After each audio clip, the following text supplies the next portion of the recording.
ćemo pre svitanja, u trendingu smo bez pitanja.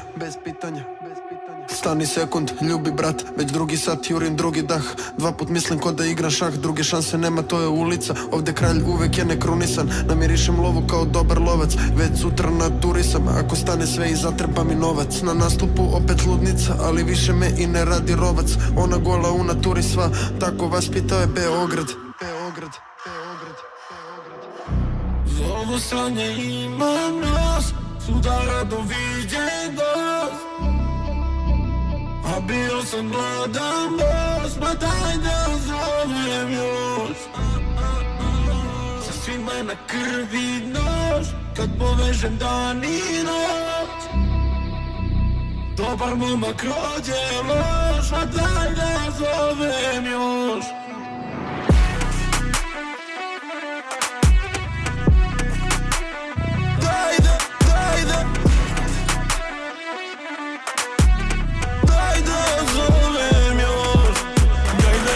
Nam je bajka, daj da otvara se fajka, veseli se majka. Daj da, noćas ne postoji mera, alvera, crni cerak, daj da zovem još. Thank you, comrade, yeah, welcome, early head, welcome. 200 mi kako kinem, zao, dobar loš, brate, zovi još, ili opet se budim razbijen, al mi je čuču novi kartije, oko mene stalno su zmije. Duga noć, broda, zovi još, jel vidiš da brat je ubijen? Kad navališ murio, daj mu po gasu, ako me nagaze pašću. Zavežem potku, stavim u tašnu, Mile, dragi, čuvaj mi braću. Nisam u formi, nacrtaj kraću, evo je pesma, izvadi praćku. Trošim ko da mi je ćale tajkun, opusti se, već je plaćen račun. Za ovo sranje imam vas, sudara doviđen gost. A bio sam gladan boss, ma daj da zovem još. Sa svima na krvi nož, kad povežem dan i noć. Dobar momak rođe loš, ma daj da zovem još. Daj da život nam je bajka, daj da otvara se fajka, veseli se majka. Daj da, noćas ne postoji mera, alvera, crni cerak, daj da zovem još. Daj da život nam je bajka, daj da otvara se fajka, veseli se majka. Daj da, noćas ne postoji mera, alvera, crni cerak, daj da zovem još. Večeras sve se menja, od večeras grad je naš. Grad je naš. Daj da, Thank you, comrade, come in for 3 months, baby, starting a little bit, welcome in, early head.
What's up, chat? Today is Friday, 21st of February, between 5 p.m. and 7 p.m. I'm coming to you 1 hour and 15 minutes late because I needed to set up OBS.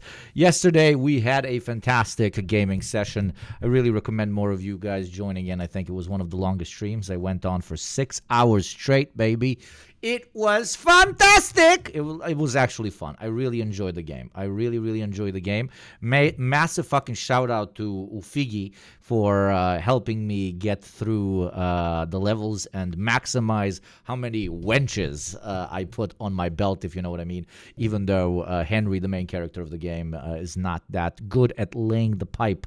I hope the game has like an unwritten level up system in which as you're progressing through the game, if you have more sex, your main character becomes better at said sex.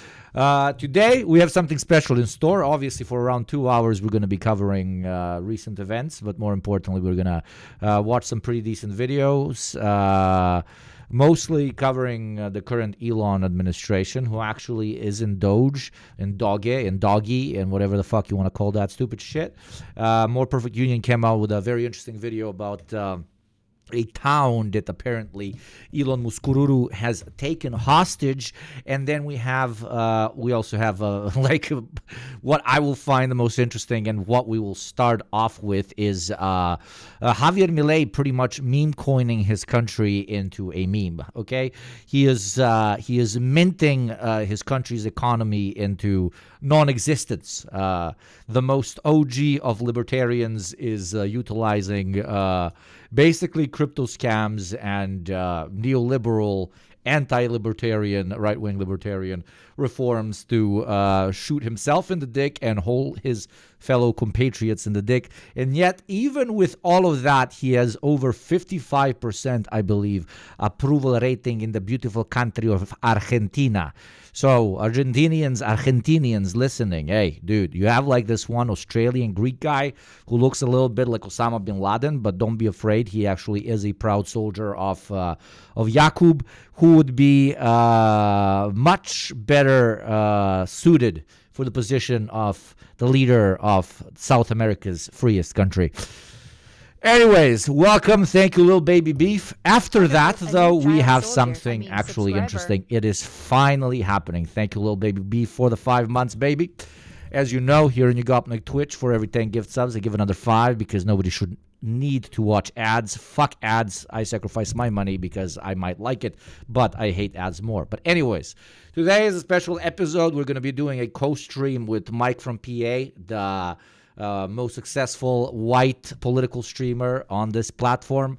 Obviously, only overtaken by the DEI candidate of Twitch, Hassan Abi, who is obviously unpopular because Twitch pushes people of color to the front of everybody's front page, right? So, obviously, me being a proud ex-Yugoslav, there's no way I'm getting a Turk on this show. Instead, I am getting the second worst thing, which is a white American. Jokes aside, I love Mike from PA. I really appreciate the work he does. He's a really smart motherfucker. He's too fucking modest for his own good. I will try to talk him out of modesty, and we'll do a chill session probably for an hour and a half in exactly 1 hour, 40 minutes to 2 hours. Okay? Makes sense? What do you mean budget Hassan? No, Hassan is fucking budget Mike, bro. Jesus Christ. You cannot, a premium product cannot be Turkish. That has been written in the laws of the laws. Don't you understand it? Okay. I'm kidding. They're extremely different. I am different to the both of them. There is no comparison. There's only one superior soldier, and he is called a dead guy that looks like Santa Claus, okay? I'm from PA. He the best mic out there. Dude, he the best mic in general. He's the main representative to whom you must talk when you create a alliance between the Slavic races and the American white races. Jokes aside, apparently he lived with an Orthodox guy for a while, so he knows a lot of like Eastern European lore to an extent, which I will dare say try to explore once we link up. once we link up. But before then, I have plenty of fun in store for my little fucking piggies. I want you all to now say grok, grok, grok, grok, so I can feed you your beautiful, beautiful content. And obviously, we'll be starting out with Javier Milei. But before we do, my boy Bannon did a naughty thing. My boy Bannon said that his heart goes out to everyone alive in 4K, bro. And like, I kind of feel like it's lived up to an extent to react super intensely to people adjacent to the American current administration or directly in the administration doing Sieg Heils, because I can't really put my finger on it. Are they like virtue signaling that they are genuine national socialists? Or is this kind of bait? Is this like what Bannon himself talked about, like just pushing as much shit as you can into the media circuit so that it turns more into a circus and you cannot really report properly on it? You think it's bait, Top G? Yeah, there's a chance it's bait. But it's intense bait. Nobody 10 years ago imagined doing this kind of bait. Everybody is a poster now, okay? That they win as we retreat, and we're not going to retreat. We're not going to surrender. We're not going to quit. Fight, fight, fight! Dude, and his Sieg Heil is as limp as his fucking personality, bro. Guy fell off super hard. Like, man, come on. Fucking do it with a little bit of pride, you know? Man. You know, they joke that the future is going to be like Cyberpunk, but without any of the cool shit. Well, even if the future is like a more fascist version of Cyberpunk, it's also going to be without the cool shit, you know? They had like these fancy symbols. They had all this like physical, metaphoric, what's the word? Physical mannerisms through which they could depict their worldview. You know, shit was to an extent popping off, except for, you know, the mass wholesale murder of over 50 million people. It had some like pizzazz to it, right? Now we get all the worst shit without the pizzazz. And maybe just as dessert, we get Americans continuously shooting themselves in the foot when it comes to the long-term, their long-term imperial interest, which is always an exceptionally pleasing thing to witness, right?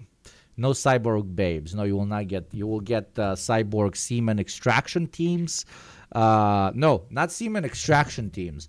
You will have cyborg uterus extraction teams for Elon Musk. Okay, my man is not probably stopping unless he has like at least 10,000 children, so he can have like a team of 20 that he can send to every country on planet Earth and put them as the administrative body of said country, right?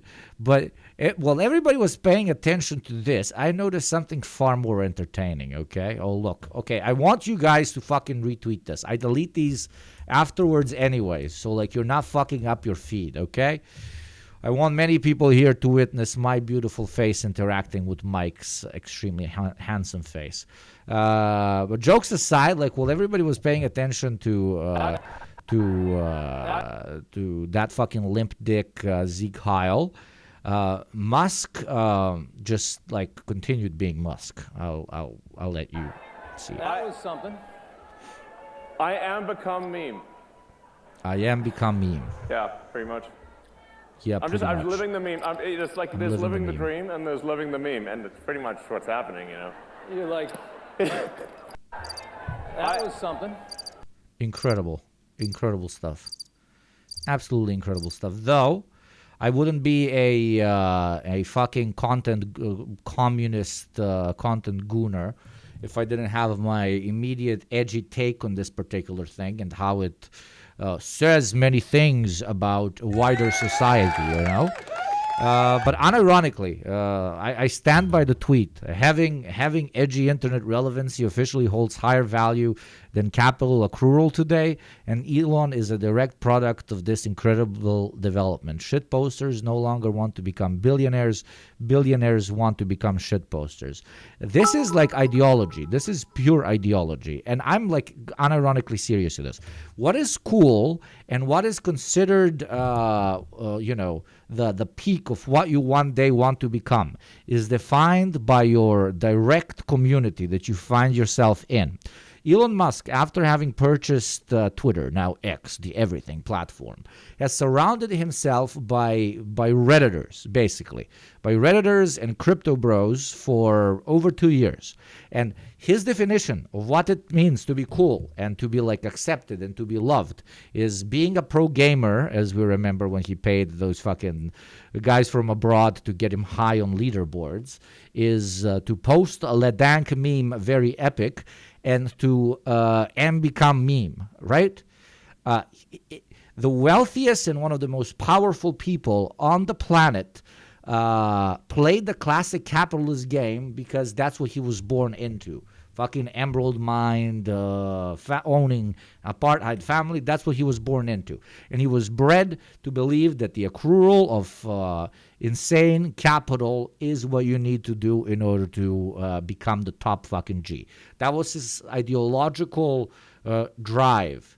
And somehow in the past 2 to 3 years, his slight neurodivergent tendencies were kidnapped by his new environment. And I'm not saying that if he wasn't, as he says at least, neurodivergent, that those things would not get kidnapped either, but he surrounded himself with Reddit, like 24/7 ultra racist version of Reddit. Reddit is already racist, but ultra racist version of Reddit, which at this point we can call X.com, right? And that redefined in his brain what it means to actually be cool. So now while he has the billions, he no longer sees it as a goal. He sees it as a goal to use those billions to be epic white power edgelord poster guy. He's doing Doge to an extent, yes, to like enshrine power and to continue owning as much as he can. I'm not undermining that. But he is also unironically doing it because he thinks it's going to be edgy to call an entire Department of State Doge, okay? So somehow what I'm saying is that in the 21st century, my beautiful chat, in the 21st century, we not only managed to create a class of people who has so much wealth that the pharaohs of old would look at them and consider them gods, for they would never be able to imagine holding so much currency and holding so much power.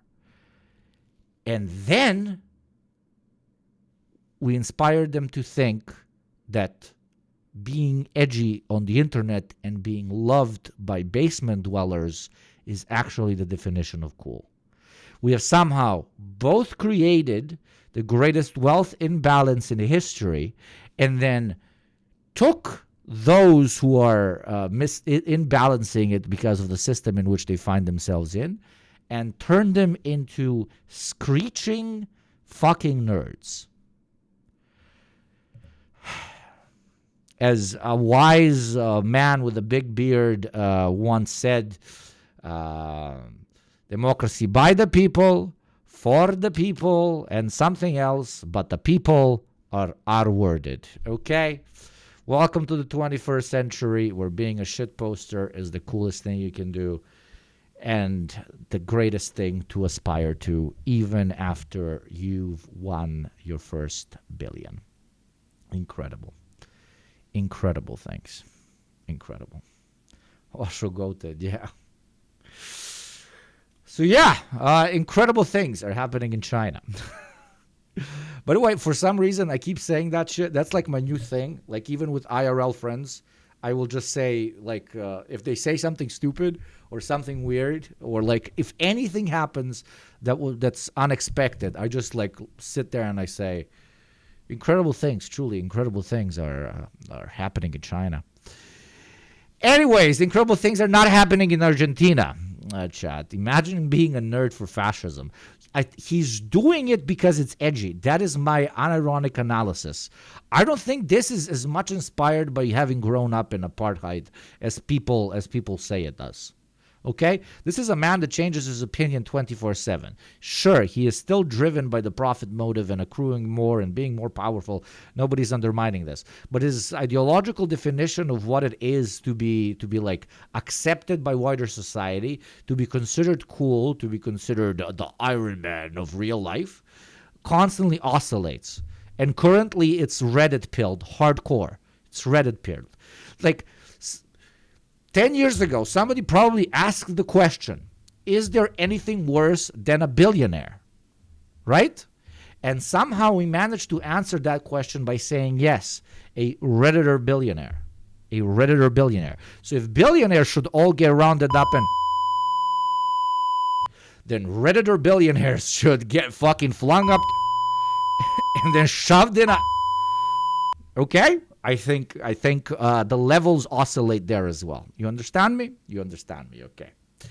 Anyways, Argentina. MEMECOIN.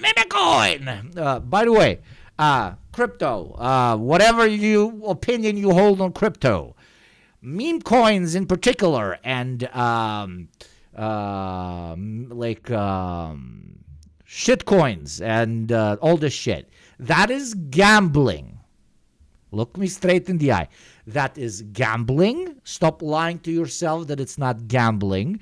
I feel like people that like go into this, like everyone knows that these are just rug pulls, right? Everybody knows that these are just rug pulls. But they keep telling themselves, no, I'm not going to be the one that gets rug pulled. It's not me. It's going to be somewhere else. Where else? Where else have I heard this? They ask you how you are, you just have to say that you're fine when you're not really fine. Yeah, with degenerate fucking gamblers. You're like, yeah, I know that casinos are a fucking plague and that there's no way I'm going to become rich of a casino, but... They ask you how you are, you just have to say that you're no, fine. It's me who's going to win, bro. Really just fine. one more You spin, can't get bro. into Just it one more because spin. you never Put it all on understand. red, bro. Put it all on red. Yes, my family has left me, but when they hear that I got all those millions back, they're going to love me so much again, bro. But... it's not regulated, and it's a thing. Like it's what if a currency was called Pupa the shit? What if a currency was called Melania? Okay? The difference between gamblers and crypto bros is the gambler knows they're probably getting fucked by the casino odds, but still do it. The crypto bro thinks they're part of a financial revolution. Absolutely, but specifically like, okay, crypto in general, there are some real believers, some people that are in it with relatively decent intention, etc., etc. I'm not gonna that's a very long conversation, right? And could blockchain potentially be used in a decentralized economy? Very likely. Like, I don't know, there's a blockchain socialist, very interesting guy. If you want to learn from a class conscious perspective about crypto, etc., etc. I'm not saying anything. I know it's fucking taboo, especially in these fucking parts. But specifically meme coins and shit. That's just gambling, bro. That's just fucking gambling. That's literally fucking insane gambling. And what you said completely applies. My favorite crypto coins are dog shit 1 and dog shit 2. Okay. Coin through their So yeah, let's see Javier Milei. This video is titled Argentina's meme coin disaster is worse than you think. This is the resident hey, look at this next crypto scam guy, CoffeeZilla. I like coffee, so CoffeeZilla. Yeah, Yugozilla because I really like driving Yugos, bro. Their president, Javier Milei, or at least that's what people thought. Now there are currently accusations of scams, insider trading, and the president of Argentina may be charged with fraud and faces possible Yeah, that's not happening. Hey! impeachment. I'm here to break down what happened because I got insider access to the real story. I even got offered control of the missing $100 million+ that was made in Blockchain is very interesting tech for decentralized verification of transactions in a socialist economy, but it's wasted on shitcoin 1 and shitcoin 2. Yeah. ill-gotten gains. Welcome back to the $10 million studio. Our story starts on February 14th, 2025. Javier Milei, the president of Argentina, tweeted about a meme coin called Libra. The details at first were sparse. quote, liberal Argentina grows. Bro, did you have it on your fucking list that the president of the freest country to ever exist would be doing rug pulls with shitcoins back in 2015? I mean, back in 2015, you didn't even know what crypto was, because if you did, you'd be a fucking Bitcoin billionaire right now, not in here watching Yugo. But in case there is a crypto billionaire in here watching Yugo, like, dude, if you spend like $1 million on gift subs, I would have to spend $500,000 on gift subs right now because of what it says up there. So like, you would both be doing like a really cool thing, but also like putting me in an insane amount of debt. Do you understand this? It would be such an epic Redditable moment that I'm sure you would appreciate as an OG crypto holder, okay? This private project will focus on... Dude, if you've made more than $1 million on crypto, and you do not spend at least 100,000 of those on Twitch streamers, then Jesus Christ, I don't know what you're doing. Like, dude, we literally are holding up your entire wallet, bruv.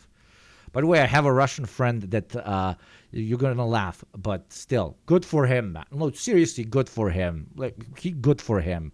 He bought some fucking NFT like 1 million years ago, and he kept it, and now he sold it for like 120 or something, 115, 125, I'm not sure, $1,000 for a fucking JPEG, bro. Crazy shit. Encouraging growth of the Argentine economy, funding small businesses and Argentine adventures. The world wants to invest in Argentina.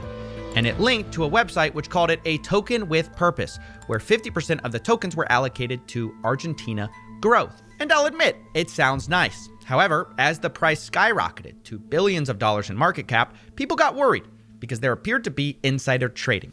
And that's when Javier Milei suddenly deleted. But wait, if 50% of it goes to Argentina's growth, then it's linked to a state. What's decentralized about this currency, which is linked to a centralized state, my brother in Christ? Respect him not because of the money he earned, but because he found someone to buy that nonsense in current times. Absolutely. I told him pretty much the same thing. But now he's kind of almost got like gambler brain, because like he told me, and I literally started breaking the room from how happy I was for him. And he's sitting there depressed. I'm like, what the fuck? And he's like, dude, in like probably tomorrow it's going to be like 200K. I shouldn't have sold. And I'm like, dude, you sound like a junky ass fucking gambler, bro. You sound like an absolute dirty degenerate. Please fucking stop. His tweet saying he, quote, obviously has no connection with the project, and, quote, I was not aware of the details of the project. Understandably, the price crashed after this, but in the rubble, people discovered that the team responsible... Has anybody got a link to that fucking kid losing its mind about losing all his money on a fucking meme coin?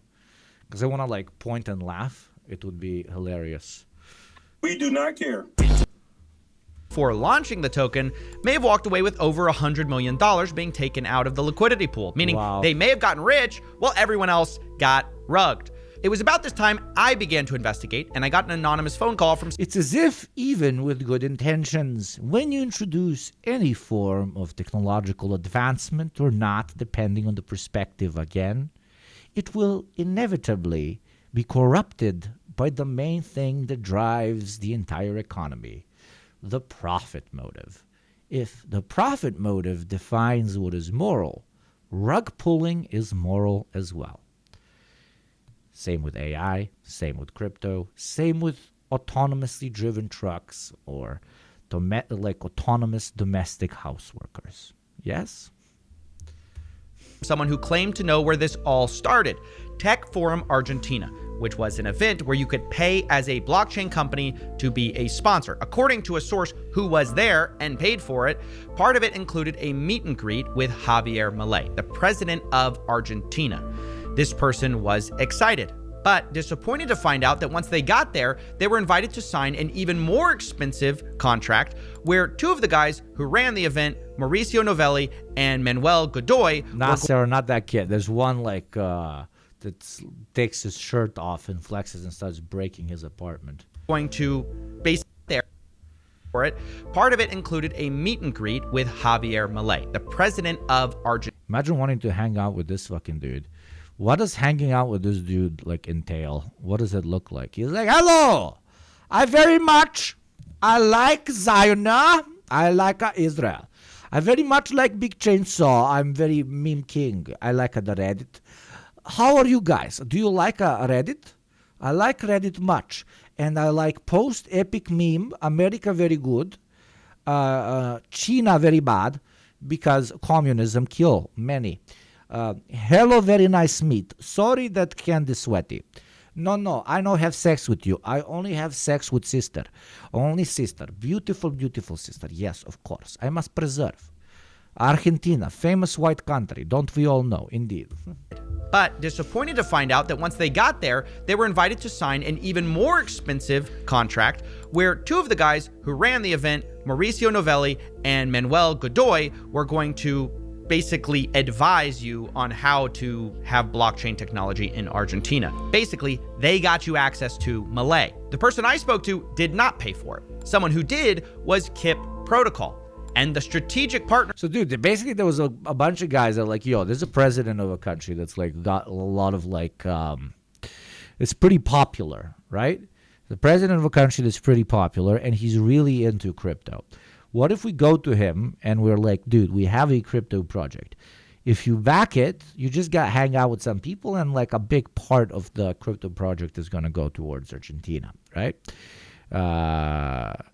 The guy goes, yeah, sure, I guess. But also, can we make like some personal money out of this? And they're like, we thought you would never ask, Mr. President. Okay, you back this shit.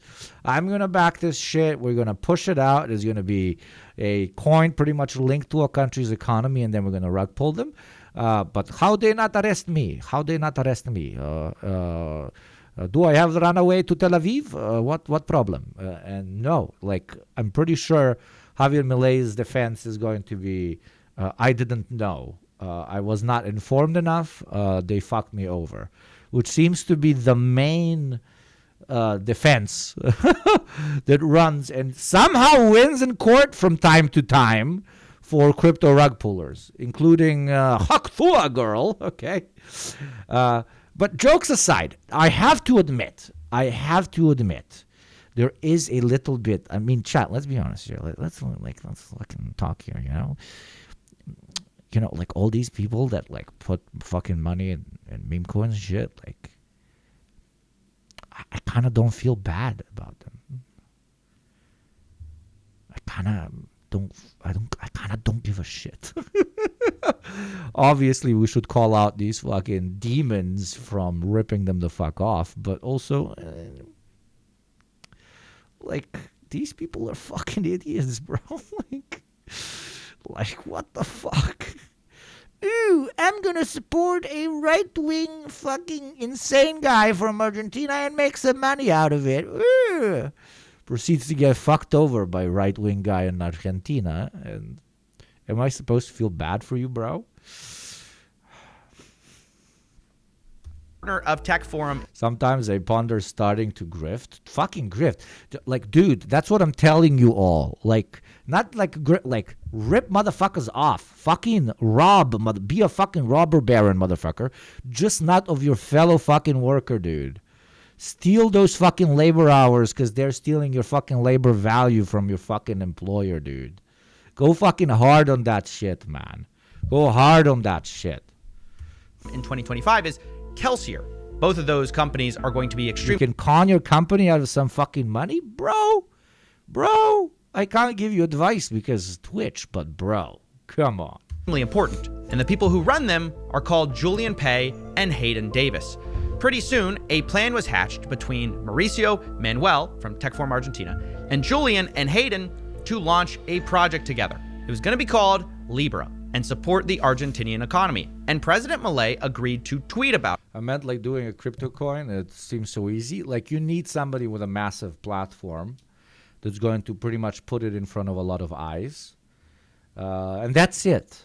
That's it. If you want a rug pull, it is somebody with a shit ton of followers, but loyal followers, not, just online appearance. And then a shit ton of their followers are going to put the money in. And then a lot of people that think that a lot of people are going to put their money in because this person is popular are going to put their money in. And then you just have to time the pull. It is an insanely fucking easy quasi-pyramid scheme. It's like the simplest con of all times, bro.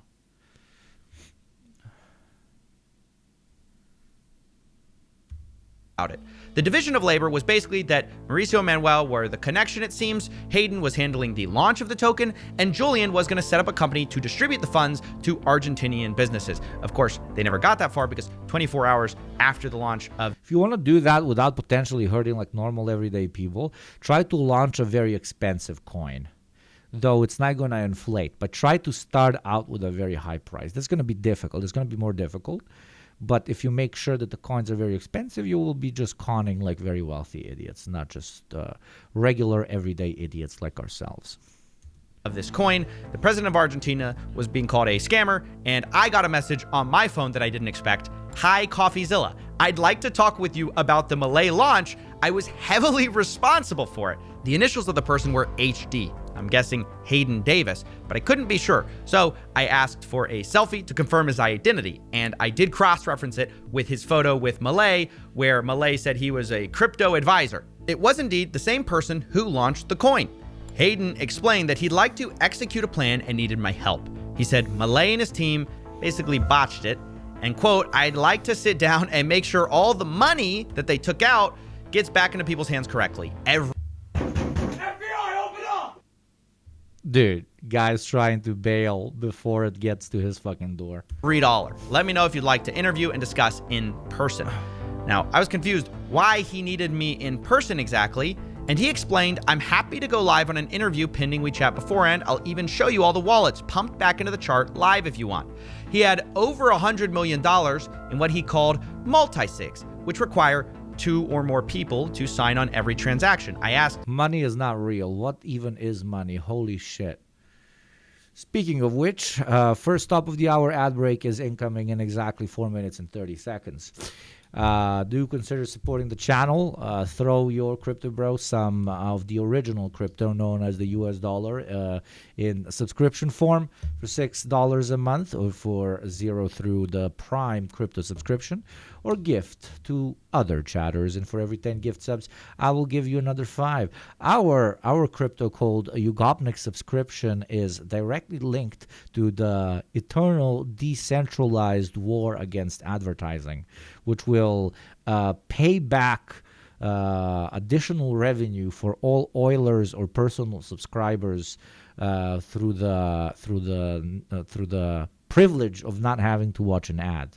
Okay, there you go. Just pitched you a fucking anti-ad coin, Yugocoin, Yugocoin, baby. Well, thank you very much. Ad plays in 3 minutes and 40. Who else is a signer?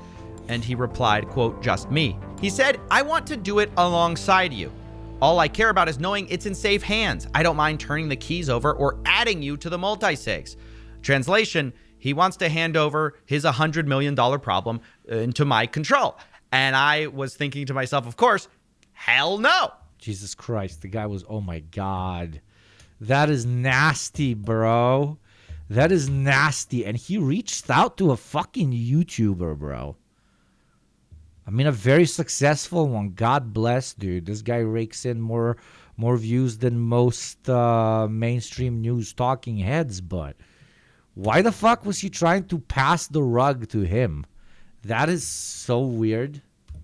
You're not going to pass me your nightmare. Of course, I did say that we should talk because I had seen his recent public response and it didn't really go so well. In it, Hayden put forth his plan, where instead of trying to refund people with the $100 million he had a different idea. What happened with Libra, I think there's many things I could say. There's only certain elements that I could control the launch. Definitely things didn't go according to plan, but I think addressing the elephant in the room, which is in the next 24, 48 hours, and unless somebody has a better idea, any funds that I've been able to get back in my possession from all the parties involved, I intend to put right back into the chart and either burn or lock on the liquidity side. Right. He wants to put the money back into Libra.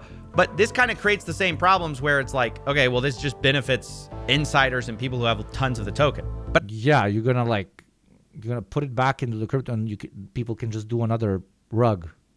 What? CoffeeZilla is more than a YouTuber at this point. Motherfucker is like doing genuine journalism, dude. No, you got it all the other way around. Like, YouTubers are not supposed to be fighting for the title of journalist. Journalists are supposed to be fighting for the title of YouTuber. Pandas, what is this? Are you in fucking 1974, bruv? 1981? Yo, yoga pants are calling. They want to see you, bro. But after watching this, I was also concerned with a different problem. See, myself and the research firm Bubble Maps had been doing a lot of work tracking Melania coin for a while. Yes, the US president's wife. She had launched a coin, and we were concerned that the same wallet which launched that seemed to have also launched Libra. Even worse, they had both been sniped. Being a YouTuber is the highest honor. Tell me what's a better job. And if you say a doctor, you're a fucking nerd. By the same person who My created queen. the tokens, or the same My network queen. of wallets. Now, if you don't know what sniping is, it's where you buy a coin earlier than anyone else at We do not cheaper care. prices. Usually, you know something in advance. And not only did these connected wallets buy Melania and Libra coins. What, a podcaster is more elite than a YouTuber? Nah. Podcasters are at the bottom of the cool kids category. Podcasters are insanely cringe, but they're still better than any real job, right? Like, unironically, not because I'm saying it on a stream, a streamer is so niche. A streamer is so niche that it's still kind of cool. It's still kind of cool. Being a YouTuber is no longer niche. Have you seen how many fucking YouTubers there are? That shit is not niche. That shit ain't even alternative, bro. That shit ain't even alternative. So it's podcaster at the bottom, still very cool, but at the bottom of the cool kids. Then YouTuber. Then, I mean...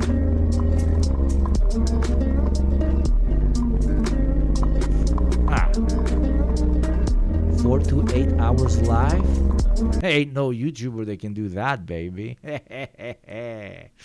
I'm all three, yes. I'm a fucking Super Saiyan, bro. I'm a Super Saiyan.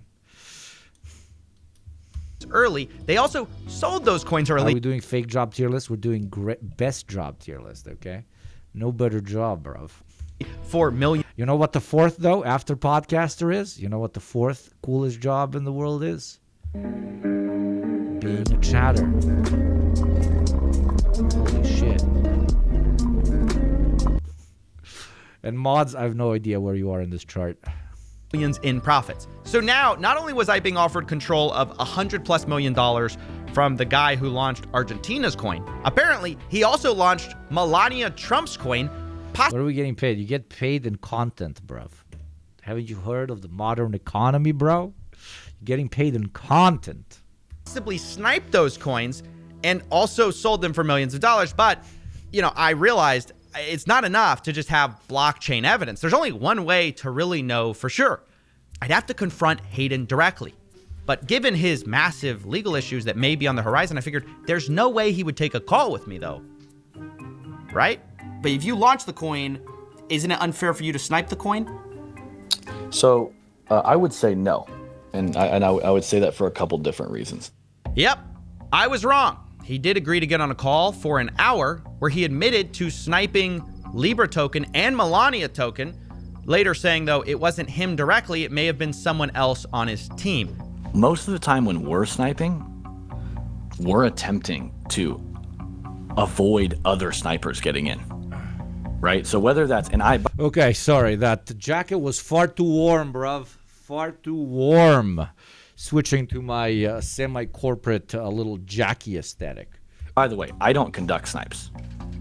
However, I then got an interview with another insider in these coins who says that Hayden does snipe tokens personally. How does he know? Well, he claims he's seen it before. He was in the room with Hayden when it happened on another project called Enron Token, which you might not be surprised to realize I've also covered in another video. Just introduce yourself real quick for everyone who doesn't know you. I'm the founder of DeFi Tuna. We're just providing leverage for liquidity providers. That's pretty much us. So I was part of the Enron project launch. I come in, there's this hookah bar where everyone's smoking hookah. And I see on the far end, there's a bodyguard and their whole family sitting down, Gideon, Hayden, across is Dr. Tom, daughters and his sons. And they're all about to launch Enron. They have like 10 minutes before the launch, they all have snipers ready with a contract address on the snipers. Sniper bots. They're like all waiting. They're all, smoke coming out of their ears. They're all smoking like crazy on caffeine. The token launches and everyone's pressing. And the wonderful thing was this, I'm looking at it. Holy shit, bruv. And they're like, oh, somebody got just before us. And, and everyone's just arguing between each other. But, they all still got earlier and they're still in a plus. And they're like, and I'm looking at it, I'm like, it's like a junkie house. This interview. Because it is. Just the only thing that's worse than a fucking substance addict, it's a fucking casino addict. Though these guys are more than an addict. They're the fucking casino. That's the crazy thing. It was crazy.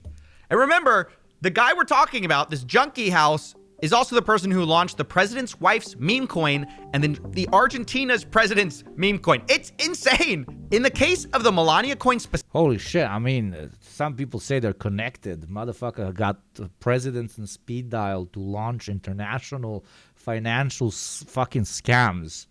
Like IRL bond villain. IRL bond villain.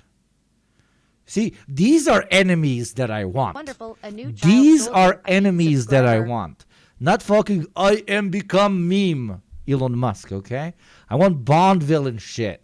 Fucking rug pulling on hundreds of thousands in a fucking hookah bar. Calling up Trump and MILEI and setting up some crazy shit. Then calling up the YouTuber and saying, yo, you want my wallet, bro? Like crazy shit. Thank you, Cynical Chris, for the 3 months. Thank you very much, Chris, baby boy. Specifically, side note, the co-founder of our whistleblower actually says he was ordered to like sell these coins, but do it in such a way where it's not illegal because no one will know. And they were saying everything's legal, everything is good as long as nothing can be tracked. That was yes. Is one of the best liquidity providers that I know. I've seen or heard of. He understands at very deep level. He's done an excellent job. But one thing that they kept against him is the fact that he didn't sell on the top, and he cost them millions of dollars. Up until even some recent discussions, like I have proof that they just keep bringing the subject up. Yeah, great, but he didn't sell. Melania cost us millions. At the top. That's right. Supposedly, this guy got berated for, costing the millions of dollars by not selling at the tippity top. So, I did ask Hayden about profiting from Melania token, and here's where we had a bit of a confusion on what exactly we meant by, did you swap it? Did you sell it? I didn't swap it. I just sold it. There was no money made from the Melania team on we didn't take any liquidity out. Zero. You said y'all didn't sell any liquidity, but didn't swap liquidity. Didn't swap liquidity. Didn't swap into single-sided. I didn't say there was no money sold. There's a difference between swapping the liquidity and selling liquidations. Those are two different things. Okay, so y'all swapped. You didn't sell, or the other way around. No, other way around. Other way around. Sold. You didn't swap. Yeah. Well, there you have it.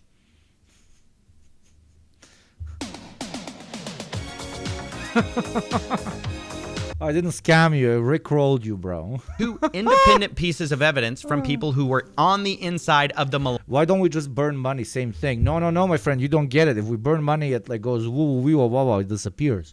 This way, some guys get it for nothing. Hey, this thing, in air doesn't exist. Right here, chat. Look right here in front of my face. I'm holding it. It is called Moon Coin. And it is going to make you a lot of money. Buy this. See, it looks like a moon. It's going to be incredibly valuable. Ask my 5 buddies with massive followings. They will also tell you it's going to be incredibly valuable. I'm a fucking idiot. I think that's a great idea. Let me buy that guy holding hands like this. Oh no, this thing that does not exist, like no longer also financially exists. I am bankrupt now. Welcome to the 21st century.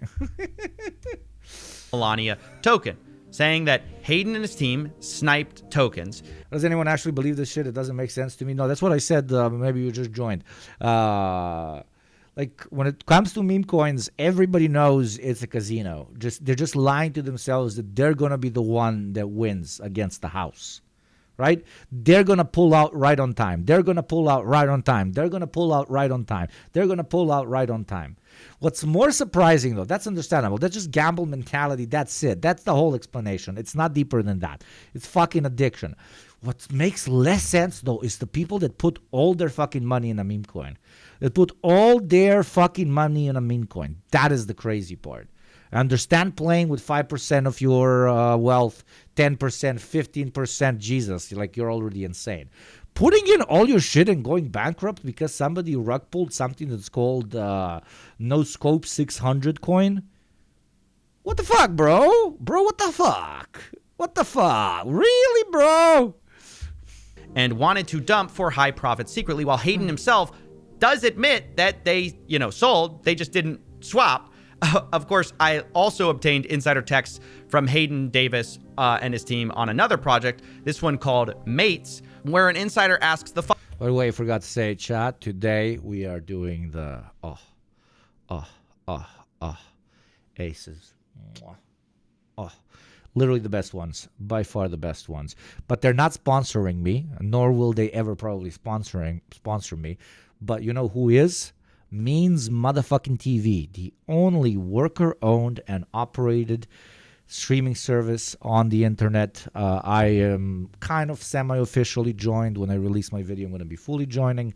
If you want a week free and I believe 20% off, you can go into the About description or check out one of the night bots spamming it.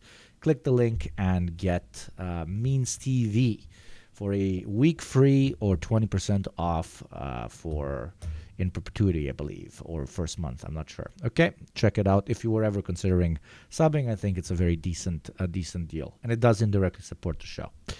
Anyways, let's continue.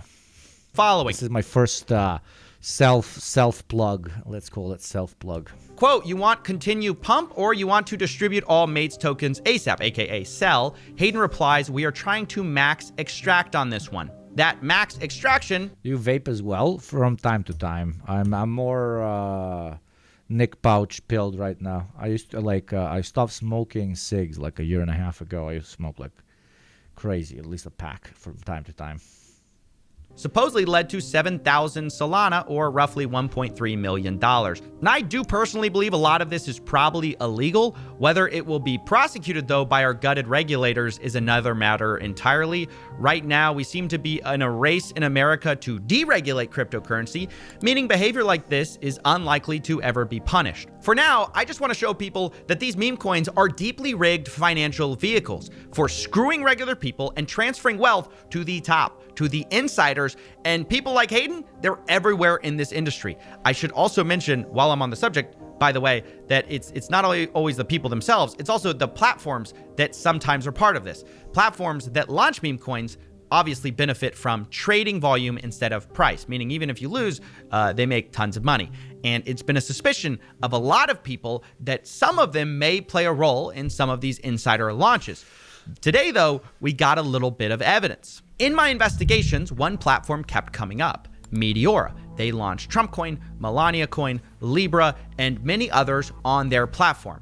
And they were crucial to giving Hayden Davis tons of business. I feel like there's more crypto banks. They don't call themselves crypto banks because they're against banks, right? But they are banks. Then arguably there are actual cryptocurrencies, which is fucking insane. Like, this whole thing was supposed to be completely decentralized, yet now you have companies running platforms that manipulate the crypto market and push it in the directions that they feel are going to be most valuable to them. It's as if when you have a so-called completely free market, it's free for like 13 seconds before the guys with more money turn that more money into more power and start manipulating it in order to make even more money out of it. I don't know. There's some people that said something about this, but I'm not sure. It sounds like commie propaganda to me, but I don't know. Please don't call me red or something, but it seems to be how it always turns out when you bring a completely new concept to the so-called free market. Through his company, Kelsier, Meteor's CEO, Ben Chow, describes it as, They call themselves liquidity providers, literally just another word for bank. Yeah, dude, like you put your money there. They're ironically a little bit better than banks sometimes. That's the insane part, because they actually give you a percentage, if you keep your money with them. You turn USD, for example, into USDT, and there's some that give you back like 10%, 12% year over year. You just got to hope they don't go bankrupt, of course, because you lose your fucking money. But ain't no bank that's giving you 0.5% on your money. Well, these liquidity providers definitely do. You know the Kelsier team well. Now, they were confronted about the fact that Kelsier and Hayden were sniping their own tokens, and Ben said, well, he had no idea. He's shocked by it. This clip is a little long, but it's worth it. Kelsier is very much affiliated with M3, and with everything. It's very close. To be there and just see how. Sorry, but actually no. Please tell me, because actually I don't know this. Like I'm sitting down and I'm seeing, and everyone's got their phone. Everyone knows the contract address. Like Gideon, Hayden, Dr. Tom. Everyone's sitting at the table, and they're all with their phones. They all have. Yeah, this fucking kid, bro. This kid. I'm broke! I'm fucking broke! I'm gonna find you! Devs! I'm gonna find you! You rugged me! I have nothing! I have to sell my Rolex! I have to sell it! I have to sell all my shit! And I don't have anything! And this is a piece of the shits! You rugged me! You all rugged me! I'm gonna find you! I'm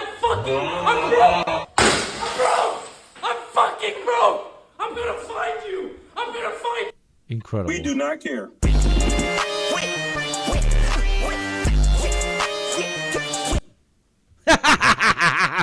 Eat shit and... no, I can't say the later part of that sentence. Snipe bots ready. They'll have all the CA... They're all sniping it? It's them sniping. But Ben, it's not only that. There is even... I'm 100% sure that it's also Jake involved. Everyone's involved. I'm sure the influence is involved. Look... Me? Oh my god. And, like, there are people that bypass them, like, do it faster than them, and it's like... Look, the whole thing just looks rotten to the very core. Yeah, I really don't know if this guy is genuinely reacting or this is like some kind of Oscar award-winning performance. Like, what? No way. I had no idea. The people I've been handing business to have been sniping our own tokens. No idea. Meanwhile, I asked Hayden directly if Ben Chow would have known these snipes were happening. He responded, quote, I would say he wouldn't have. There's one fucked up thing they can do when you are releasing this particular service/product. Okay, let's call it currency. You are releasing it, so it's on you to make sure that the most famous thing that always happens with these new releases doesn't happen. That thing happens. Yes, it is your fault. And yes, you should go to jail. End the fucking conversation. Have been surprised, but he wouldn't have been involved. Now, that's interesting, and if it's true, it would mean that Ben's shocked reaction to this project sniping itself would be a little hard to believe. Meanwhile, by the way, Hayden Davis also doesn't really take credit for some of this.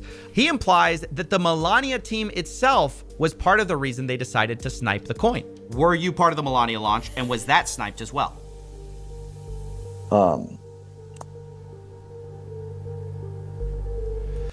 Dude receives a backstage pass to enable community-based functionality, and all he sees is his pockets. Exactly. Beautifully put. Beautifully fucking phrased. I have racks of Monopoly money. Who wants some currency? Well, these guys. These guys. And again, just if there's crypto bros in the fucking chat, we're talking specifically about meme coins. Like, this is gambling, bro. Like, this is fucking gambling, bro. I mean, look, I think that I mean, I told you like beforehand before this started. I mean, I'm happy to share the truth, but I mean, you're asking a question that's it's just, I mean, I'll answer, but it's factually going to put me into a lot of danger, which is fine. I'll answer. I was part of it. I think the team did want to snipe it because of how big the snipe was on Trump's. Duh. Like, why are we surprised, bro? What fuck? Of course. The fuck? So let me get this straight. Bin Chow has no idea. It wasn't Hayden's idea. Can the real sniper please stand up? All of these people just deny. Either way, though, Bin Chow agreed that the Libra situation in particular was so bad. That was awful. I loved it. Will the real sniper please stand up? That was holy shit. CoffeeZilla, what the fuck?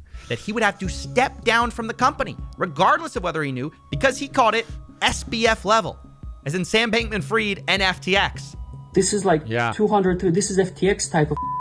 Yes, it's dude, with heads of state involved. Why is nobody pressing on that aspect of the story? These are heads of state involved into classic mass-scale financial fraud.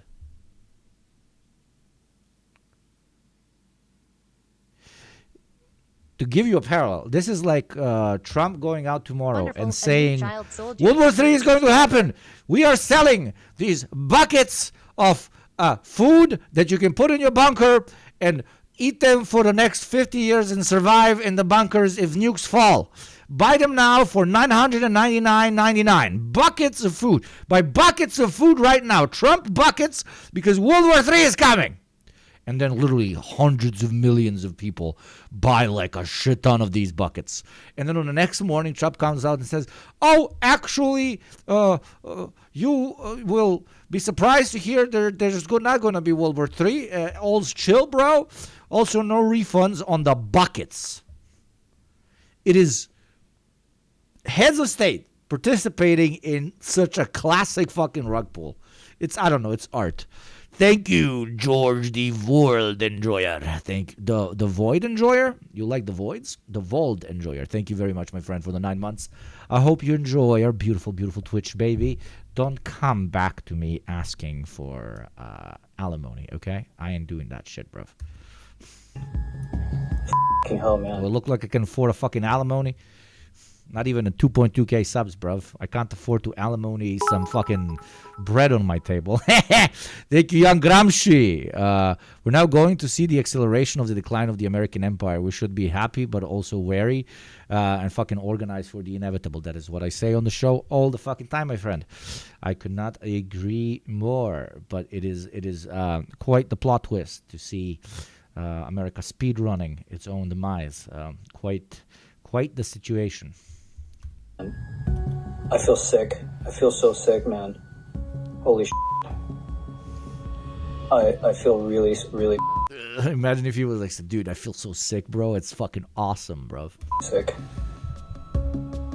Oh my god. This is like Doc One or what's his name type of money. I mean, This is SBF level, man. I feel so sick. Because I gave him Melania. I didn't know he was a rugger.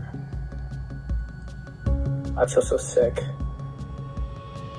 I feel like I'm super exposed too. But I f***ed up. Even covering this feels so surreal, right? It's cyberpunk, but with nothing cool. Like, there's nothing cool.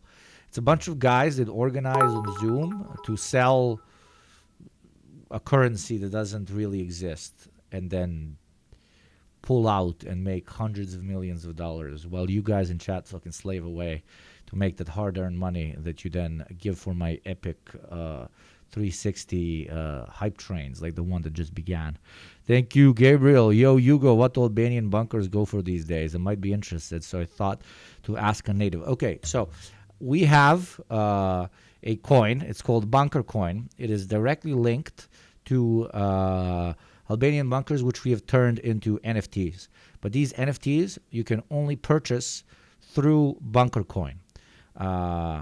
As the end of the world is approaching, a lot of people will want the strongest and best bunkers, which are those littered across the beautiful Albanian countryside. And the only way to buy them is to buy the bunker NFTs, because all of the bunkers have been turned into NFTs. And the only way to get them is to use the Bunker Coin. And the only way to get access to the Bunker Coin is by becoming a subscriber of YugopnikTwitch and avoiding the ads that are currently playing, apparently, and making this hype train go true motherfucking true. Buy your bunkers. So first it's a sub, then you get a private email with a link where you can go and buy a bunker coin, and then once you have at least 150 bunker coins, you buy the bunker NFT with its specific number, which will send you an address and the specific Albanian bunker in which you can survive the apocalypse. Makes sense? Makes sense. Also no refunds, by the way.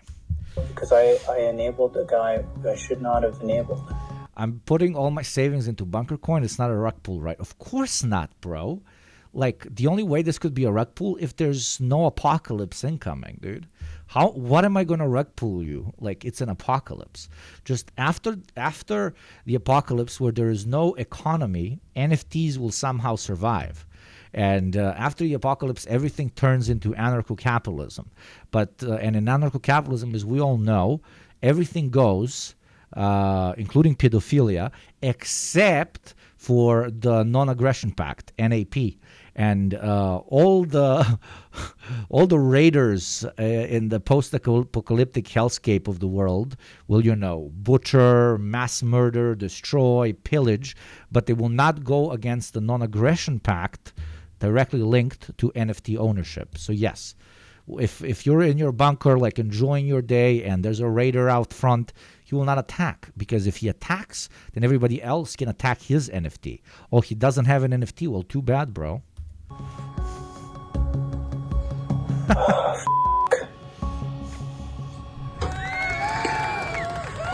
I'm gonna have to step down.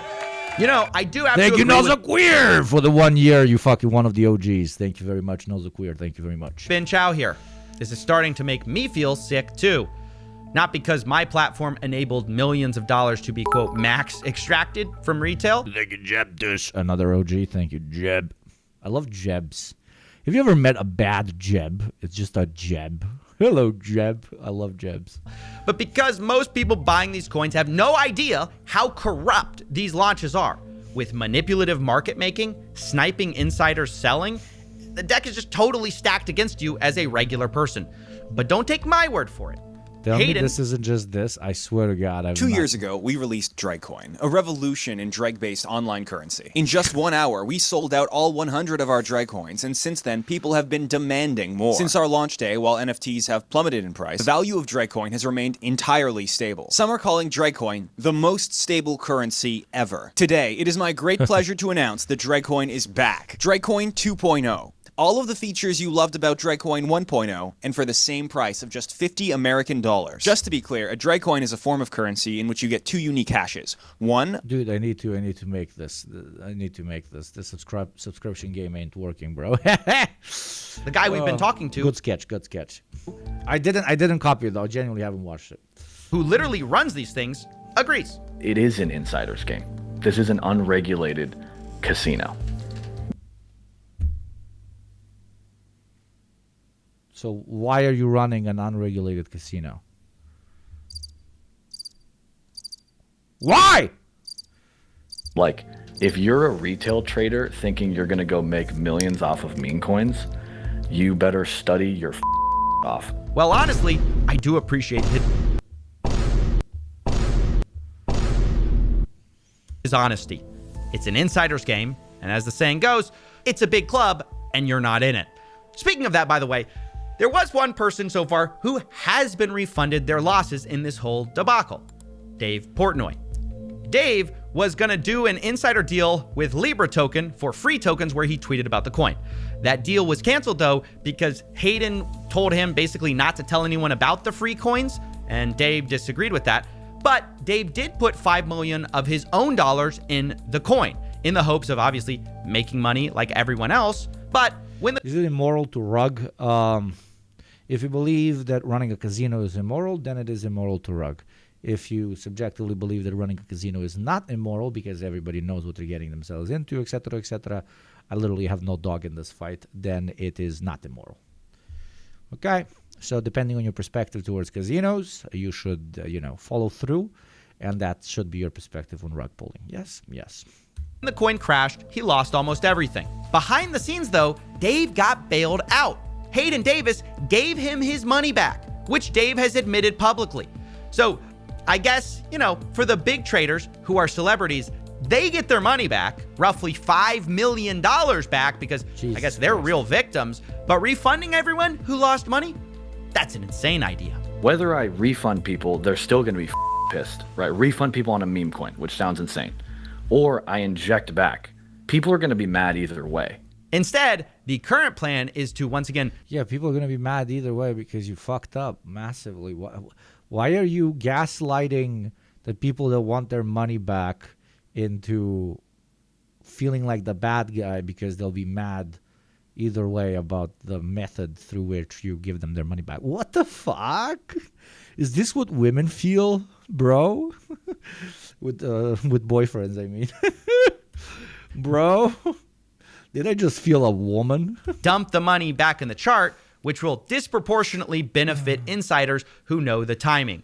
And what about Javier Milei? Men. Can't forget about him. The president of Argentina is currently facing charges of fraud from the opposition party and threats of impeachment. Today, Milei finally addressed the Libra token and said the following. I broadcasted it, I didn't recommend it, I didn't promote it. The reality is, if you go to the casino and lose money, what is the claim? It is about 5,000 people. Care. And surely the chance that they are Argentinians is very remote. We do not care. Well, there you go. He literally said, yeah, it was a casino. A lot of people lost money. Go fuck yourself. Pretty much your standard denial. I didn't do it. And if I did, they deserved it. And if they didn't deserve it, well, they weren't Argentinian anyways.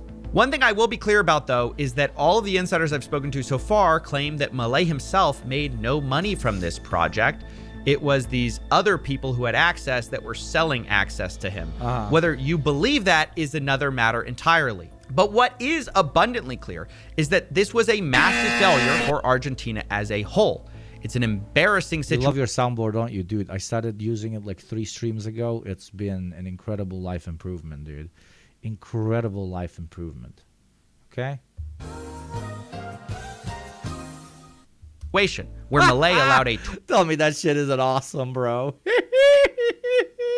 26-year-old to collect $100 million off his name, purporting to be for small businesses.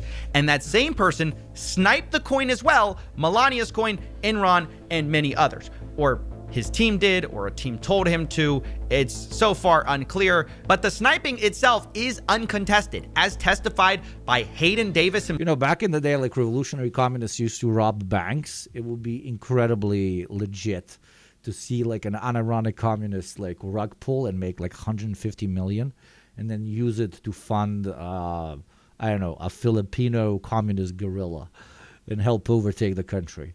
I have a feeling that if that ever happens, they might, I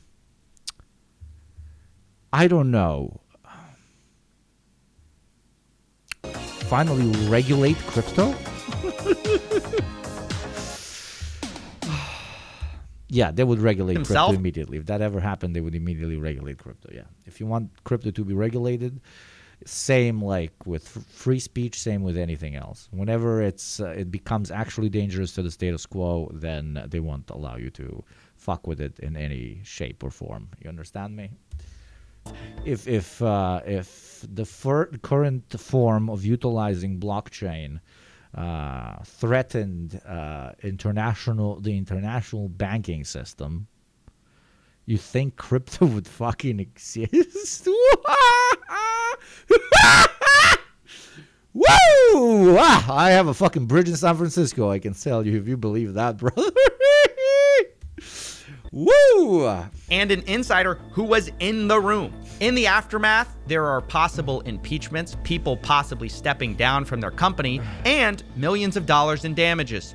And that is the story of the Argentinian. America literally going to war, destabilizing countries and ruining entire regions because somebody threatens the US dollar. But no, it is you, Mike from Wisconsin, that is going to participate in crypto exchange and therefore help destroy this unjust system through 1, 2, or 500 transactions. Indeed, that is how the world works. Fuck my life. Argentinian meme coin disaster.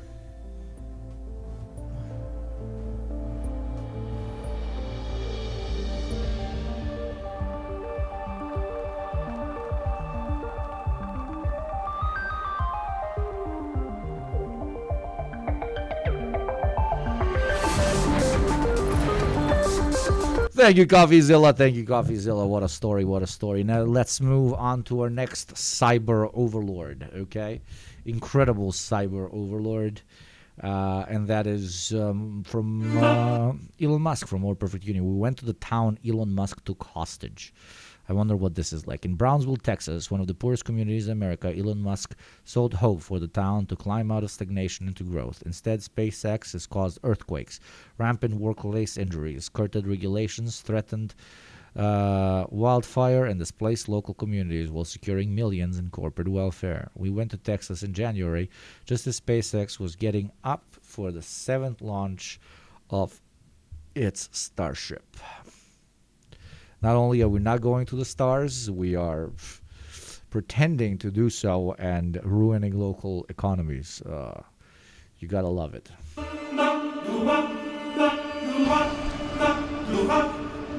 I think we're at the dawn of a new era. I think it's going to be very exciting. We are at T-minus under 33 minutes and counting. I'd love to have SpaceX be the company that brings humanity to Mars, and I hope I see it while I'm still alive. I reckon there should be a crypto meme coin, Hakim coin, and he finally shows face. That's a good idea. Like the meme coin is his actual face. No, it can be an NFT that you only have access to if you own over a certain amount of Hakim coin. Or like he can make one like Wu-Tang Clan with that album. Like there's only like a JPEG of IRL face of Hakim, and it costs like $100 million, and only one person can own the JPEG, and it's illegal for you to show it to anyone else. That's brilliant. I mean, are we going to Mars or not? Right now, we sure are messing a lot of stuff up in our area here. Brownsville, Texas sits at the southernmost tip of the United States. It's a border town of 200,000 people. 10 years ago, it was upended by the arrival of a very famous new resident. You would never rug pull us, right? No, I would never like take a photo of a random Iraqi, then disappear him, then place that photo as Hakim's photo, and then rug pull you. No, never. I didn't think of the whole plan right now in a second. No. Richest man in the world. Many residents are glad that this $350 billion company moved into a town that has struggled with high unemployment for decades. We need this area to grow. It's the poorest county in the nation. If we don't grow, we're gonna die. Come here, Elon! Did you see his rocket yesterday? President Trump has promised to support Musk's vision for... I love Elon's rocket, bro. I love it when it lifts off right into my glubada. Oh, yeah. One of the most homophobic administrations in the world, and I'm 1,000% sure they all suck each other's dick. Like, they 100% suck each other's dick. They're also demons and pedophiles, and they probably all have fucked a pig at least once in their life. This is a hill I am going to die on, okay? This is an orgy. This is a human pile I am willing to die on. Interplanetary travel. We will pursue our manifest destiny into the stars, allegedly, of course. Launching American astronauts to plant the stars and stripes on the planet. Yeah, let's bring the most idiotic fucking concept of all time, the fucking nation state, up into the stars. Fucking humans 101. Mars. No, an achievement for all of humanity? No, it's an achievement for one particular tribe of humanity. That's how we want to do it. Manifest destiny, but the fucking stars, bro. This is what victory feels like. Yeah! But what's actually happening in Brownsville, where Elon Musk has already staked his company's flag? We're a disadvantaged community that's being exploited by a billionaire for his experimental space. Wait, what? Is that real? Exploited by There's no way that's real. Somebody find that? Elon, aka Meme Lord, by Elon RWA on base. No way that's real. That's not real, right? That's not fucking real. Because you could do like a lot of epic meme posts if you went and found it and did some stuff to it. a billionaire for his experimental space fantasy.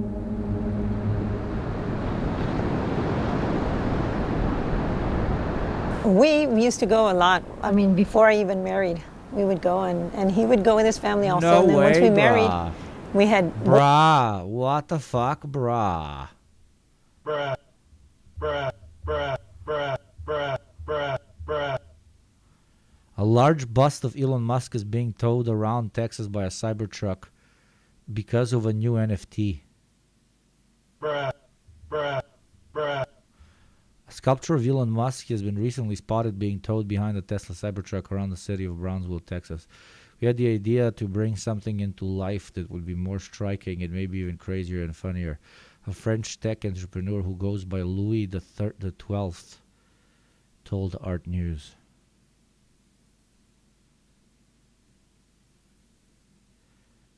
Dude, as this is happening, China is making trains that go fucking 450 kilometers per hour. I did it like American decline into a fucking degenerate hell space. I thought it would be more interesting than this. Boys, we were there probably every weekend. It was just a very serene place. I mean, it's still beautiful when you can get there. Renee and Ida Mandrano live just 17 miles from Boca Chica Beach, where SpaceX launched. Oh my god. Original image NFT, digital 3D render of NFT, completed sculpture. I mean, they were trying to say something about society. And society saw it and said, no, thank you. Like, I'm good, bro. Probably it's a meta commentary and making fun of edgy artists, but still, dude. God. Bruv. What? Why? No, thank you. I'm good.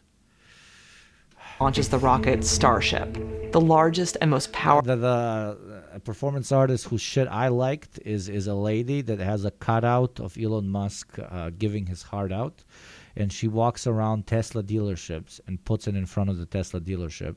The people working in the Tesla dealership immediately run out and they're like, what the fuck are you doing? And she's like, what? I'm just giving you a free Elon Musk cutout. Like, why do you mind this? He's just giving his heart out to people.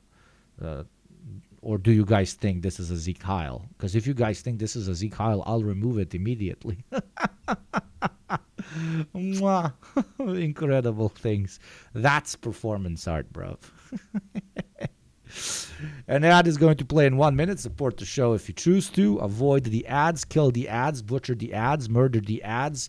Make the ads never give birth to any future ads for $6 a month or free through Prime, or give to those who cannot subscribe for themselves. And for every 10 gift subs, I will give 5 because money is good, but no ads is better.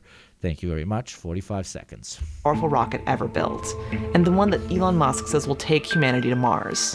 The Starship, which includes the booster Super Heavy, is a 5,000-ton rocket made of stainless steel, designed to carry up to 150 metric tons of cargo, which Musk says is necessary for his Mars colony. The launch is here. The rocket is right here, and you can hear it, you can feel it, you can see the fire, you can see the Raptors. Can you see the smoke? And then all of a sudden you hear those booms. Our dog Miller was running around. It was loud. It sounded like a bomb? Huge, dangerous, super explosive bomb. What was once 1,400 acres of beach and wetlands is now home to SpaceX's building Thank you, Belarus. facility, launch pad, and a continuously growing town where employees live, called Starbase. The rocket launches 5 times a year, but right now SpaceX is applying to launch 25 times a year. It's a shame that it got to this Bro, 25 times a year, that's gonna be fucked for them, bro. point, as big as it is, and probably going to get bigger.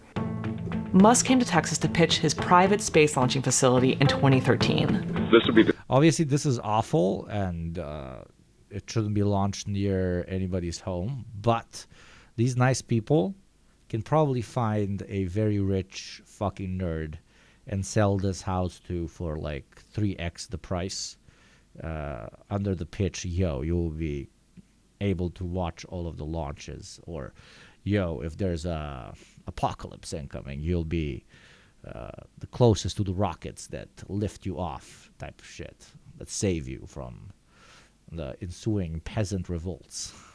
the first commercial orbital launch site in the world. And warned that the company was also eyeing Georgia. Company towns, Nazi sympathies, welcome back, Henry Ford. Yeah, like a less cool Henry Ford, welcome. Like Henry Ford was fucking cool, bro, but still. Georgia, Florida, and Puerto Rico. We are looking at other potential launch locations. The year before, Musk had spent $12,000 in campaign contributions and hired a lobbyist to court local politicians. What is my girl Claudia from Mexico doing? Mexico's president Claudia argues that if cartels are terrorists, then those supplying their weapons, over 74% of which comes from the U.S. Oh, baby! Yeah.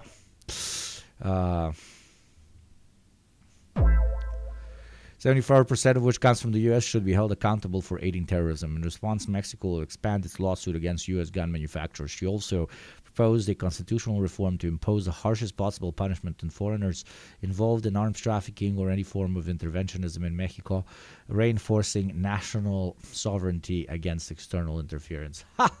Nación de terroristas de los grupos That's so smart. delincuenciales en México, los llamados cárteles.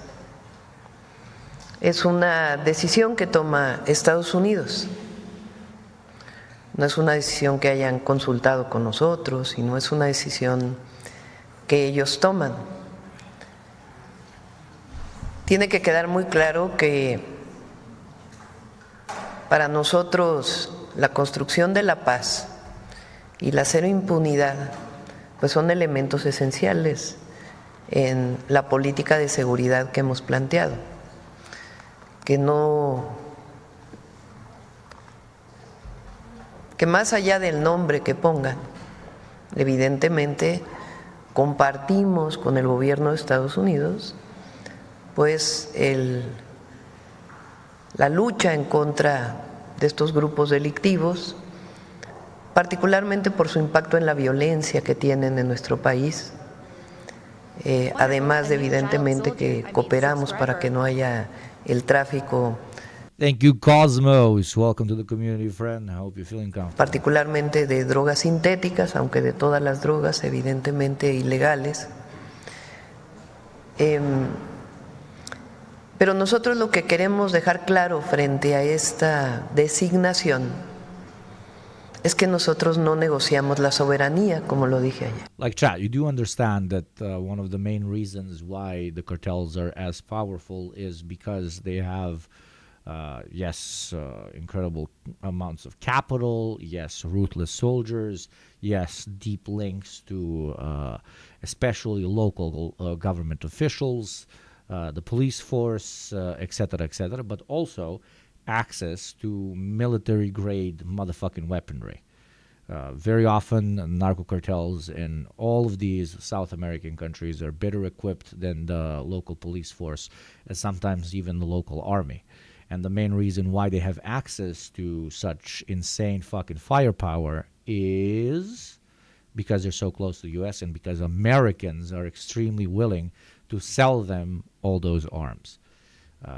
So while America is going very on potentially utilizing, defining narco cartels as terrorist organizations in order to potentially start this or that form of interventionism in different South American and Central American countries, they would not be able to exist without that beautiful American amendment that allows you to carry that beautiful firearm. Who would have thunk that having an insane approach to firearms is going to not only come to their schools in the form of firearms, but also come to their schools in the form of illegal substances. Holy shit. Hello. What was it? Hello, consequences. I am actions.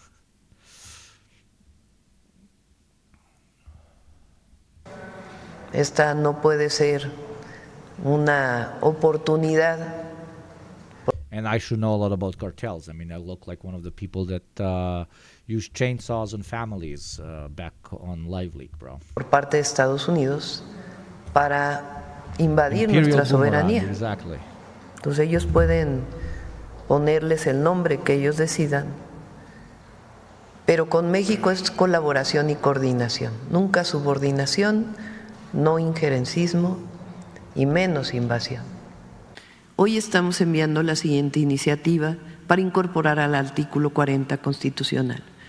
El pueblo de México, bajo ninguna circunstancia, aceptará intervenciones, intromisiones o cualquier otro acto desde el extranjero que sea lesivo de la integridad, independencia y soberanía de la nación, tales como golpes de Estado. Dude, we know so well how America operates when it comes to interventions, aka them saying we are moving into the country because we are going to protect the rule of law, democracy, and the domestic constitution against terrorist threats.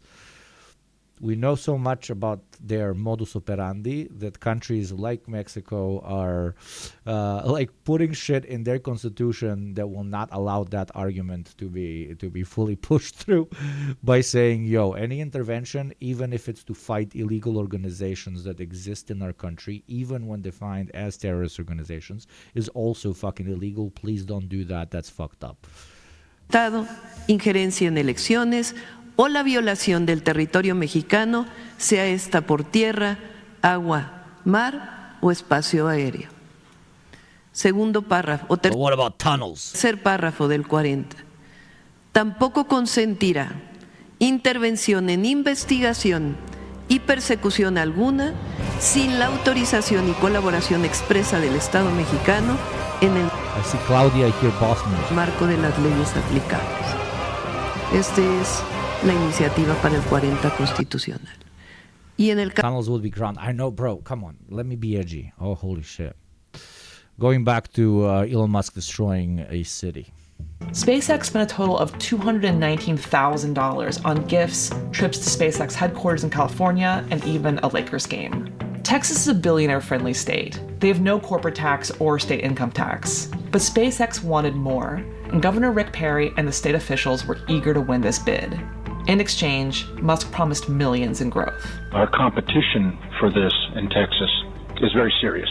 When we first met with Elon, he explained the project to us. And then he asked us, do you know why I'm doing this? And he kind of, backs away from the table and looks at us and says, humanity can no longer sustain itself on this planet, so I'm going to help with that by colonizing Mars.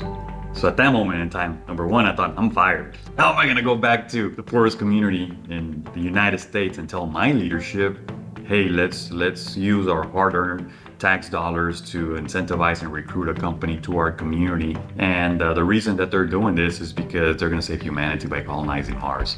It was just so out there. Gilberto Salinas co-founded the Greater Brownsville. It's like, hey, community that exists on planet Earth. How about we bring in these people that are saying we should no longer live on planet Earth? Incentives Corporation, an organization that allocates city taxes to attract businesses. People laughed at us, but we're like, if we're able to align everything, it might be just that deal of the century. Salinas' organization chipped in $5 million in incentives, and the state approved an additional $15 million, as well as a 10-year waiver on county taxes. 10 years later, in 2024, SpaceX released a report claiming they had invested $3.5 billion in infrastructure and created 3,400 new jobs. To Salinas, Musk had kept his promise. I think any business person will say, you invest $5 million and 10 years down the road, those $5 million are going to turn into $3+ billion. Yeah, I would do that deal any day. In 2014, SpaceX broke ground. The future of South Texas takes off right behind me.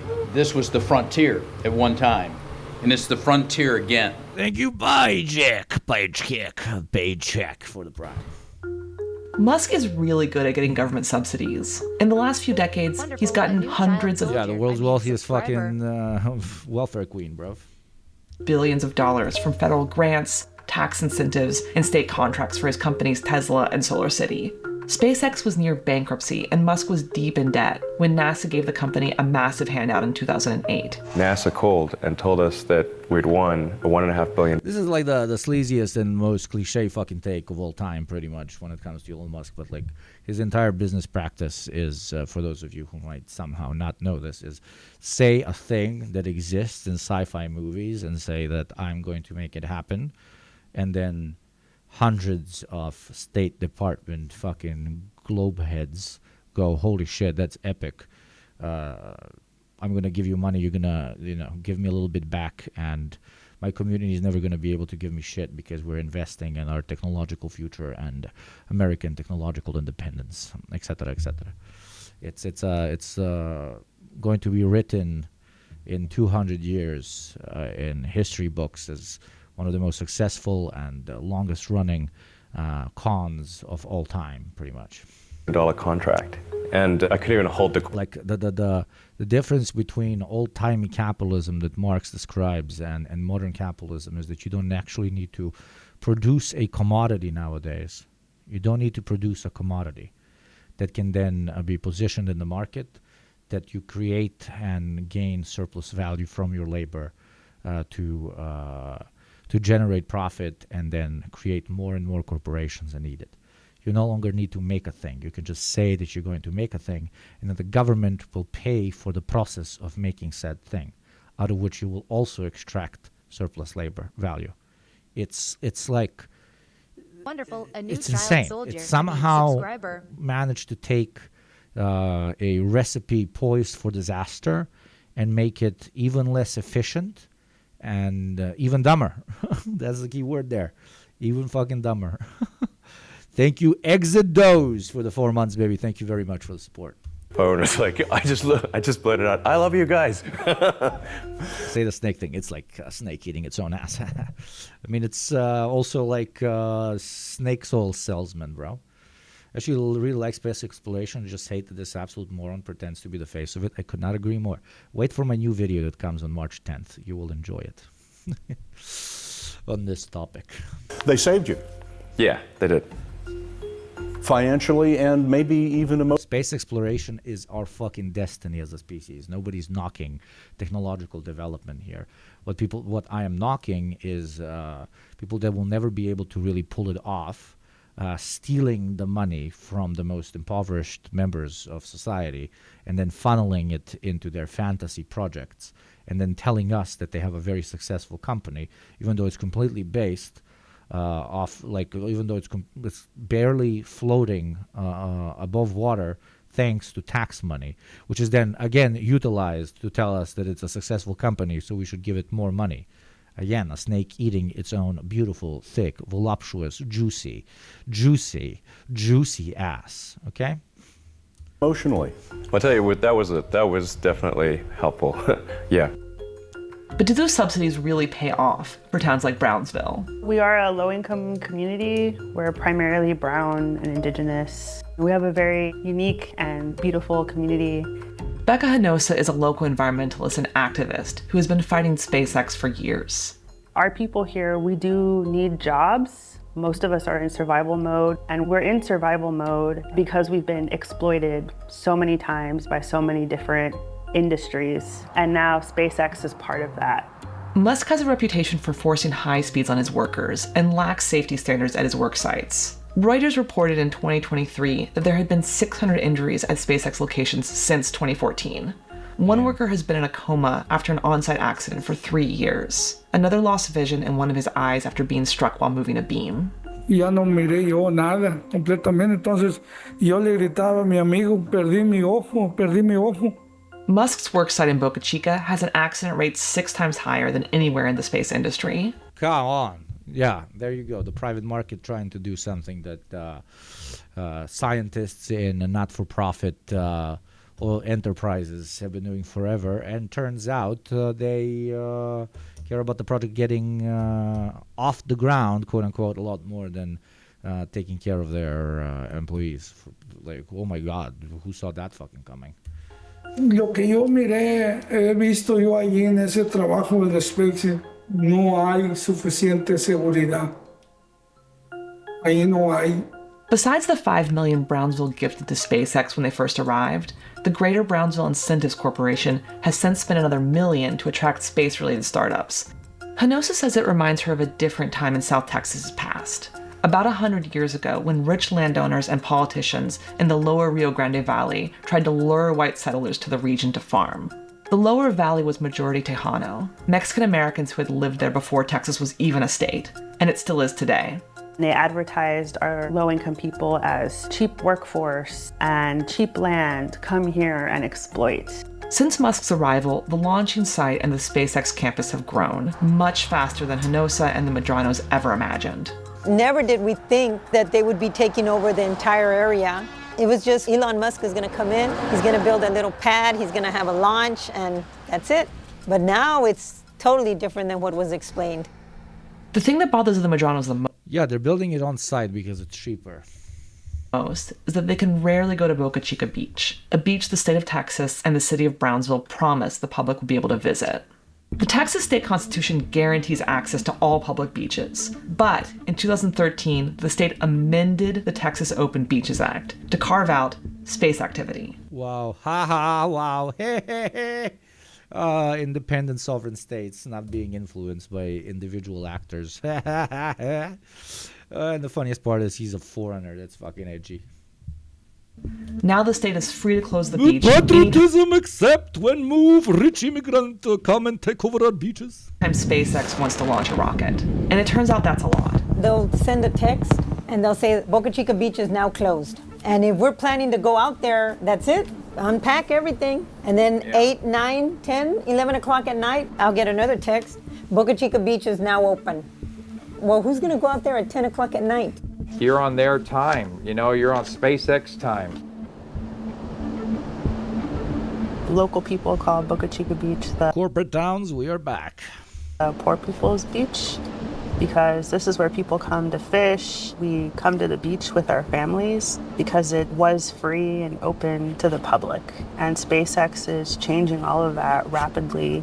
Boca Chica Beach is not only a popular spot for fishing and swimming, it's also a complex ecosystem, one of the most biologically diverse in North America, and home to endangered and protected species, including the ocelot, sea turtles, and the piping plover. SpaceX is trampling over this entire site, singeing the wildlife, burning down part of the wildlife refuge. This region, most of the native habitat has been destroyed because of real estate development, industrialization, farming. We only have 3% left, and that 3% is being destroyed by SpaceX. Hanosa co-founded the Texas Environmental Justice Center, and along with other national and local environmental organizations, is suing the FAA and SpaceX for violation of the National Environmental Policy Act, or NEPA. In order to build on the site, Musk had to do a thorough environmental impact statement, or EIS, under the National Environmental Protection Act. These reports are really comprehensive. They include impacts to air quality, carbon emissions, water usage, wildlife protection, as well as cultural and economic impacts. Initially, SpaceX got approval to launch the Falcon 9, a reliable and after years of testing, safe rocket that takes cargo into lower orbit.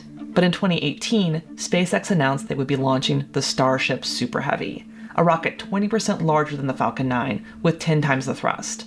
In a press conference, Musk said they would be testing their new rocket in Texas instead of the Kennedy Center in Florida because it's got a lot of land with nobody around, and so if it blows up, it's cool. If it blows up, it's cool. This is a perfect example of a time the FAA should have conducted a second. Yeah, I don't know. I might sound like a know-it-all who doesn't know anything, but doesn't the U.S. have like hundreds of thousands of square miles worth of fucking desert? Why not just make it in a fucking desert where there's no town nearby? Just fucking saying. I don't know. It's not the most advanced take of all time, but just don't build it next to a city, bruv. EIS, but instead did a simplified environmental assessment, or EA. It's more expensive to supply. It's about logistics. Of course it is. There's no roads leading there.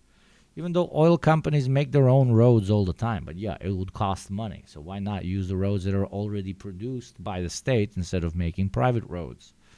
Because, I don't know, we can save a couple of mil on trillion-dollar projects. Officials concluded that there would be no significant impact of launching this much larger rocket from Boca Chica Beach. That same year, before a single rocket took flight, SpaceX started a fire during an engine test that engulfed 68 acres of brushland in flames and burned through the night.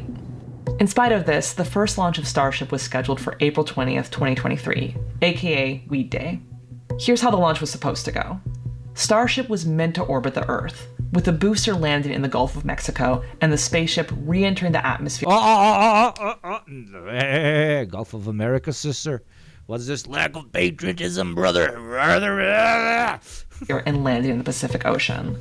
Instead, the launch pad exploded, sending debris across Boca Chica Beach and scorching more than 3 acres of land. A dust cloud poured over the nearby Port Isabel. Buildings shook, a window shattered. Holy crap! Rocket is launching. See it on the ladder. It's like a soot. Big old layer cake of it. And they're trying to tell us it's sand. SpaceX hadn't installed flame diverters, or a simple and very necessary water deluge system, sending shards of concrete and rebar all across the beach. Thank you, Lars. Welcome, Lars. I love all the Larses. Spaceship also failed to separate from the booster. The entire Starship stack continuing to rotate. We should have had separation by now. And spiraled in orbit before exploding and landing into the Gulf of Mexico. Elon looked disappointed, but SpaceX assured viewers it was a success. You never know exactly what's going to happen, but as we promised, excitement is guaranteed. Okay, now the video is going to milk this, but yeah, we get it. Like SpaceX could have been built somewhere where no people are around, but they didn't because saving money. That's pretty much the reason. And this state welfare project ended up severely harming the local community that they found themselves next to. Incredible things. We've never seen this before. Fucking crazy. Let's watch this. I've seen a shit ton of what do you call it? TikTok videos about anarchist calisthenics. Let's learn about what anarchist calisthenics is. The radical theory that will change your life. Chat, are we going to get anarcho-pilled? Let's get anarcho-pilled. What is anarchist calisthenics? I will learn as you... I mean, I have a general image of what it is, but let's see what the proposition here is. Somebody added it to the stream suggestion tab, so I'm watching it. I'm watching it. And also heard good things about Prince Shakur. It's about 10 years ago. I lived in Seattle, Washington right after college. And I remember around that time, I was working this Why don't I have fucking subtitles, bro? labor job and fucking hated it. I ended up getting fired. I ended up going to this bookstore called Left Bank Books, and I started reading about anarchism and kind of being like, oh, this is interesting. This is an interesting idea. This is an interesting topic. And also around that time, I ended up connecting with black folks in the city that were organizers. And I remember one of them said, oh, me and some of my friends are having a book club this weekend. Like, do you want to come? You should come and hang out, read some, we can talk about like black radical literature. And I was like, oh, bet, like say less. Showed up. We ended up at this cafe talking. I thought anarchist calisthenics is running from the police. No, bro, I like washing. God, you guys are toxic sometimes, but very funny. Very, very funny. Talking. And after about an hour of talking there, everyone there was like, all right, are we ready to do it? And I was like, do what? And we ended up going out painting to acknowledge a recent shooting that happened of a Somalian pregnant woman, and community gun violence ended up leading to a stray bullet, almost ending her life and ending her pregnancy. And fucking Christ. I remember in that moment going out, having never gone painting before, and realizing like, oh, this is a level of risk that I'm taking up with these new people. And this is something that I haven't done before, but it's something that I'm excited about. And it's something that I want to kind of learn from. That was a really transformative moment in my radicalization process, because I didn't need to read theory to understand that what we were doing was justified. I didn't need to like have total trust in the people that I was working with. And I needed to read and understand my own willingness to break a few simple rules in order to do what was right in a situation where something horrible had happened to someone in the community. Looking back at this moment, I now understand how revolution... Painting is in graffiti. Hey, cop. Shh. Shh. Yes. And liberation and social change doesn't just happen in moments of crisis or moments of protest or moments of spectacle. It can happen in quiet moments at home. It can happen at your job. It can happen with your friends. It can happen with someone you've met at a party or a concert. It can be simple moments that push you to do more in terms of resisting a state, a law, a rule that doesn't actually like help society become better. It actually becomes a sort of deterrence for us in living more authentically and doing things in a way that either is civil disobedience, which is disobeying unjust laws, or practicing civil initiative, which is doing various forms of mutual aid and direct action that fill in the gaps of what the state refuses to do that intrinsically leads to the exploitation or violence of certain populations of people. This is why I wanted to do this video on anarchist calisthenics. Wait, hey, yo, wait. You're not going fast enough. Yo, wait, hey. Theory that I recently learned about that I think is really important, especially in this political moment now where we are in a second Trump administration. We're seeing diversity, equity, and inclusion be peeled back. We're seeing very overt attacks on trans life. What are you talking about? We have a millionaire literally acting like the most powerful man in the country. What DEI repeal, bro? Both in the government and the military, we're seeing a peeling back of reproductive health education in schools. We're seeing federal funding being paused that is necessary to help vulnerable populations of people. We're seeing entire populations of immigrants being categorized as criminal, being categorized as essentially subhuman by a government that has a cabinet that is worth over $300 billion of white people that are white supremacists, that are a part of the elite, that believe in eugenics, that literally probably want to end our right to privacy as we know it. And how in these moments of terror and spectacle and crisis, it's important to practice a kind of liberatedness that allows us to take small steps towards the larger steps that will eventually be required of us if we want to resist state violence and resist fascism. And if the state is fascist, we have to be prepared to understand what we're up against, but we also have to be prepared to understand. I think I know the direction this lovely person is going into, and I will most likely agree. I like to call it a de-black-pilling yourself. So there are actions that you can undertake that might not necessarily be called, materially contributing to a realistic drive towards revolution, but that minimize your own alienation and through that make you a better anti-capitalist in general. Doesn't matter which particular sect you're coming from. To better explain, like you are acting in accordance to the broader socialist or anarchist idea when you are participating in this or that act of be it civil disobedience or community organizing or mutual aid systems, not necessarily because you think that this will in the long term create a better society or whatever, but because it just helps you not fall fully on your head in a perpetual cycle of alienation, right? And this very often comes from different forms of community organizing that alleviate said alienation, that in the long term make you a better quote-unquote soldier for the cause, if you know what I mean. The many ways. Are you a Russian operative? No. I exclusively work for Xi Jinping and the different multiple Balkan presidents. Okay, I'm a Balkan operative, but I don't know. All Slavs are Russian, apparently.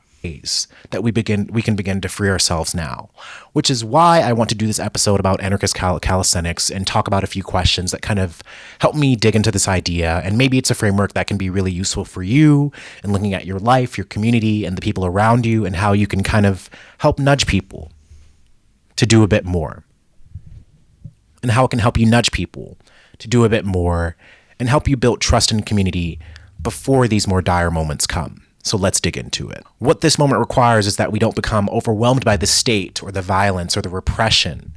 There you go. Exactly what I previously said. I have not pre-watched. That it can bring to... Basically, you need to find systems. Why do we have to talk about everything like fucking nerds? Bro, like, capitalism is really bad because, like, it alienates you, both from your own labor, but also from your own destiny. You have no control. You have very little control over the bus ride that you call your own life. So from time to time, doing shit that makes you feel like you are in control, doing shit that is completely in your control, remove some of this alienation.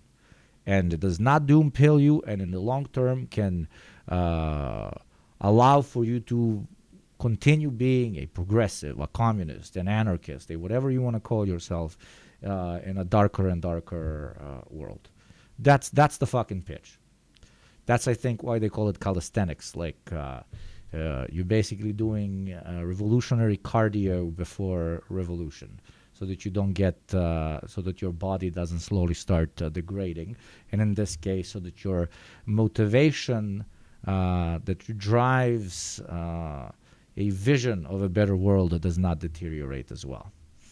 Us in our communities. So first, we should define what anarchist... I thought it was literally about calisthenics. You thought the video is going to be about like a workout, like anarchist workout regiments? That would be crazy. Calisthenics is. And this is a terminology that comes from James C. Scott, and it comes from a text called 2 Cheers for Anarchism.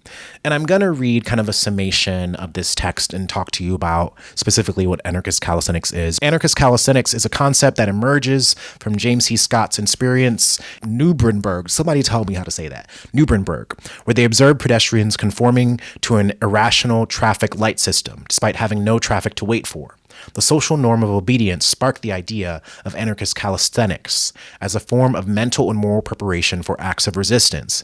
It involves deliberately breaking minor rules, like jaywalking, to challenge ingrained habits of compliance and to cultivate the courage to defy unjust system. The core of anarchist calisthenics lies in the practice of questioning laws, even the seemingly trivial ones, and using personal judgment to assess whether they are just or reasonable.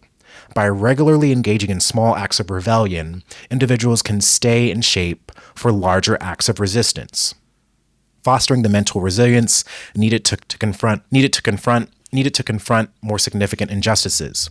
The idea is that there are small, everyday acts of defiance that build a foundation for the kinds of bravery required when large, more consequential acts of disobedience are needed to resist oppressive systems. I learned about this term like a few weeks ago, and I remember, I think around 2018, I think someone explained it to me, and I really liked it then. To say it more simplistic manner, you denormalize following the law for yourself, right? like you've been raised on a constant fucking repetitive drivel of law always good, law always good. If you break law, you immediately get arrested. You immediately get arrested. Life goes bad. Life goes horrible. Life goes horrible. Life goes horrible. So slowly denormalizing, or let's say normalizing breaking the law, breaking the law, breaking the law, breaking the law, breaking the law, breaking the law for yourself starts normalizing more aggressive and more active, using particular terms for the TOS here, forms of revolutionary disobedience, right? Then, but it didn't really stick. But looking at my radicalization, trying to break conventions, including laws, exactly. So be Balkan, pretty much. Yeah, it's pretty, I have to say, there is a massive cultural shift watching this, because I've been taught the opposite, okay? I've been taught the opposite, especially by my dad, who lived through the 90s, hardcore privatization, the introduction of the market economy on steroids in all of Eastern Europe, literally, like Mad Max IRL is the era I was born in and the era that pretty much formed him. And if there's one thing he taught me is that rules are for fucking schmucks to get eaten in the world that he was introduced to, a lawless world where only the weak believe laws exist, right? It's a very heavy-handed approach. I'm not saying that I agree with it 100%, but it's what comes when you live in one system that quite literally rewards hard work, education, respecting your neighbor, and then moving in a system that rewards the opposite, playing your neighbor, stealing from your neighbor, or the worst, employing, ironically, your neighbor. So yeah, I was bred into anarchist calisthenics, right?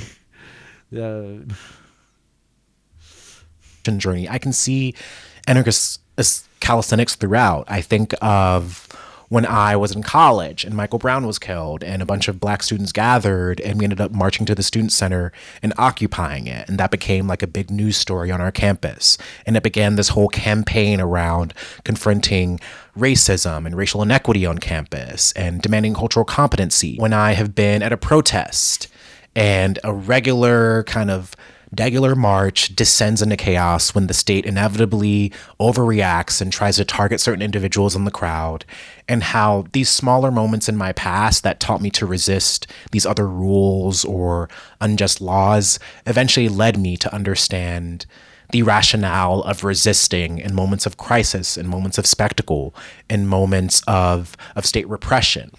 And how building up towards that is you normalize not towing the line for yourself. It's a good video. Like, this is very, very good advice, especially for people that are kind of like beautiful little angels, right? Always have been very nice, exceptionally nice, super polite, super nice, right? It kills that instinct of identifying being very civil with being good. It creates a necessary hole between those two. It's good. It's good, especially for those types of people. I fuck with it. I fuck with the premise.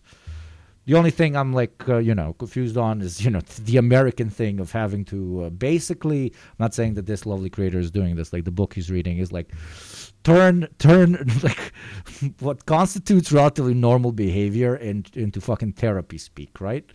The sentence of, the law is not always correct, and organizing in your community and doing shit that might not necessarily be perfect fucking Marxism, because it motivates you to better understand the world and understand that you have a lot more power than you actually do, than you actually believe you do, into, a specific term, a specific political construct, etc., etc. so necessary, and it doesn't just happen overnight. Sometimes it can, but it doesn't always happen overnight. How does anarchist calisthenics show up in our lives? How can it show up? If you look at poor people's history, black people's history, or piece of shit leftists, the way our chat is, like, just be a fucking menace. That is what I'm fucking telling you, okay? Being a menace is fucking based as fuck. Never be a menace to your fellow fucking brothers, sisters, and enemies, but to everybody else, fucking don't give a fucking shit, okay? Nice guys do fucking finish last, but not in relationships, but in fucking capitalism. Fucking eat, brothers, eat. People of color's history, brown people, indigenous people. You could see anarchist calisthenics throughout our entire history since we have come into contact with whiteness and white supremacy. How the Underground Railroad and how slave rebellions, those were major acts of rebellion that could have only been possible, keeping certain mold of their culture that the slave master or white supremacists attempted to erase when they kidnapped Africans and brought them to this country. The small acts of, I think about enslaved blacks, enslaved Africans learning to read and write. It's a great allegory or example. This is a good video. Right. Us fighting to stay in contact with our children if they were on another. Because for slaves, being a slave was normalized. You get this? Like, especially 3-4 generations in. That's what is normal. You begin acting like a slave because that's the only thing you know. These people are slaves. These people are slave owners. You've been born as a slave. Act as a fucking slave. The idea of not acting as a slave literally sounded fucking insane to a lot of them. Because in the context in which they found themselves in, it was insane because it went against the so-called natural order of the time, which later on they realized was not the natural order, and they overcame it, right? Through rebellion, through revolt, through great courage. But if you don't start questioning the small aspects of it, how the fuck are you gonna start questioning the general system eventually? Property or plantation. Poor people find ways to share resources that is delegated by. There was a mental illness of wanting to escape slavery, drapetomia, right? Crazy shit. But from the modern context. In their context, it was like, what the fuck? Why would how can a slave not want to be a slave? You're a slave. What the fuck? Right? At the state. And they end up reappropriating them in their communities. People sharing EBT, people cooking meals together, people communalizing childcare, doing things that not only go against the rules, but provide systems of us taking care of each other. Same like systems of managing to keep this channel afloat, helping out your fellow chatter against advertising, and feeling good because you're not going to watch the ad that is going to play in the next 1 minute. Obviously, awful comparison. One is not like the other, but still top of the hour ad break. Do consider subbing. Do consider oiling me up. And for every 10 barrels of oil, I will give 5 back. The ad plays in 30 seconds. Thank you very much. Mutual aid, but on Twitch. It's a hilarious sentence to say out loud. Paying for public transit. Thank you, Goose Majour, for the 5 gifties, baby. Now we're 5 gifties away from another 5 from me.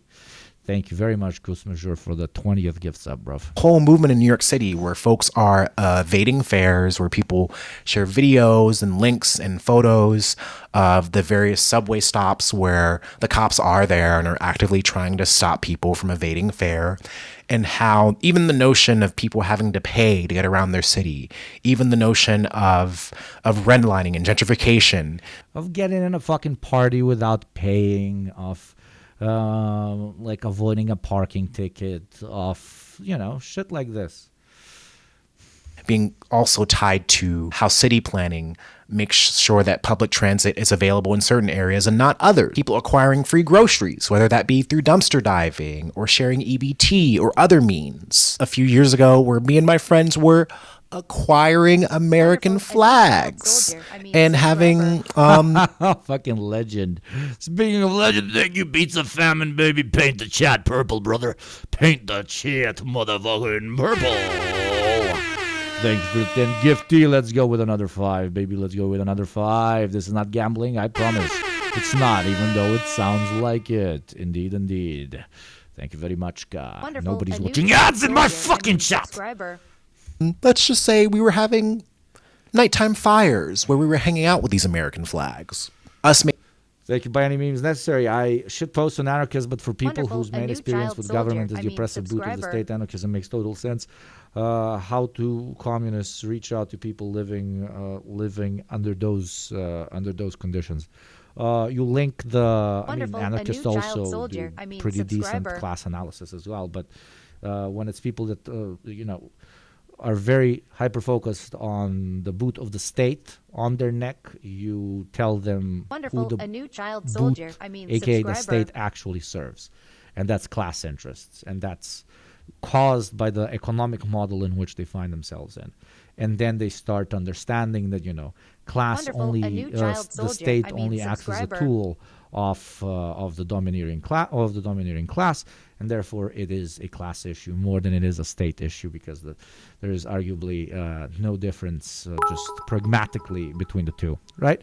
And that is how you introduce it to people that really harp on cops, the military, etc., completely understandably.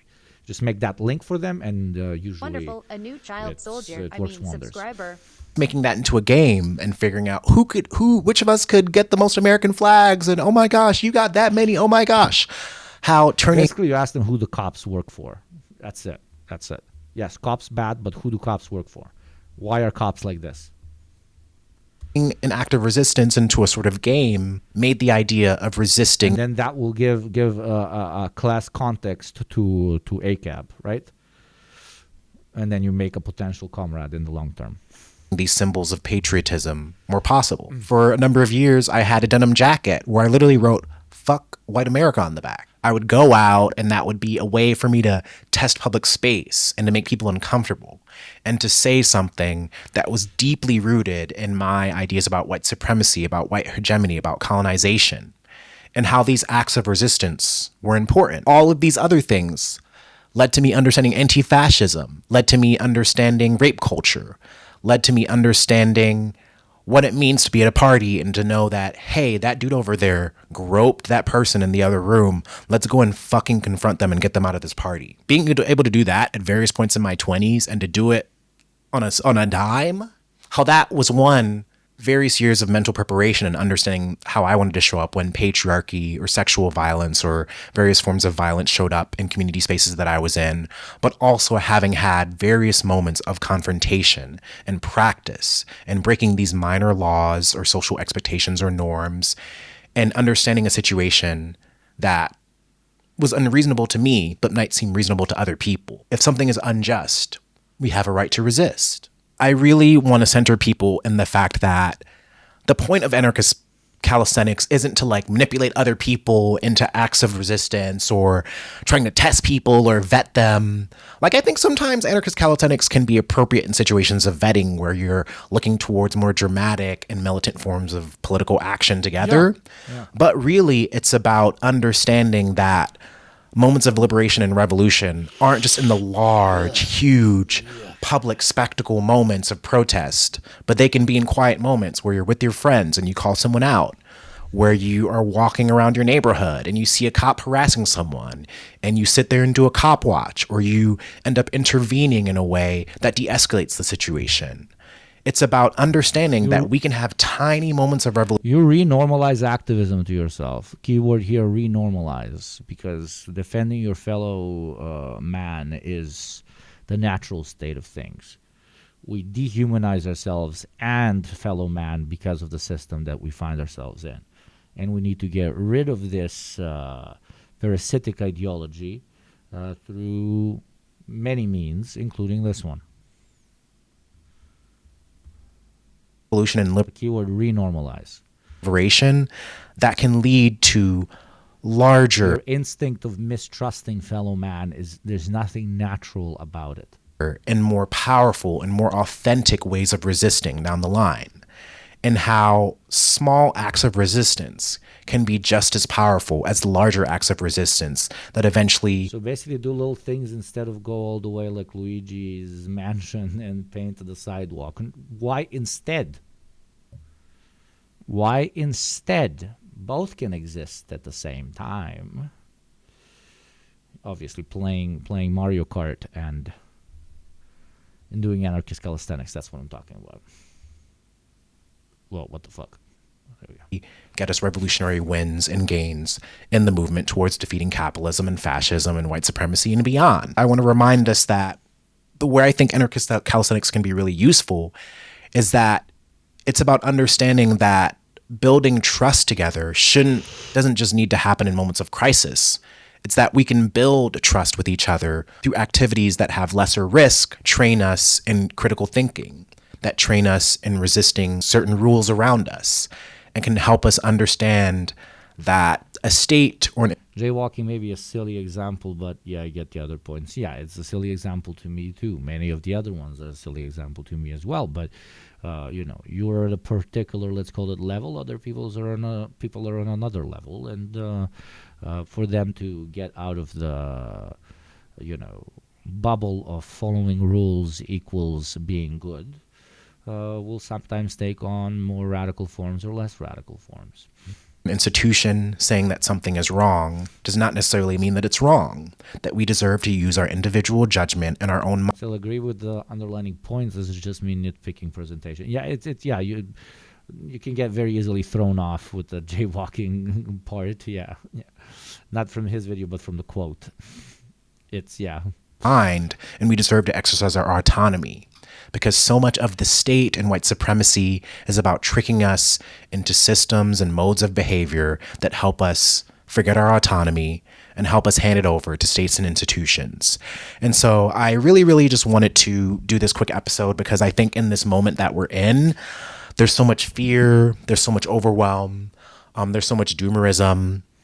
If you haven't checked out Lucretia McEvil's YouTube channel, or they recently did a video about revolutionary optimism, and I really loved it. One thing that I kept thinking about throughout that video is that it's these small acts of resistance that can help. Let me go take a quick pee, and we will soon be going and talking to the biggest white political commentator on Twitch. Can't wait. Let me just take a quick piss. People that are newer to ideas or processes or movements of liberation, and understand that you don't just need to show up to a protest and join the Black Bloc. You can look at your community and the spaces that you show up and think of ways that you want to react when things go wrong, when unjust things happen, when certain rules are instituted that simply aren't for the well-being of the community or the individual, and how we can resist one step at a time, and how that is so, so important. Thank you for watching this video. Comment and let me know if you've heard of anarchist calisthenics before. I'll put a link to the book that was mentioned in this in the description. And I really, really encourage people during this moment in time to take care of each other, to show up for each other, to check in with each other, and to find simple ways to resist the state violence that we are seeing now and that will continue in the future. And if you want to support this channel, like, comment, and subscribe. Consider joining my Patreon, where if you join for free, you get access to a newsletter of monthly direct action resources, or if you become a paid member, you get early access to videos like this, and you get to answer polls about other content and things you want to see on this channel. And if you want to support this podcast, consider following us on Patreon, where you can get a free monthly newsletter if you sign up as a free member. Let's go talk to this beautiful son of a bitch. Thank you very much. Everybody go check out this video. Yo. Can you hear me? Wait, I can't hear you. 1 second. All right, give me 40 seconds. Yeah, no worries. Should we start the Zoom as well, or talk through this thing? I was gonna do Zoom. Okay, let's do Zoom. That means, or I'm listening. Or, man, I was thinking, man, I need to. Hold on. I was thinking about how, because normally I just bring the other person's camera in my Zoom. You know what I mean? Makes sense. And I assume you're using your camera right now, and you don't have an alternative camera. No, like I'll open a different scene tab in my OBS, where I'm not going to have my camera on, and then I'm going to cast the Zoom screen where it's going to be your face and my face. But you will have to cast your camera in Zoom as well. Does that make sense? Yes, that does make sense. Yeah, I'm kind of really smart. Yeah. Say again? I'm kind of really smart. Yeah, I'm OBS queen here. I struggle with it so much. I just don't have I have like the most basic bitch setup because I don't, God damn it. I'm just thinking about how shitty it's going to be. How am I going to figure this out? you like the place where you will usually stream, like where you show your browser. That's where I would put the Zoom screen, right? And then it's going to be my face and your face, and you kill the camera that's showing up in your corner. I'm guessing. Make sense? All right, well, but we'll we mute figure it out. ourselves on this thing so that we utilize Twitch's whatever function. How do we merge chats? There's a button. I think as you initiated it, you should have a button above something, like above your chat in Stream Manager. I think. Okay. Check Let me it look. out.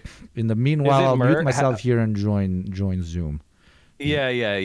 We'll figure this shit out. How do Okay. I merge this? I don't see the button. There should be stream together, give us feedback, notifications. I fucking hate this shit. Shared chat. No. Look for it. Chat, help my guy out. Help my guy out about merging chats. Hold on. We're figuring this out. Okay, now I'm muting myself here and joining on Zoomy Zoom. Okay, 1 second. 1 second. Okay, it says shared chat. Okay, pop out, guest star. Level up your collaboration with share chat. Share viewers. Combine chats with your collaborators and let your... Okay, start share chat. It's pretty cool, right? We did it? Are we in shared chat? Yes! Chat is shared. Did we do it? Yes, sir. Chat Did we is figure it shared. out? Chat is shared. Now join Zoom meeting. Sick, Okay, bro. The fucking thing is going fast. The thing is zooming. Yeah, this is slow for me. What's going on? Why is it so slow? Is this your chat slowing my... No, I'm kidding. Okay, I'm going to mute this and we're going to figure this out. Okay, yeah. Let me now try and join through Zoom. Okay, my chatters can hear me probably. Okay, I'm joining his Zoom video. Most requires participant. Okay, this one requires turned off. Let me join this thing. Host has joined. Let's see. Leftist technology, okay? Leftist technology. Incredible things are happening. Now I'm waiting. Mike, let me in, goddammit. Mike, Zoom is telling me you gotta let me in, brother.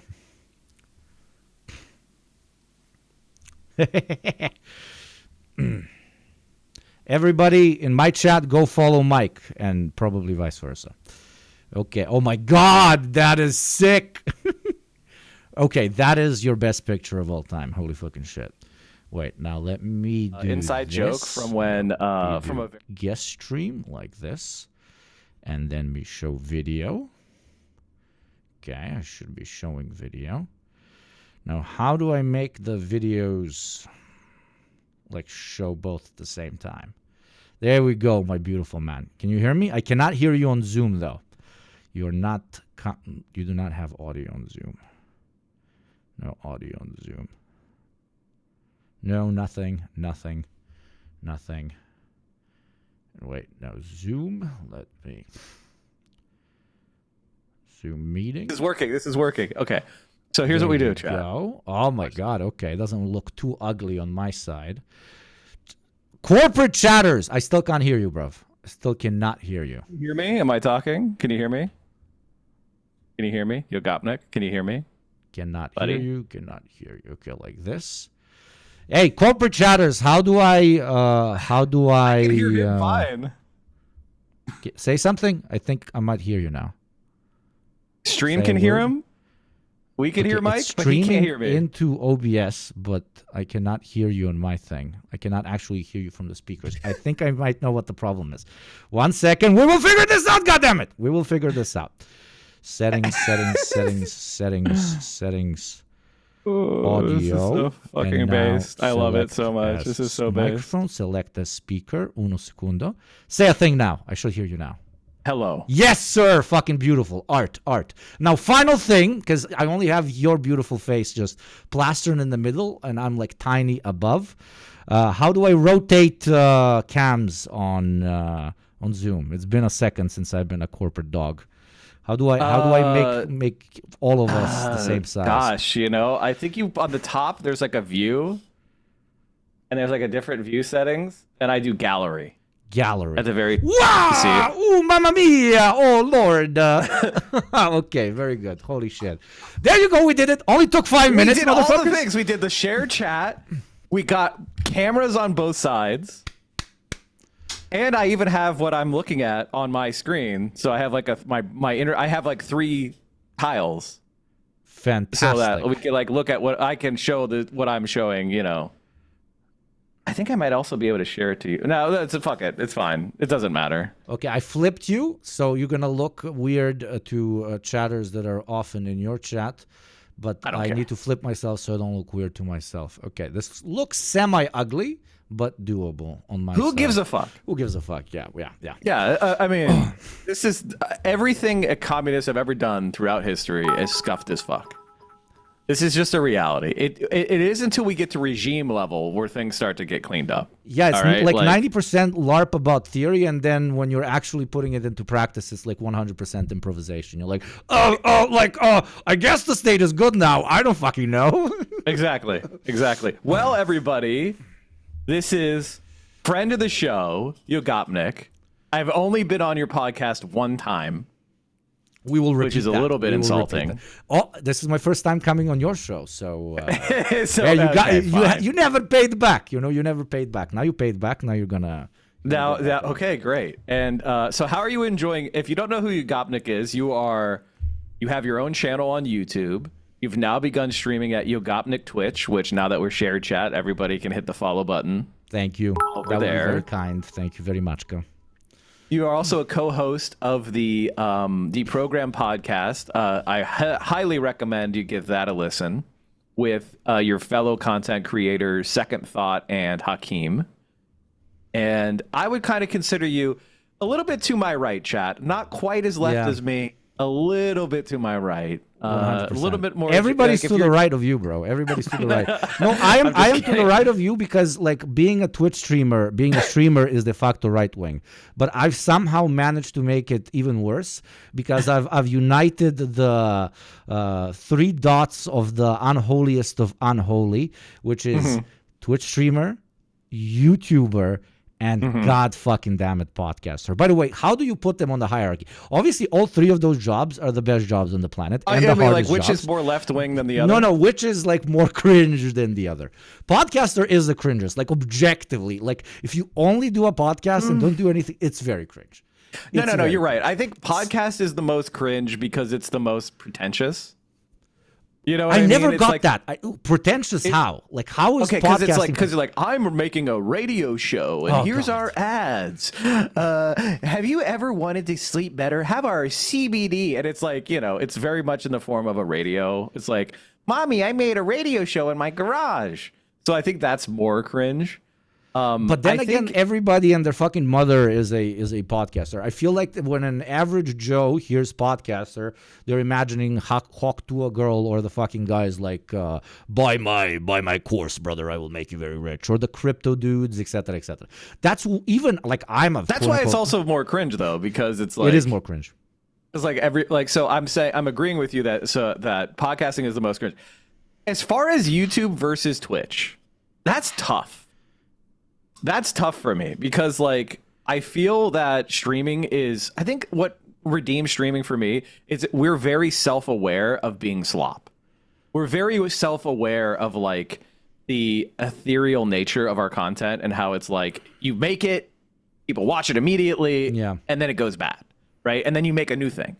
And so you're constantly, it's like, it's in the moment and everybody's self-aware of that. And I think that redeems it a little bit because it reduces how like self-important it is. Yes. Like each stream isn't the most important stream. Like, whereas when you make a YouTube video, there's a certain level of like, I'm making this, and you're editing, and you get pretensions. And I think YouTubers are a little bit more pretentious.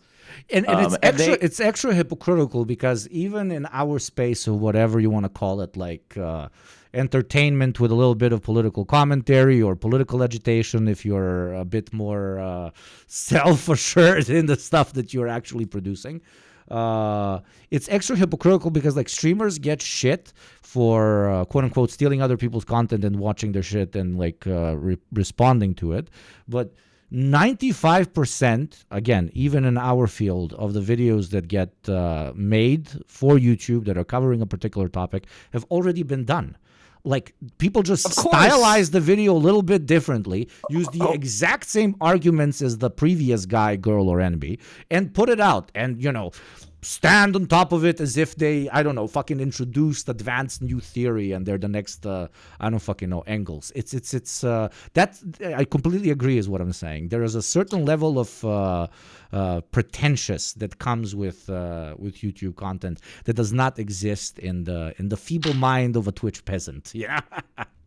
I mean, gosh, I agree with that completely. And the other thing is, I think YouTube is also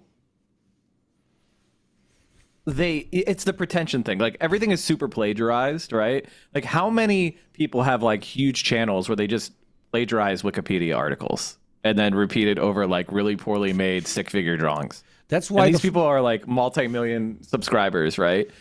That's why the whole like LARPy dead internet theory or whatever hits the nail on the head, but only halfway through, because they're like, oh, this is just like algorithms reproducing shit. It's just like AI printing out shit. No, yes, sure, there's a lot of that stuff, you know, fucking, did you see the minion on the cross? The minion on the cross, the fucking legendary meme.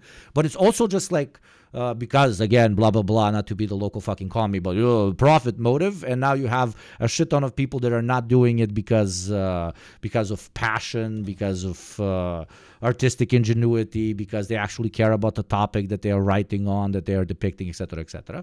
There's hundreds of thousands upon thousands of people that have gotten into the quote unquote content game, even on the side of making essays, making historical content, making analytical content, making political content, 100%. Only to make some fucking money. Dude, you probably have like massive channels that are like 5, 6, 7, 8 multi-million-dollar channels that are probably owned by a guy that like literally just pays writers and pays editors and goes to fucking Hawaii, like never works ever. Especially because the entry, financial barrier to entry is 0. It's buy a fucking mic and, you know, hope that the algorithm likes you eventually. So that's why it's turning into slop. So what I'm saying is dead internet theory to an extent is correct, but it doesn't need to be fucking AI. It's just like passionless drones that are making content for the sake of content. I would say like, okay, so I was just looking over a very popular YouTuber's channel by the name of Destiny. I don't know if you're familiar with Destiny. He's popular on YouTube. He's kind of what I consider to be the quintessential YouTuber. Mm-hmm. In the sense that he knows. I have no idea who that is, by the way. Absolutely no idea who that is. Yeah. He has absolutely no idea what he's talking about on any topic. And but he also acts super arrogant while sexually exploiting his audience. So for me, he's kind of like the representative of what a YouTube creator is like, which is completely dumb as fuck, doesn't know anything. Like we just watched a clip today where he didn't know what common law was, and he was like arguing with an attorney about how America has common law, and which is a very basic kind of 101 American, you know, poli-sci level take. And it's like, okay, first, you know, if you don't know what common law is, that's fine. But you don't then say, I know how to interpret law better than a lawyer. You know what I mean? So it's a fucking hot take economy for the sake of the hot take economy. But and it's completely like vibes based, bro. Like, so he has those particular vibes, and people that watch him have the same rapey vibes, let's be fucking honest, and they're gonna listen to everything he says because he's like the apex rapist guy. So they're like, oh, fucking phenomenal, this is the fucking wolf that I need to stand behind in my march towards eternal truth through one Wikipedia article at a time. And well, this is something that I wanted to ask you. Go. Well, this is what, just to like kind of frame what I'm saying, and this is like the issue that I think is facing politics in this new era of content. Like live streaming content is actually, and like making YouTube videos is what politics will be for the rest of our lives. Like number one, like that's, unless some more immersive form takes hold. Like people are going to be making everything content, and they're going to be live streaming. And the reason why I know that is Mexico. Like AMLO was basically a live streamer. Every day he would go and he would do like a 4-hour live stream, like me, in front of, and he would get hundreds of thousands of people watching. And the thing is, it worked, because even though AMLO is really a weird, kind of a weird guy, because he was like going around the media and he was engaging with the Mexican population and talking about the policies that he was doing. Now Claudia does the same thing, Claudia Sheinbaum. Now, you know, listen, I have my critiques of that party. But it's you can't deny that they are the most popular like left-leaning party in the world right now. Of course. Outside of the Communist Party of China. And like that is based on the fact that they figured out we're in the live streaming era, and just going in front of people and talking them to directly and treating them with respect, right? Like not just giving them grade 5 level takes, but actually showing depth, bringing on experts, talking about the issues, treating the Mexican population like they're smart enough to understand this stuff. And that has resulted in massive like loyalty. You know how much fucking logistics you need to fill a whole ass Colosseum every single day, 4 times a week. Imagine filling 100 Colosseums 4 times a week for 5 to 6 hours, with more people coming in. The second somebody goes out, new people come in. Impossible, right? Then this little thing called the fucking internet erupts, and we can quite literally do this, and some politicians figured out how to properly utilize it. The game is completely changed, and we will, like, I completely agree with your take, and we will see even like established quote unquote political figures start to utilize it. God, I hope they do. But there's obviously there's a dark side to that potentially, right? If fucking misinformation flows like a river now, you can imagine how it's going to flow when they have access to much more people than they've had access to previously, that they can lie to quite literally directly. Well, yeah, I mean, like the mainstream media, like it used to be. I think why the mainstream media failed so much is because it was about manufacturing consent for what elite consensus was. Yeah. So it's like the elites figured out we're going to go to war with China, right? Or we're going to go to war with the Soviet Union. We're going to invade Vietnam. And the mass media was just a way in which the elites' beliefs were inculcated into the masses. And so they were done in a very straightforward, it was more like conclusions being transmitted to the audience. It wasn't a democratic dialogue between like the people and the elites to figure out what is the reasonable policies. It was the elites dictating to. It's like these institutions, these organizations trying to tell me what to think. But when there's a guy with a little camera looking me straight in the eyes through the camera, then it's more humanized. Even though, like, probably half of his stakes, if we're talking politicians, also come from said institution. But because it's much more organic, it's much easier to swallow, and therefore much easier to trust. Yeah, no, dude, the streaming can change the whole fucking game. Yeah, and also, like, those of us, like you and I exist because of the social media milieu, right? Like, literally. Because I can have, and you have discussions with our audiences that get into depth, where we can talk about the historical evidence. We treat them like adults, and we talk to them like, well, maybe not in your community, but in my community, we treat them like adults, and we respect their intellect, and we when we talk about the issues like American foreign policy or Medicare for all, we're not talking to you like you're 5. We're talking to you like I expect you to understand being an adult and why these policies are important, and going into the depth. And going into and they understand it, and they get it, and they learn something, and they reply, and they're like, "Oh, I never saw it from that perspective. That's kind of fucking interesting." And then you slowly see them blossoming. That was the biggest surprise, honestly, because when before I started doing this whole fucking thing, and I would watch, some streamers, not always political, but in general, and I would see them constantly, like, very violently, even arguing with chat, which is sometimes necessary because you get hogs in chat, and then you treat them as a pet, and it can even be fun. You milk the content out of it, etc., and then the rest of chat can learn something new from your interaction with whatever, sometimes well-intentioned, sometimes not well-intentioned points that they are throwing your way, right? But I was expecting to get a lot more, completely unhinged pieces of shit in chat. And I've been doing this on and off. Now I'm trying to, from the beginning of this year, to fully become a streamer, or whatever you want to call it. Oh, really? Oh, no. Yeah. Dude, I will only steal the weekends, bro. Yo, Mike, normal human being does not stream on weekends. And when you feel that, the fucking, that lack of heroin, that Mike heroin over the weekends, there's an unhinged, masked fucking Balkan guy. I mean, listen, like, I respect the achievements of organized labor and I don't want to be somebody who undercuts that by streaming on the weekend. You know what I mean, chat? Like, motherfucker. I would be doing Race to the Bottom.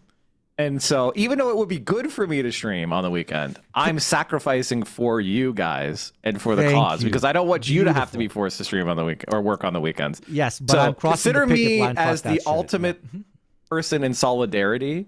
You know what I mean? Like I show my solidarity with the worker and anybody. No, I'm fucking.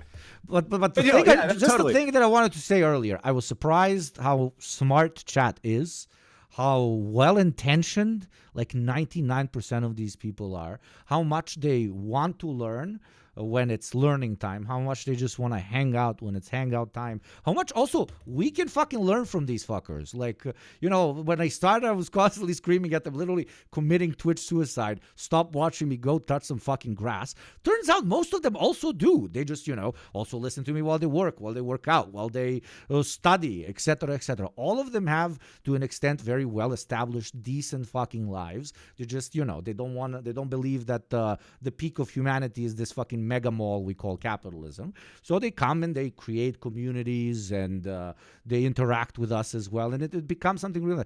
Basically, TLDR, I thought that it's going to be far more toxic than it is.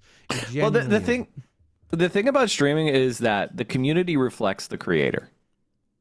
So that's why they're all horny all the time, motherfucker. Exactly, your audience is very horny because you're horny. Right, and yours is what? Very smart, very erudite, and yeah. I have an emote just for people like you called DSA Bonk. Yeah. Whatever anybody is acting like Yugopnik in my chat, you know, they get clubbed, and that's how we keep them in line. But I will say this: so like, that's what I love about streaming. The other thing that's very funny is like, conservatives are actually scared. The most important emotion for the conservative movement is fear. And so when you have an open chat and you're like, come bring me your conservative, you know, arguments and let's have a conversation with it, you know, that's the thing they're the most scared of. Because they know deep down that what they believe cannot really firmly be supported by the evidence. And so having an open chat, having the ability for people to come in here and try to like make points kind of demonstrates to your audience and the new people in your community just how vapid they are. Absolutely. And how little foundation they have for their beliefs. And whether it's stuff like racism or defense of neoliberal capitalism or you know, whatever. What you actually find is the people that are coming into your chat to defend these things, they usually just act up. You know, they usually just like throw out an insult or something, right? Or they act like a child, you know, a troll. And that's like pretty much the peak of conservative thought at this point on the internet. Like you're not like Asmon's Gold chat is not out here, you know, offering us treatises on neoliberal development theory. You know what I mean? These are just guys going like, we got the better culture. Yeah. And even like, let's imagine they exist, and sometimes they do exist. The 5% of rightoids that are not like just vapid, hateful, fearful, you know, you mean the economic cuckolds or whatever. They usually, you know, the type of fucking conservatives that are the way they are because they've never really even interacted with a relatively progressive person ever. And they have this image of this fucking unhinged communist that wants to come and take away their guns or whatever shit. Streams really allow for them to potentially come in, and then you interact with them and you give them a very different image of what quote-unquote leftist is. Right. And then it starts clicking. They're also like just fucking chill. They have maybe a worldview that's a bit different than mine. Maybe, I mean, they look chill, so maybe I want to learn more about this worldview because maybe I'm missing something because they look like fucking normal. And, you know, so light bulbs start going off to an extent, and you can contribute to a relative sense of, you know, de-radicalization or whatever the fuck that means, but you know what I mean. And, you know, that feels good too, is what I'm saying. Oh, no, definitely. It's funny because sometimes people will try to attack me, liberals, because I come from a very conservative family background, you know, at least on my parents and family has been radicalized to the left by me. So people will come to me and be like, oh, you used to be a conservative in 2003 or whatever. I'd be like, yeah, I was raised, you know, in a military background in a very conservative family background, and through my, you know, conversations I've had with family and their life experiences of like getting into organized labor and things, I have helped push them towards a left-wing radicalization, you know, or left-wing politics that they didn't previously have. Yeah, it's like, I'm proud of that grown. success. No, Mike, fuck you. You've grown as Exactly. a person, and that is fucking disgusting. You should only hold the opinions that you've held when you were 17 for the rest of your life. And, your life has peaked ideologically when you're complaining about black people in video games. And you should continue, like, thinking. Oh, I would specifically never like did. this I never for did the rest that, of your but- life, and then want to shoot communists because you can't have a girlfriend. That is how you're supposed to live your life. Not actually learn, you know. I think one of the things that's really interesting, and this is what I want to, what would you like to talk, like, what do you think about, like, the space, you know, when you did a video on, like, the funnel, which I think is one of the most important videos to kind of understand political discussions, because I want to talk about tumors for a second, just and get your thoughts on tumors, which is like, there are people that use the appearance of politics or talking about politics or interacting with politics as clickbait, as a way to get people into their community. Pretty much. And that's their only goal. And I think a lot of us who are more oriented toward politics as a real project to try to accomplish something in the real world, we can oftentimes get confused or subsumed into interacting with these people because they are making political sounding arguments. I'll give you an example of someone that I'm talking about. Ethan Klein, right? Ethan Klein is injecting himself into like the political debate on Israel-Palestine. And it's like, this guy doesn't actually care about politics and He makes or content even really to watch while you're taking a shit, and now he wants to Exactly. have hot takes on apartheid. Yeah. Yeah, like, and he doesn't have like, in the way he approaches politics is to use it in interpersonal squabbles, right? Yeah. He's mad that, you know, Hassan told him, you can't be a left winger and support genocide. You can't be a left winger and support the apartheid. And if you have that take, left wing people are not going to like you. And so, you know, Hassan communicated that to him very clearly and fairly, and honestly with kid gloves, right? Gently. And Ethan Klein thought, no, it's you poisoning your audience against me, as opposed to Hassan just saying, my audience is a political audience with beliefs and a perspective, and you can't do the thing that you're going to do. And he ended up, you know, he went down and when they broke apart, you know, Hassan did the ultimate move in revenge, which is he lived well and he succeeded in life. Yeah. Do nothing, Like, win. Yeah. Yeah, like just go and say, okay, bye. And, you know, Hassan's viewership went up and his viewership went down. And since that point, he's been fixated on him, and he's becoming fascist radicalized because of the interpersonal thing, right? Absolutely, yeah. And like he's using these. And sorry for getting off on a monologue here, No, but go on. This is my understanding of people like him or Destiny, or is they're not really political. They're using politics. And when you approach them with like political arguments or with an attempt to understand their worldview, there's nothing there. It's just taking advantage of the clickbait of politics, of trying to be part of something that, quite frankly, they don't know anything about, they can't articulate, and they will never like successfully persuade anybody. And so you should just treat them like you would treat any other worthless troll. Make fun of them, laugh at their failure, and watch them fail. I agree completely, or sometimes to an extent even ignore. Listen, like the whole funnel thing that I did, I was surprised that nobody had made it previously, because basically now we have social media, and obviously it's going to be utilized to a certain extent to push particular worldviews further. The right has fucking managed to utilize social media for the last fucking decade and a half, much better than we can ever imagine doing, unfortunately, even though we're trying to correct this course, some of us literally, by doing this full time as a fucking job to an extent. But yeah, I was like, there's these let's call it agents that are thrown all over, and some of them do it more as an entertaining content, more as educational content. They're all on different levels of how open they are when it comes to preaching socialist politics, etc., etc. And the same way that back in the day, people would give out leaflets, people would post posters on the walls, people would do like small zines. Gatherings in taverns, etc., etc. Sell the zines. Yeah, so absolutely to introduce people to particular ideas. Now, as we're online, people are also doing it here. And I was like, okay, does this in any way equate to any sort of pragmatic contribution to the wider cause, if we want to call it that? And I genuinely do believe that there are a lot of people who do contribute to said cause by pushing people down. I'm an ex-marketing guy. Yeah, shoot me. I apologize. Through the so-called that makes sense. Funnel of education, right?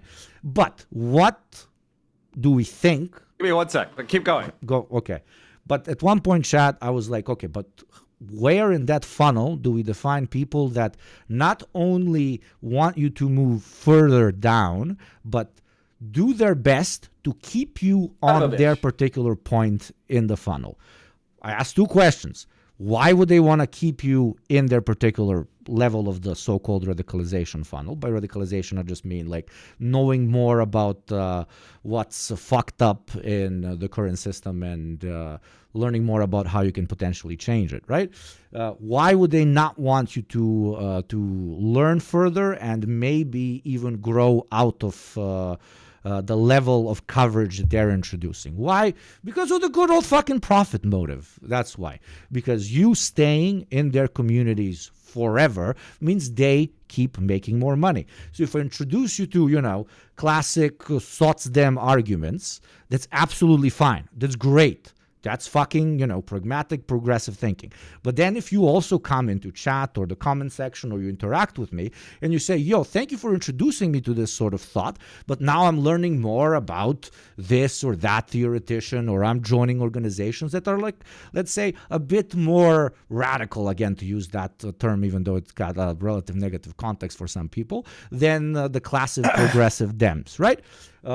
Why do they then react by calling you, fucking unhinged, somebody who is like a quasi-fascist, etc., etc.? Because they don't want you to leave, because they don't want you to outgrow their particular coverage, because they want to keep making money. And that's why I term them as quote-unquote tumors, which to an extent is not correct, because they're not even a part of the funnel. Some of these people have accidentally, and others have intentionally, kind of like Ethan Klein is an example of intentionally trying to enter the larger space of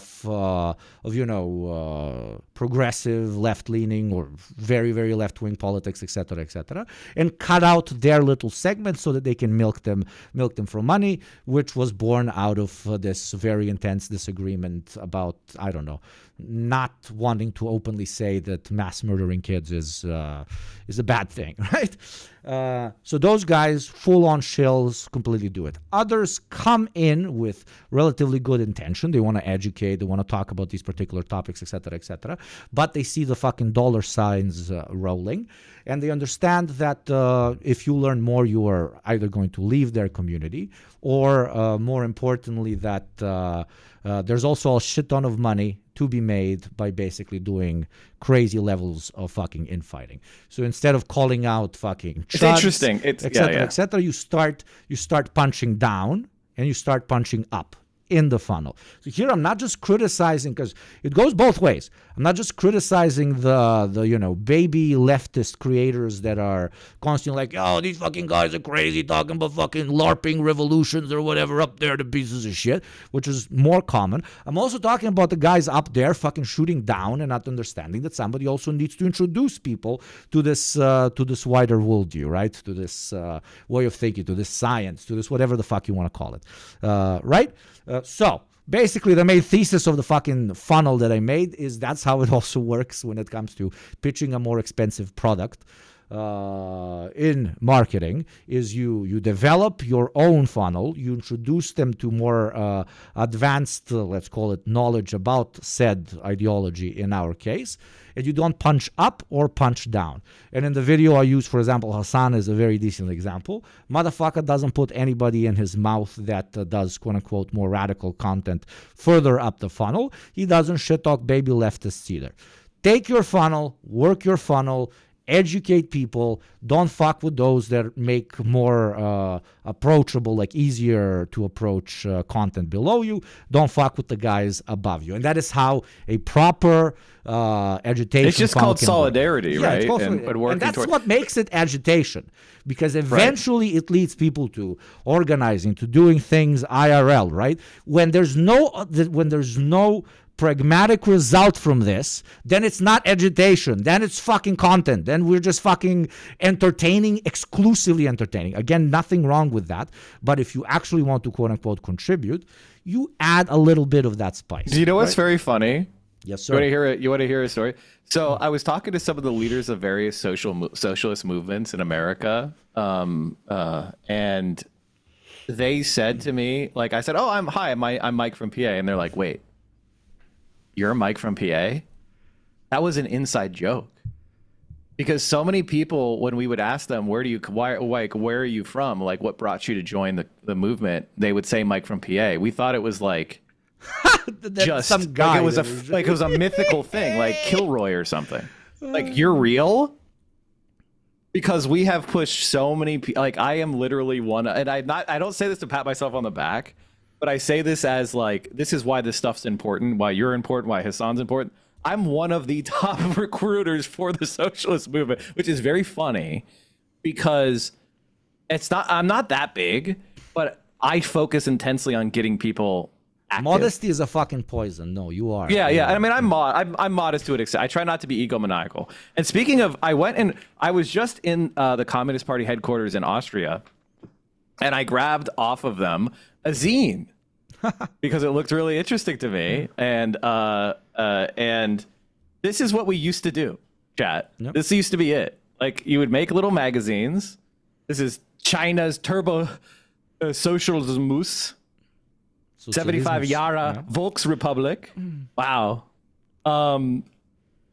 And this is what we used to do. So now we have the opportunity to create this content and reach people where they are and create this socialist movement. And it's so much more effective as far as time from the agitator's point of view for getting in contact with more people. And there's only one way for you not to do it right. It's by being a tumor. That's why it's important to mention. The other thing is, like, there's certain things that people sometimes talk about purity testing as an idea, and like, it's bad to purity test, right? And I agree with that in a certain sense, except there are certain things that are like, you are a liberal or you're a leftist, and that distinction does matter. Of course, we can't just become gruel and indistinct and have no program and just desperate to get as many people into our side as possible. We have to have a certain level of give and take. There has to be a certain level of political education, political alignment, political content. And when people use the term purity testing, that is a thought terminating cliche, or they can't debate on the merits, right? They're saying you're purity testing because I'm saying, for example, being pro NATO makes you not part of our movement, right? And for the status quo in America or in Europe, being pro NATO is what the establishment is. And NATO is set up as a defense project to kill the left worldwide. So if you're a pro NATO leftist, it's like being a pro slaughterhouse cow. Like, you're just not understanding the way that system is set up. So anything that is undermining and disrupting NATO is positive for us. And if you don't understand that, then you're probably not, a left-winger in a real substantial way, and you're still just a liberal. And you can't divide, quote, foreign policy from, quote, domestic policy. They go hand in hand. And these are like very basic things that we need to get over before you can really be a politically active left-winger. Because if you're going out there and being like, yeah, America shouldn't, support the genocide in Gaza. And yeah, America shouldn't, fight a war against China in Taiwan. And yeah, America should be, pouring troops into Ukraine. That's insane.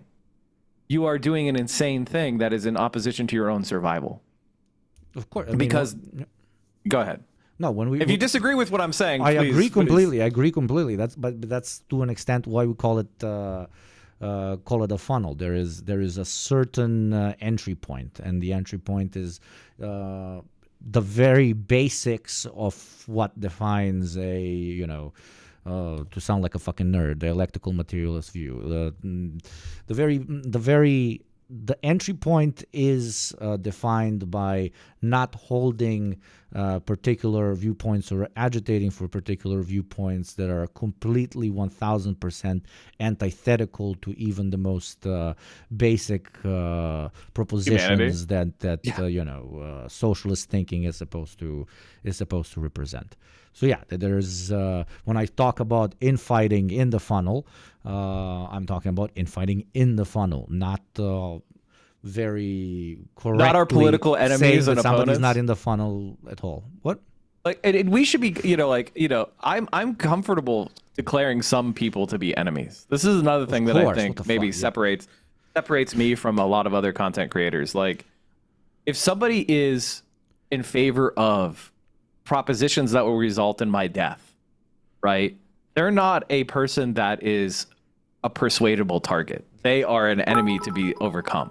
I'm not trying to be like, so extreme with my rhetoric. Just I'm talking about being practical, right? Of course. And an example of that is like, when people ask me like, why is NATO bad, right? Well, NATO was doing assassinations and coups in Italy, called the Gladio. It's the Operation Gladio or whatever. They supported fascists in Greece. They did a coup in Australia. This is not just like, quote, third world countries, which we have all heard a million times. We had a left-wing Swedish prime minister who was assassinated, and they never figured out who did it. Subscriber. He was a Swedish prime minister who was opposed to the U.S. war in Vietnam and was giving aid and assistance to North Vietnam against South Vietnam, right, and against the United States. And he was just assassinated one day. Another Australian prime minister just drowned. He just went out for a swim and drowned. Like, these are kind of, and this is, and then as far as if you're talking about regular leftists, we supported genocides of leftists in Indonesia. They supported genocides of leftists in Taiwan. They supported genocides of leftists in South Korea. They supported, mass disappearances in Argentina, in Brazil, in Chile. The CIA basically controlled Japanese politics for a long time when it was a single party state. They assassinated the leader of the Japanese Socialist Party after World War II. Like, all this stuff, like, this is not just foreign countries. This is our countries, our nations, our lives. So if you're a quote, pro NATO leftist, you are supporting the people that are trying to kill you, literally. And you are not understanding that the threat of Chinese invasion of Taiwan is not a real threat to you, whereas these organizations like that are run by Trump or whatever are a threat to you. And you need to adjust yourself to a reality of, if you do really have an anti-capitalist politic, you need to focus on developing international solidarity. Is there anything I said that you disagree with? Zero. No. And so that's kind I have of, nothing to add. Like, I unironically have nothing to add. Yeah, it's certain points one cannot get over and shouldn't ever. Yeah, and it's like, it shouldn't surprise you that the same people that supported the war in Iraq are the biggest boosters of the kind of foreign policy that we're seeing today, and why it's so important that we, as a movement, kind of don't allow this kind of stuff to be siloed off as if it's different from what's happening to us. And people, and the American people are a peace-loving people. They don't want these wars, right? They don't want to have a war with Iran. They don't want to support the genocide in Gaza. They don't want a war in Iraq. That's just not the case. And we have these systems that are being imposed upon us from an elite international capitalist class. And we need to be underlining that every single day. And we shouldn't allow, like, you know, Kamala Harris, when she went up there and said, I want to have the most lethal military, I said, I'm out. You know, that we can't vote for that. You know, you can't support that. Like, what are you talking about? Like, she's doing a genocide and she comes up there and says, and she refuses to let a Palestinian American speak. That's Palestinian American. But because she's Palestinian, she's not allowed to speak. That is a racial domination in our own country. It's not just foreign policy. It is, oh, you're Palestinian, you don't have rights. And then somebody comes to you and tells you that you're actually fighting the progressive cause by very adequately criticizing somebody who's passing the reddest of fucking red lines, which is, hey, maybe you should not formally, not even like casual, but firmly stand in support of an act of genocide. Like it's a fucking non-argument, quite literally. What kind of conversation are you supposed to have with somebody that is willing to get over to like ignore the mass suffering of hundreds of thousands of people in order to push another 4 years of basically the same fucking shit. That's why they're, again, to go back, that's why they've never even been a part of the funnel, or if they represent themselves as part of the funnel, they are directly arguing against somebody moving further down, because they are actively trying to encourage you to think less as a socialist and more as a, let's say, placated fucking status quo lover. Campus lib? Yeah, super, yeah, exactly. Yeah, well, that makes me... that brings me to a question that I'm curious about what your take is. How is Europe absorbing the Trump presidency? Dude, is it creating an opportunity for like left-wing politics, or is it, you know, the final capitulation of centrism to fascism, or is it a mixed bag? Dude, I think it's creating potential, because the status quo in the European Union for the last fucking 80 years pretty much has been seeing their link, pretty much their sorry for the sexual terminology again, but basically the America's eternal cuck, to sound like a fucking edgy zoomer and to sound like a edgy fucking communist, quite literally. It's not even edgy. I mean, it's just it's factual. They're in the chair, yeah, you know, and we're having it with their wife, you know, and like a soft imperial colony of the United States as well, like European Union bureaucratics, or even like people in what one could define as power. I don't think they even had the capacity up until recently to differentiate between the interests of European states and the interests of the United States. Even bringing this up as a point made you look fucking insane, because America is Europe and Europe is America, and our interests are aligned. The Atlantic unity. Yeah. I wonder if there's like an organization that really contributes to that as well. I don't know what it's called exactly. I don't know. I'm not that learned of a man. It's the part of the ocean you don't want to swim in ever. And it was exactly, and it was such a one-way alliance. By alliance, I don't mean alliance like, you know, like a fucking master and a dog.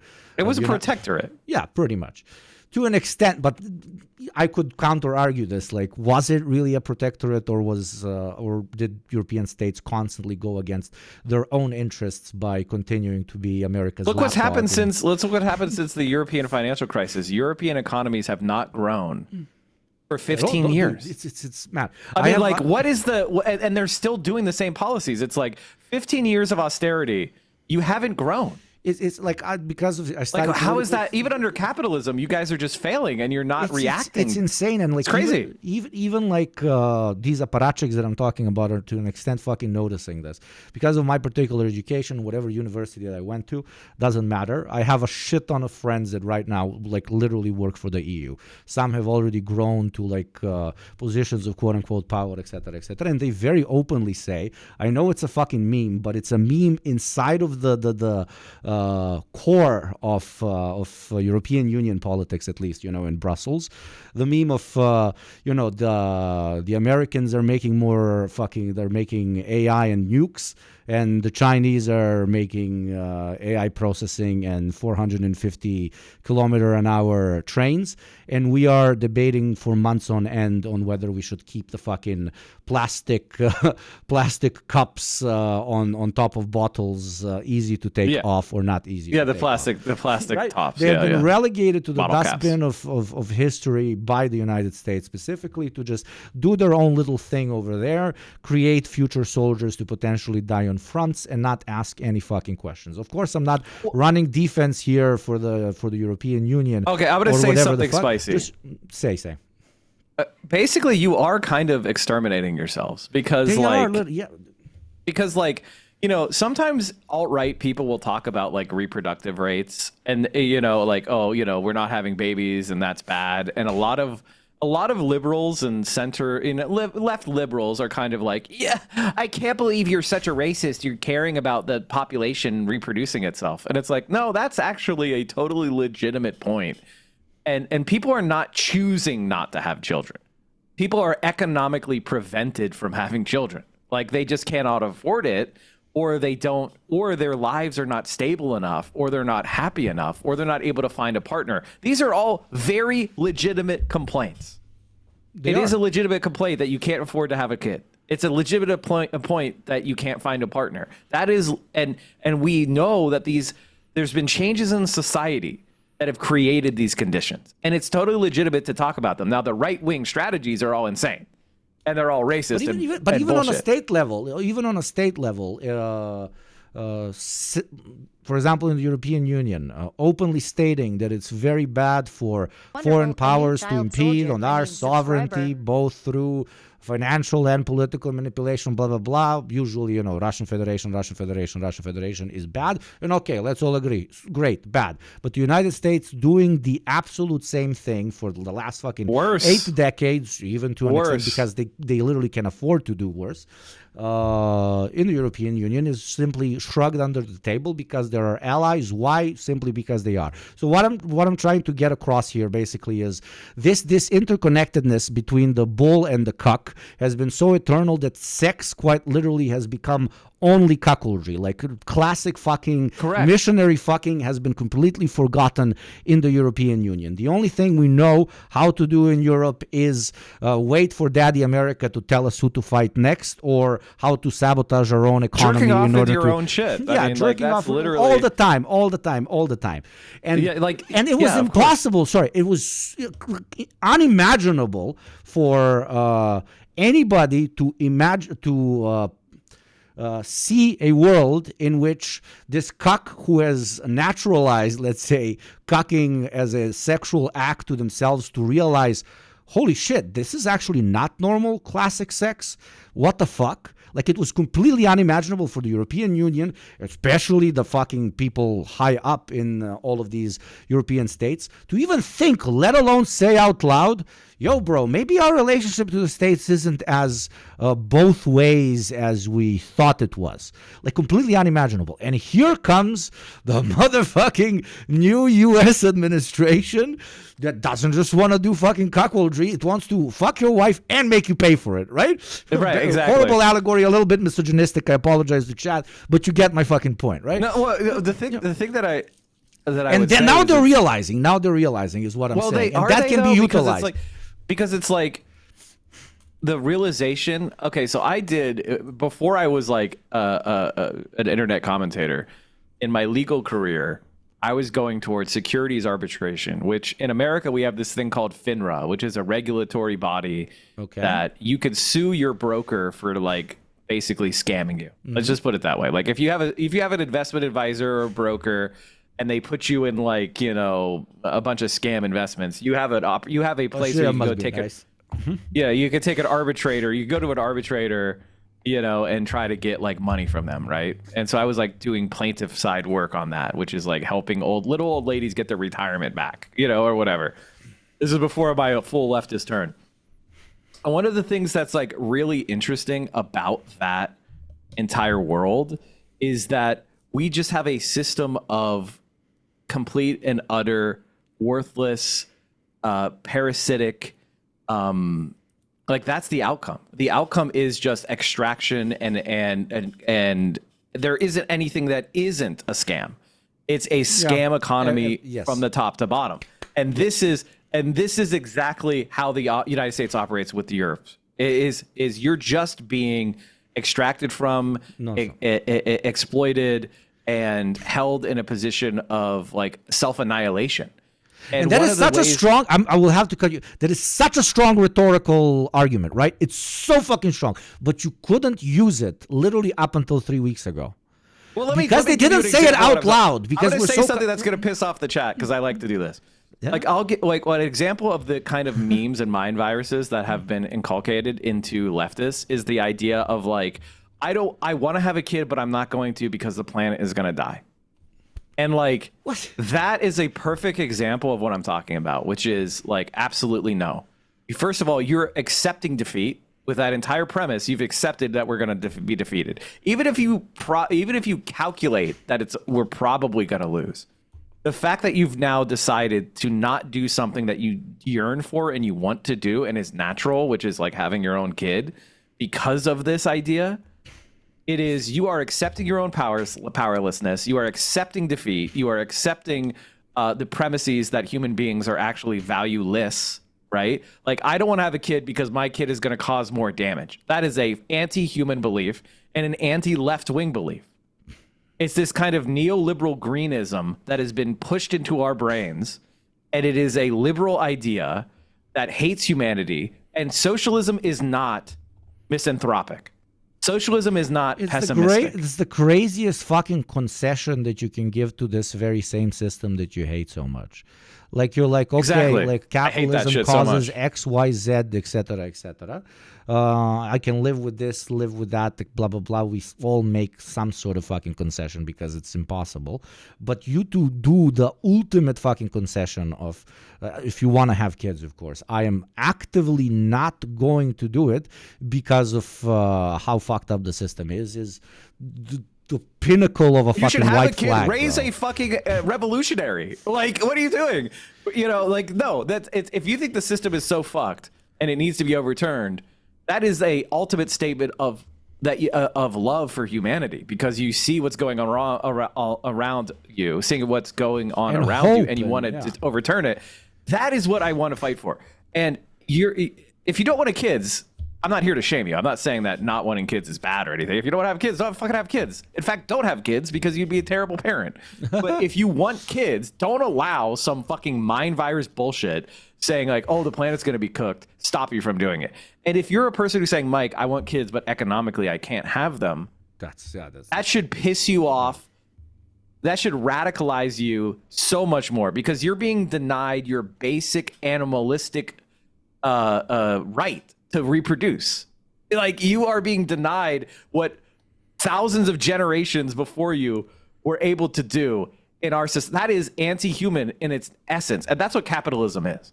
Capitalism is anti-human in its essence. It's about this dead labor capital being improved upon, not the human beings that actually experience life, but rather the idea of some financial fiction, some line going up, some sort of hyper-rich person going from 330 billion to 360 billion, which will make no difference in their life whatsoever. They will get no extra utility. They will get no more. Nothing will change about any of their lived experience. But what will happen is millions of other people will be worse off, and they will suffer. If you support that system, you are anti-human. To me, it's insane that like a lot of people, for example, will have quote unquote enough class consciousness to understand that it's absolutely insane to pass down on the consumer the sins of the system, and they will literally be able to comprehend the idea that it's fucking crazy that you have to drink from paper straws while these guys fucking fly all over the globe every day in their fucking jets, and then we are also turn around and say, I'm gonna understand that it's lived up bullshit to believe that the world is gonna be saved by paper straws, but the one thing that I will, even though it's not a consumer, but you get my point, the one thing that I will listen to capitalist dogma on is not having kids. Like, you're adequately pointing out that paper straws are fucking an insane capitalist propaganda, but you don't want to do it when it comes to having children. It's what the fuck? It's weak as shit, bro. Well, like, you know, it is this is where, like, you know, sometimes people think that stuff I'm saying here is like rhyming with conservative arguments, but it's not. It's the complete opposite, you know, and people get confused because it is conservative, you know, dogma to be like, oh, we need, you know, you get Elon Musk saying you need to reproduce, blah blah blah blah blah blah, but he doesn't actually want you to reproduce, right? Like, he doesn't care about any of that. I want you to be able to live the life that gives you the maximum happiness and the maximum self-expression, and that includes the right to have a kid if you want to have a kid, you know, and we should be pro-natalist in the sense, not like the weird, creepy, freaking libertarian right-wingers who are eugenicists, but in the sense of, like, and they want to fuck their own kids as well, yeah. Yeah, that's a basic human right. And if you don't have that as a system where, like, everybody who has every child gets the best possible, you know, support so that they can maximize their potential, then you're living in an anti-human society. And we live in an anti-human society, and all of us should say that. All of us should say that. And that should be our focus, on building something that isn't anti-human, you know? Like this anti-human system wants to take every single inch of your existence away from you, commodify it, and turn it into just another thing that you interact with as a mode of commercial exchange. And if you understand this, and yet you capitulate on potentially, of course, if you want to, of course, on potentially experiencing one of the world's greatest fucking joys of having a child. I don't have one yet. I hope to have one day. You are counter arguing yourself, right? You're not only missing the point, but you are to an extent agreeing with the very same fucking blurred out shitpost propaganda that they're throwing at you in the first place. It's like, I understand, like, I don't understand, but it's easier for me to understand other types of capitulation. But on the topic of procreation, it's like you're basically capitulating on one of the most human fucking aspects of life that has ironically not been denied to us up until late stage 21st century capitalism. Imagine even the most degenerate fucking feudal or slave societies bringing forward such an argument. They wouldn't. And yet capitalism's power lies exactly to an extent in this, amongst other things, of course. It's to take problems that it creates and put it on our shoulders and feel like we as individuals can slow down society's general degradation based on how we as individuals act. This reminds me of, like, one of my favorite parts of the Communist Manifesto. It's cringe to buy, like, fucking vegan leather or whatever, you do your fucking thing, but it's it's a billion times less fucking cringe than being like, I'm not gonna have kids because capitalism. Bruv, the fuck. No, that's what. Yeah, I mean, what I'm trying to say, like, this brings me to, like, my most favorite part of the Communist Manifesto, which kind of explains what I'm talking about, which is, I've heard it described as, like, the acid of.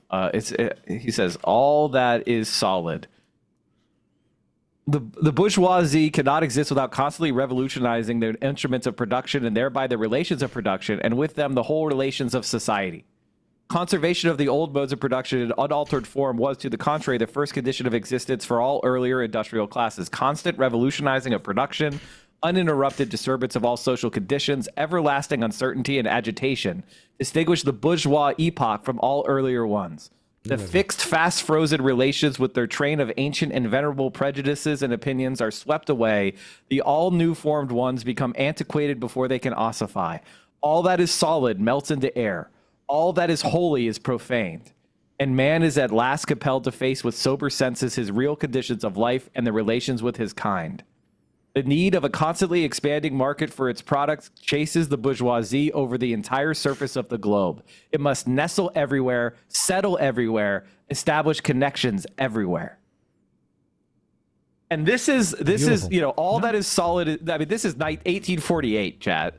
And it perfectly explains what is going on now. And like, if you go for a little earlier, he talks about how the bourgeoisie have stripped of its halo every occupation hitherto honored and looked upon with reverent one of my awe. favorite quotes. Yeah, sorry, go on. It has converted the physician, the lawyer, the priest, the poet, the man of science into paid wage laborers. Yeah.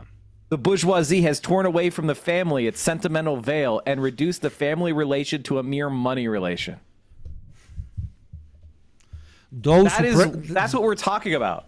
That's what we're talking about, is that everything that we used to believe, everything that we used to value is being destroyed. And don't let these that is anti-human in its very fundamental essence, because we are creatures of the earth. And capitalism, you're in the way. You're in the way of the algorithm of profit. Those who and we have to stop them before they kill us all. And that's what capitalism's logic is. Capitalism's logic is extermination of the human race, or we have to get past it. Absolutely. And that's it. It is an algorithm that has gone rogue. People talk about rogue AI. We already have it. It's called capitalism. Yeah, the fucking market, baby. What the? You don't need a fucking supercomputer like pre-planning shit for the next 700 years and moving us around as digits on the server board.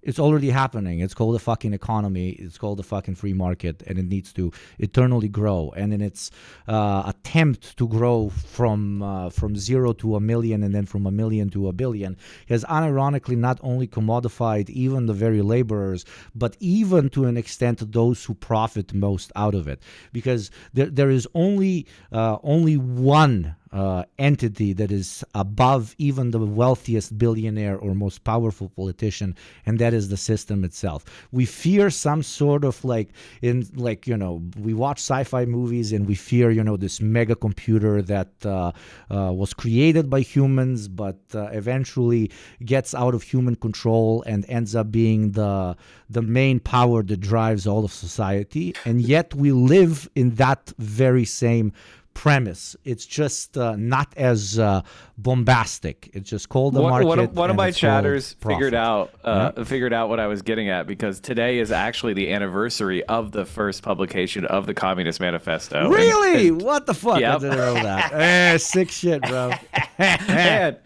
and I want to read you another section real quick, Chad, but dude, so you understand. Just before you go on, go ahead, but go in ahead. 100 years, they're not gonna talk about the anniversary of the publication of the Communist Manifesto. You know why?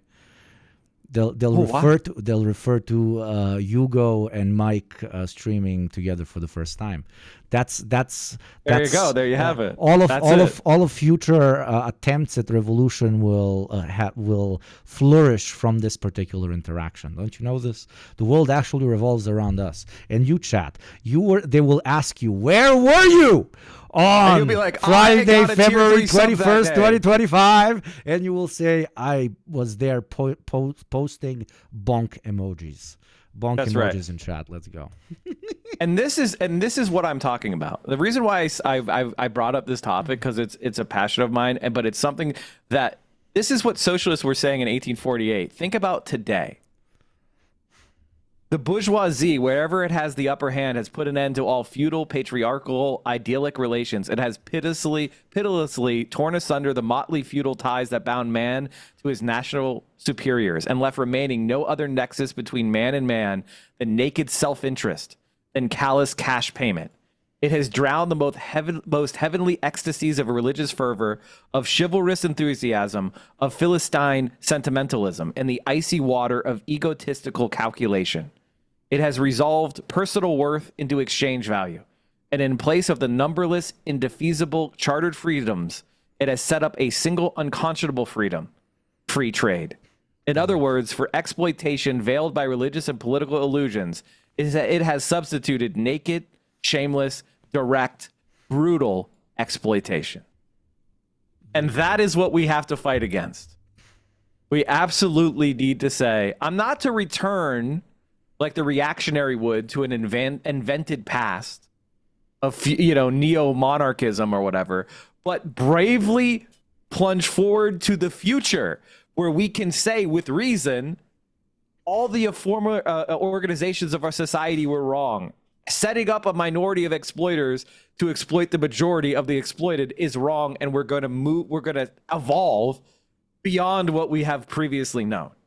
That is what socialism is about in a fundamental way. It is the most pro-human, pro-ecological possible future.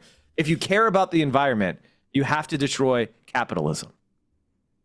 If you care about humanity, if you care about art, if you care about anything, you have to destroy capitalism. All right. Sorry for getting off on a soapbox. No, that was beautiful. Thank you. That's what we need. That's why I invited you on, because it was the anniversary of the Communist Manifesto, and I thought it was funny to bring you on today, because we were originally going to be on Wednesday chat, and I was like, nah, we'll do Friday, and it's been fun. Same. We should do it more often. We should set it up as a repeating thing, if you feel like it. All right, so I got like 20 more minutes. Yeah. So I want to hand the ball off to you. What are you working on, or what do you want to talk about right now? Like, what do you want to point people to, even if it's just making money for yourself? Go ahead. No, I mean, I have a pretty large video actually in the works that is going to come out. Going to come out on the channel in like spoiler 12 days, 13 days. It's a little bit over the top, in my What opinion. Is it? I'll just say Terra Unitas. My chat fucking knows about it. I kind of because it really connects to what you were just saying about one world government, baby. Yeah, about building like being able to imagine a future that now feels unimaginable. And this is the final struggle. And by seeing it as a goal towards which all of us as fellow Homo sapiens can strive to, by seeing that as our target. That can inspire us to get over whatever. Returning to our roots in the First International. Whatever insurmountable fucking problem that we might be seeing nowadays, which is very much so not insurmountable. Because very often, like when we're criticizing modern capitalism, we're criticizing modern capitalism, the current state of things, and usually the world that we can imagine is simply the next step afterwards. But the reason why I made like a very, very, very far-reaching video, at least my idea when it comes to agitation on why I made it, is because imagining something so far off potentially, and something that can something so far off gives us a bigger picture on why our current problems are maybe not as insurmountable and as large as they might seem, etc., etc. But that's on the video. People I'm excited. I'm excited for that. People will whatever. You can. That's. Watch on the stream. It's funny that you said you're making this video, because that's the energy that I've been having. I've been playing. There is this rock version of the Internationale that the People's Republican Army put out. I don't know if you saw this. No. Oh, they put it out like 4 years ago for the 100th anniversary of the Chinese Communist Party, and I've been playing it on like when I start my stream, because it's a banger. And they talk about, it's just the international, but it's like, it's in Chinese, but one of the refrains of the Internationale is that this is the final struggle, and that we are going to unite, and that racism is bullshit, that there aren't gods, there isn't emperors, no one's that we can rely on. Like, we have to build it. The laboring masses, regular people, we need to seize this opportunity and unite together across the these made up borders.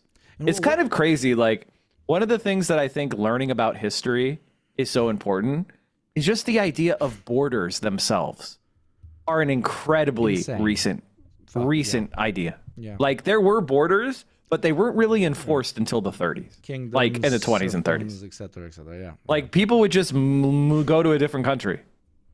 You know what I mean? There wasn't passports. Like, it is like crazy that we've created these lines on the map, and then we've used the like intellect of the modern era to try to create these like fenced in fiefdoms, basically. And whereas humanity was almost always free to like flow in different places, and they did throughout history. And it's crazy what we live in, and this is like in these fictions that people think are so like permanent and indelible, and that yet are they are recently so incredibly invented. recent. Yeah, so incredibly recent. Like And the very concept often- of being French. Yeah. Is an invented idea Absolutely. that's very recent. Absolutely. It's hilarious when, for example, people throw arguments at, my part of the world, or chatters that don't know I'm from the Balkans or whatever the fuck, that, Yugoslavia was doomed to fail because it attempted to unify different people in one country, and that makes absolutely no sense. Motherfucker, what do you think Italy is? Fucking 120 city-states? You think Germany as a country is older than the United States? Think the fuck again, okay? You know how fucking recent France is? This thing that you have in your mind as having existed for fucking thousands of years? No, bro. There are very relatively similar people that existed in their own kind of they differentiate, etc., societies that through time understood that the benefits of individual sovereignty do not outweigh the potential benefits of unification. And this is a historical process that will continue to unite us. Even the idea of nationalism, which is now unfortunately very much so bastardized, except in countries that are utilizing it to fight colonialization, etc., was utilized as a tool, as an idea that once the king is removed, once the aristocratic kind of creme de la creme is removed, then that govern us and that define this is who we are inside of these relative broader borders. A very easy question was posed. Okay, then what basis do we unify on? And the answer, to an extent, including other like economic models, etc., pretty much was what? Similar people in a similar place constitute a nation, I guess, and this is now going to be a country. And this is what we've been living with up until now. So it was used to an extent as a progressive tool to bring people together, but now, unfortunately, same like all cycles in history, it no longer serves the role that it was intentionally created for, and it is dividing us instead of uniting us. And in the video I talk about it more. I personally believe that unless we continue down this path of capitalistic self-sabotage, it would be a natural further development of human organization, aka greater pan-unions and greater pan-unions, Exactly. etc., which of course does not mean that your culture will die or your way of life will die or that your particular faith in this or that deity, etc., needs to disappear. The same way you can be proud of being from Berlin, but also identify with wider Germany, you will be able to identify with your specific culture, but also with the wider union that you find yourselves in. It's expanding the empathetic circle. Yeah, exactly. Why is this like insane utopian thinking? It's not supposed not. to be. Well, the contrary is nations. insane. The contrary is insane. The fucking people who harp on self-determination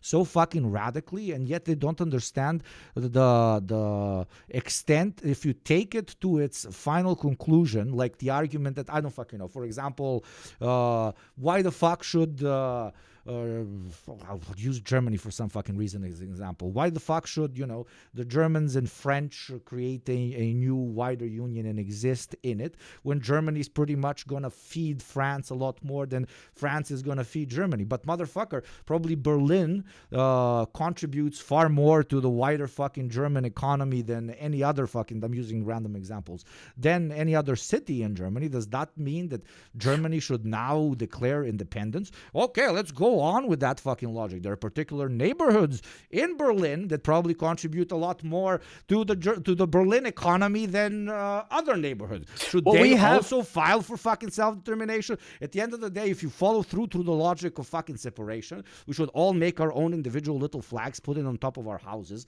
make it an independent country, and shoot at each other. That's the fucking logic of a fucking child, man. And look at Europe itself. What? Like look at Switzerland. I mean, Switzerland has 3 nationalities within it: an Italian, a French, and a German. and it survived the 20th century. I don't think anybody would say Switzerland has, you know, a multicultural catastrophe of Switzerland. Most people would say like it's one of the most beautiful countries in the world. It's fucking expensive as hell, but you know, and it's a capitalist hellhole in some ways. But the idea that, you know, oh, these people speak different languages or they have different you know, traditions, But the separation that means of people that based on cultural ethnicity or whatever is the natural state of things. It is the fucking opposite, bro. Yeah, One of that's the a reasons newly you have- invented You idea. have fucking tacos in fucking South America is because some fucking Arabs went to live there and they wanted to make a fucking döner without the shit that they had back in fucking Lebanon, and all of a sudden we have one of the tastiest fucking things on the planet. Latin Americans are about to fucking shoot me in the head. Yeah, oh, the it's ours. pastor, It's chicken like- pastor, is that what you're talking about? Chicken I don't know. I pastor? watched a fucking documentary where like they trace the actual like, Yeah, chicken pastor is the best chicken dish. Okay, this is my white opinion. But al pastor, thank you. Exactly, chicken al pastor. And I think, yeah, no, of course. I mean, that's one of the best. The thing You will that have I find Nazis interesting, going on like white supremacist parades and going like in Germany, white for doesn't example, make and any then they eat sense. What is pizza or white? döner afterwards. What is white, you but dumb get my fucking motherfuckers? point. They want to remove themselves from internationalism, yet they cannot because Whiteness is international. is the core on which all of human society whiteness built is on. international. Like the concept of white is international. That's you guys, you Americans, this fucking weird fucking thing. I was always super fucking weirded the fuck out. Well, what I mean, but especially again, us as fucking Slavs, like where the fuck do we fit in? Obviously, I'm a pasty ass fucking white boy. I'm not fucking denying that shit. But the very people who define white looked at Slavs and were like, nah, that's not one of ours. And then, you know, Look at you go how to the her, States, her, I'm like, what the fuck? her eyes are too blue and she's too blonde. Not white. You know? Well, oh, no, of course. I mean, yes, it's nonsensical. Of course it's nonsensical. That's what's very funny. Like, I think that's why studying like the Nazis is very, you know, important for people to do, assuming you're not dumb as fuck, because you'll find that like their concept of Aryanness, which is related to the concept of whiteness, changed based on the political expedience of what the Nazi party needed, right? Exactly. Like, dude, they even had infighting. They had infighting because they, oh god, like this. If I'm an expert on fucking anything, it's fucking Nazi race science. The amount of shit I had to fucking read in order to make one of the fucking mini documentaries. There was a point, obviously before World War II, where there was genuine like Nazi infighting on whether what they defined as Nordics, right, versus the Alpine or closest, whatever. Yeah, will they create Nordics if they fucking have a kid? And they were very, very radical, like Germanismus, like just German hardcore Nordic motherfuckers. They were like, no. Sure, we can be allies with the fucking Italians or the French for a second, but we ain't fucking around. Also, yeah, you can't fuck a French girl. That would make a non-Aryan. That is always a very bad idea. But they were even thinking, like, even inside of Germany, we have a lot of non-Nordics, like of course the dark-haired motherfuckers, and those need to go together with the Jews, the Roma, the Slavs, etc., etc. And obviously, more pragmatic Nazis were like, bruv, like, we can't form a movement if we gotta shoot everyone. Even though long term, I like to joke about this with chat. Long term, if you take the division, fascist, at least like on the basis of ethnicity, fucking playthrough, and you kill that other ethnicity, and then you homogenize. Then you need to find another enemy. Eventually, like the end goal of Nazism, like 1,000 years down, is obviously who's going to be the out group once you kill all other ethnicities. Women, right? And then you have to kill all women. Therefore, Nazism is gay fascism, because you will be left only with men, and they will have to procreate. Well, I mean, I don't think you're yeah. Like, I get the meme and the joke is funny, but I think there's also something to it, right? No, like, there is, unironically, what is the last enemy, the last other that you will have to exterminate? It's going to be gender-based, and then you have. Well, women would always be like, ew, like they're not strong, they can't fight, they're subservient. They're kind of parasitical in a certain sense. How do you explain to yourself like women that actively participate in Nazi movements and shit nowadays? I mean, like, well, I think there's a lot of psychosexual stuff Like there is a strong impulse in humanity to not want to have to think, because thinking is energetically expensive. You know what I mean? Like when you're sitting there and you're like thinking about a problem. That's why streaming is the hardest job in the world. You know, you got to think for like exactly like when you're thinking about a problem. Like when I'm doing this, like I'm burning more calories than when I'm just vegetating and just like watching somebody else do something, or I'm just like you know it is that's actually physically true. So there is like exertion that goes on when you have to think and when you have to reason. Right. So I think there is an impulse for people. It's just like a really intellectual laziness is a thing. Like, whereas like, I just don't want to think. I just want daddy to tell me what to do. Yeah. I want daddy to tell me what to do. I want somebody else to do the work of thinking, you know, and that is what I think a lot of people are actually eager to do. They want to be told. They want to feel. Especially when it's an easy explanation. When it's a borderline fucking D&D that I call Nazis IRL, D&D fucking game masters, but with murder involved.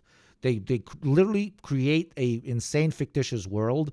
There were ancient Aryans and their society was destroyed because they interacted with the barbarian peoples, and by intermixing slowly the society degraded. But many thousands of years later, there is one people that mixed the least, and they are the closest to what an ethnically pure Aryan was. And of course, that's us, not the other guys. That's us. Exactly. It's always us. Yeah. It's us. We are called the Nordics, and we might be able to breed with not as fucked up other races that are close to us that kind of look like us, but not those more to the east, because too much Jewish influence and too much intermixing with the Asiatic hordes. And this is your worldview. Like, this is your unironic worldview. It's fucking orcs versus elves, but you want to live it.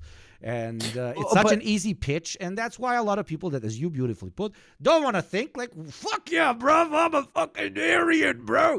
I'm a fucking living vicariously as well. So hard, bro. It's so good, dude. Yeah, living vicariously. It's like, you know, I was talking about this the other day, which is like, we want to be part of a group, and we want to be able to feel superior, but we don't want to do the work. And I think that's part of it. Like, I get it. Like, doing work is evolutionarily disfavored, right? Like, being lazy is an evolutionary adaptation, which is like, you know, if you have resources, if you've got food and you have water, and you know, material conditions, like literally, yeah. Like you know, if you just chill, you burn less, you know, and if it, you know, being like having that lazy gear is probably advantageous selectively in the future.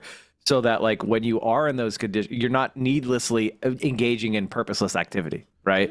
And like that evolutionary, I'm not trying to get too evolutionarily psych guy, but I think that does intuitively make sense. It does. And I think, so we have in us this ability to be lazy and to, we haven't adapted yet to the modern society where I'm not limited by, you know, the amount of food I can get.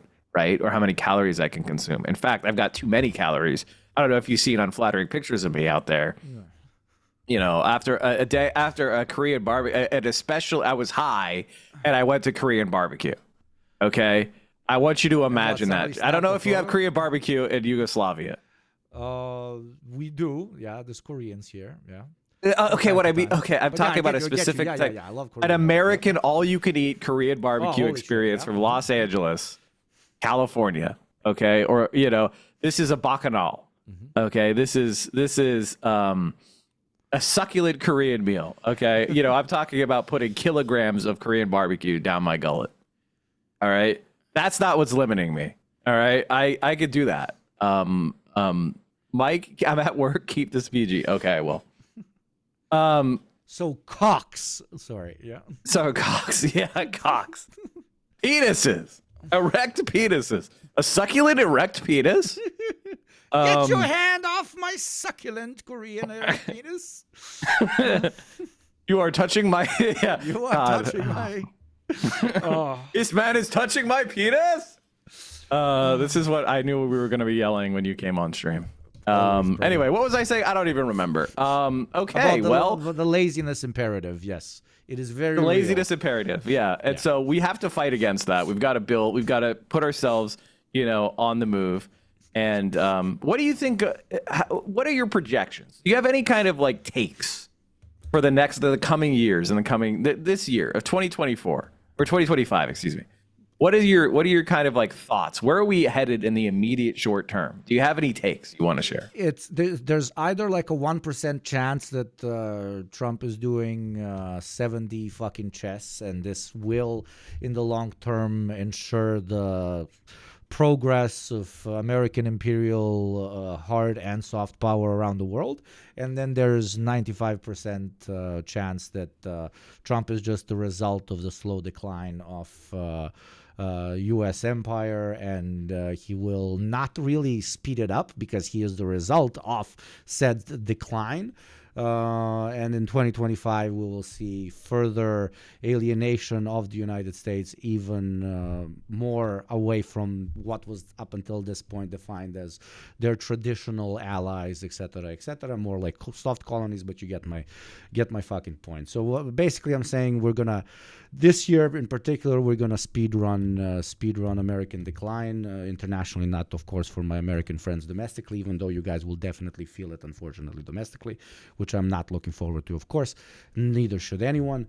But something that can potentially be utilized by the left, in whatever form it finds itself in at the time, domestically, in all of these places that are now going to be separating themselves away from the U.S. by utilizing that very same argument against what the right has basically completely taking a hold of for the last fucking 50, 60, 70 years.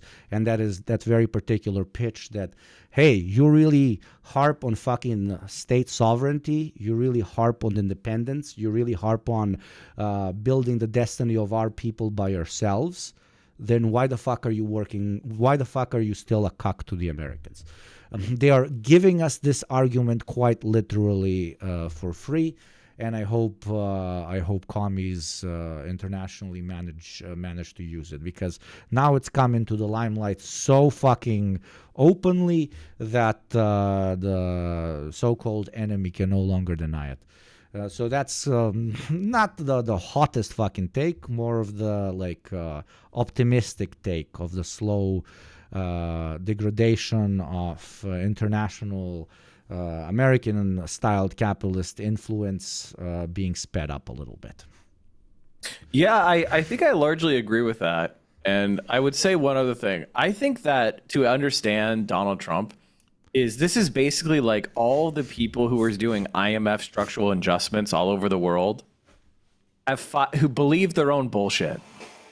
You know what I mean? It's like, most of the time they were doing those kind of structural adjustments, they knew it was just to gain an advantage over these countries so that we could steal their resources. Yeah. But now I think that Donald Trump's people around him are the people who believe that it actually helps the country. So America is getting the shock doctrine that we gave to Eastern Europe. Yeah. And it's going to be a complete disaster, just like it was a complete disaster there. Privatizing everything, removing the social safety net, make it even more threadbare, reducing our funding, closing universities, closing research. That's not going to make America better. The capitalist free market is not going to step in and do even better. All that's going to happen is the U.S. is going to become less educated, worse infrastructure, worse investment, worse of a society to experience in general. Income inequality is going to get worse. And honestly, I think my hottest take is, I think there may be a real, Hoover-like crash, where if you go and study the Great Depression, the man who was the Treasury Secretary was Mellon, who was one of the richest men in America at the time. He was a banker, the Mellon family. I don't know if you know of them, but the Mellon banking family is still, still one of the largest and wealthiest names in the world. And he was like, liquidate labor, liquidate, real estate, liquidate everything. When the crash happened, he was like, this is good. Let the crash accelerate. Remove more barriers. Literally, MILEI, like literally. Yeah. And he's like, and you know, the losers will lose, and their resources will flow in the hands of smarter people, and it'll all work out. Except 4 years later, the unemployment rate was 30%. So it didn't work. It resulted in a continual spiral that led to more of a spiral and led to more of a spiral. And the economic and monetary situation continued to worsen, and productivity continued to decline, and joblessness rose, and there wasn't this like magic, transfer of wealth to more wise investors. And I think that's honestly where America's headed right now. It's just like there was a tremendous amount of bloat and a tremendous amount of corruption and ineffectiveness in the American state. There's no doubt about that. And USAID being closed, although it will be tragic in some circumstances, overall, that was the instrument of American soft power. That's how we interfered with your elections. And so, if that stuff is actually deleted, 1,000 flowers are going to bloom, and there's going to be a lot of disruption. I'm pretty pessimistic. I don't know. I think the United States is in trouble in the immediate short term. I couldn't agree the more. Only thing, the question though, is like in the decades after that, is it simply going to be quote unquote reserved with returning to classical neoliberalism and shit, or can it potentially foster a complete? I feel like we're in a fascist neoliberal death spiral. Oh, absolutely. Like if we just go to neoliberalism, I didn't expect for like you to embrace the death spiral so fast and with so much passion to an extent with, for example, the current administration, et cetera, which is the result of previous administrations. I think nobody in chat here is fucking stupid. But yeah, I just didn't expect a wholehearted accepting of the direction where the United States is heading at by any administration whatsoever. Well, I think it's because like, not to get us. I don't know if you need to go soon, but I'm fucking good. No. Yeah. I was just. How do I explain this? I've been thinking about this, trying to figure out a way to like explain it, but the situation in America is one where the politics, like democratic politics in a liberal bourgeois state, is where you adopt a certain level of, there's like different factions in society, right? And they come together to a consensus of like, okay, we've struggled as much as we can, and it's no longer worth going extra legal or fighting. We're going to just have this kind of bourgeois democracy. We're going to have this, bounds of reason. We're going to have norms and things like that where, we'll follow the rules in a kind of general sense, and you'll follow the rules, and we balance each other. It feels like the Republican Party has figured out that the Democratic Party, there's nothing behind it, right?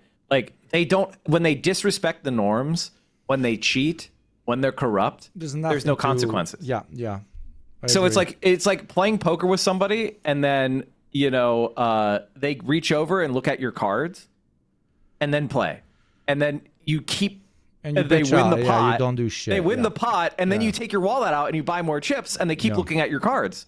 And it's like at a certain point, the fact that you continue to bring your wallet out, like you've now made it optimal for them to just maximally cheat. Looking at the cards, yeah. And I think America has fundamentally broken, because I don't know how you unwind that, because Republicans have now been taught to cheat and lie and dissemble and just, violate every possible norm of democratic consensus. You unwind it by explaining that it's equally the fault of those who are looking at the other player's cards, but also the guy keeps the fucking idiot that keeps bringing out his wallet. As the guy cheating. But in the American mainstream, that sort of fucking opinion is borderline non-existent, unfortunately. That's why people hate me, because I'm just like, the Democratic Party is actually the problem.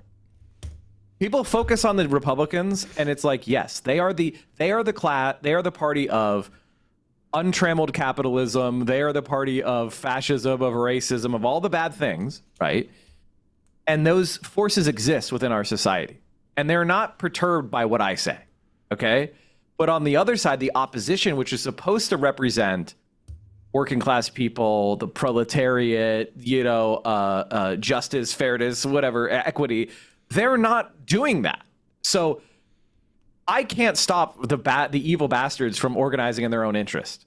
But how come the people that are supposed to be organized in my interest are not operating in my interest? And that's because they're, and I'm sure you've explained it a million times what's wrong with the Democrats.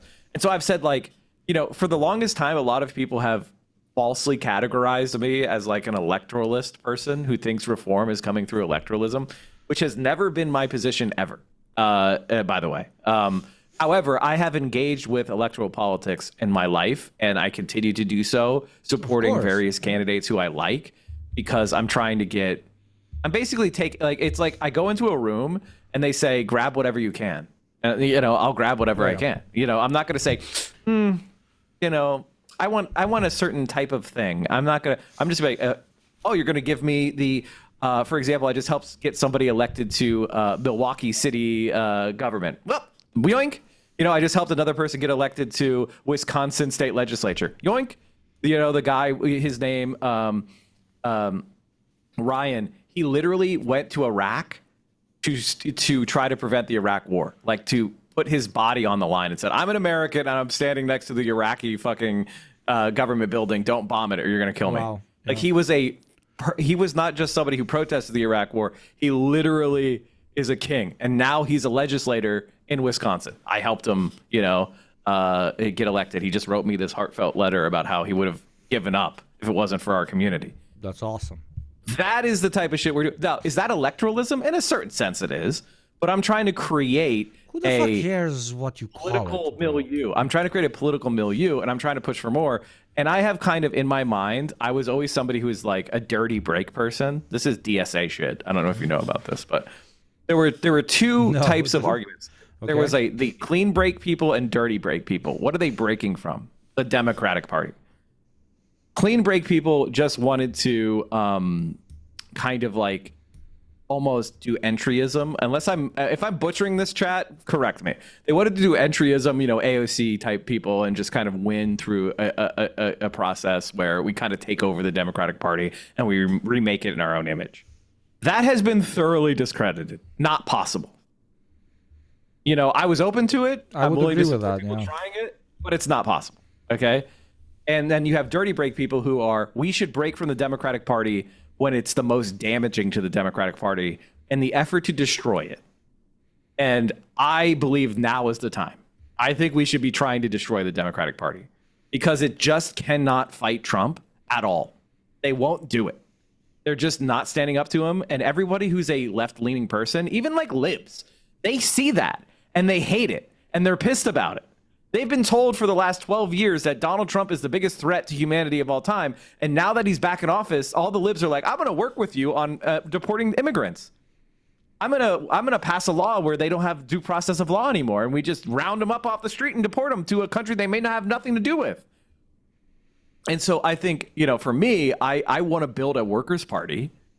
I want to do that now. And I think, and so that's been my, basically since funnily enough, basically since the DNC, when they said, we're not going to bring on a Palestinian speaker, I've been like, destroy the Democrats. Like, it's over. Genocide, and you're not even going to pretend to lie about it. You're not even going to give people like, well, she lied to us. And then, at least give us that. They don't even respect us enough to lie to us anymore. And that is a sign of danger. Okay, go ahead. Sorry for ranting. A sign of danger, but also no. I love it. A sign of danger, but also a sign of opportunity. I mean, if there was ever a moment that can be properly utilized in order to completely dissuade people from thinking that, stepping in shit one more time is going to make your boots fucking cleaner, it's now. It's now. It's only about making that connection, and now it's easier than ever, that without Democrats acting the way they do, you would not be able to put people as fucking unhinged as the Republican Party in power. Donald Trump would never win if the Democratic Party was democratic. Exactly. Like, that's it. Like, we would have had a million. Like, that's the pitch. I think it can work. I don't think Americans are that fucking stupid, contrary to my chat's opinion. I don't think Americans are stupid. I think they're trained to be stupid. I think, and what I mean by that is they're trained to not think outside of scope. It's not about stupidity or smart. There's scope. The scope is the two parties. Do not think outside of that fucking scope. No, exactly. That's what I'm saying. Okay, so this is something I was saying, I was saying to Nathan Grayson, who's a journalist I had on my stream yesterday, and I was talking about pundit brain. And this is the biggest problem people have. How do I know it is a big problem? Because I've knocked tens of thousands of doors in my life talking to regular people about politics who didn't expect me to do that. You know, I would knock on their door for some, you know, left-wing cause. Or I would do like, you know, sometimes unions do this where they just go and like knock on the doors of their members and talk to them. It's a really good program that I've always been strongly in favor of. Where union leaders just go talk to random union member, like to show up at their house. And so I've been doing that for a very long time. And one of the things I noticed is people will often just repeat what is on TV. And they will have a conversation on the terms of what pundits say. Like, if you knocked on somebody's door during the Bernie Sanders campaign, they'd be like, Biden is electable. And it's like, that's not something they came to on their own. It is nothing comes to you on its own. Exactly. It is a message. That was the primary message advocacy against Bernie Sanders, which is we're not going to talk about any of the policies and how popular they are and how good they are on the merits.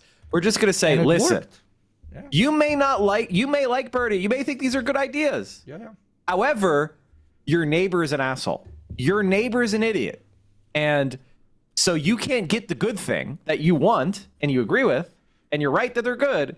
However, you got to think about your dumbass neighbor, and your dumbass neighbor is more likely to vote for Biden than he would for Bernie. And if you vote for Bernie, it's risky, right? But he'll vote for Biden over Trump, right? But so what happens now? But what happens now? But you see how now they're already shifting. That's what I'm saying. As you're beautifully put about, we'll help you deport people, etc., etc. Now the shift is, yes, you have a dumbass neighbor, but the dumbass neighbor, there's more dumbass neighbors than smart neighbors.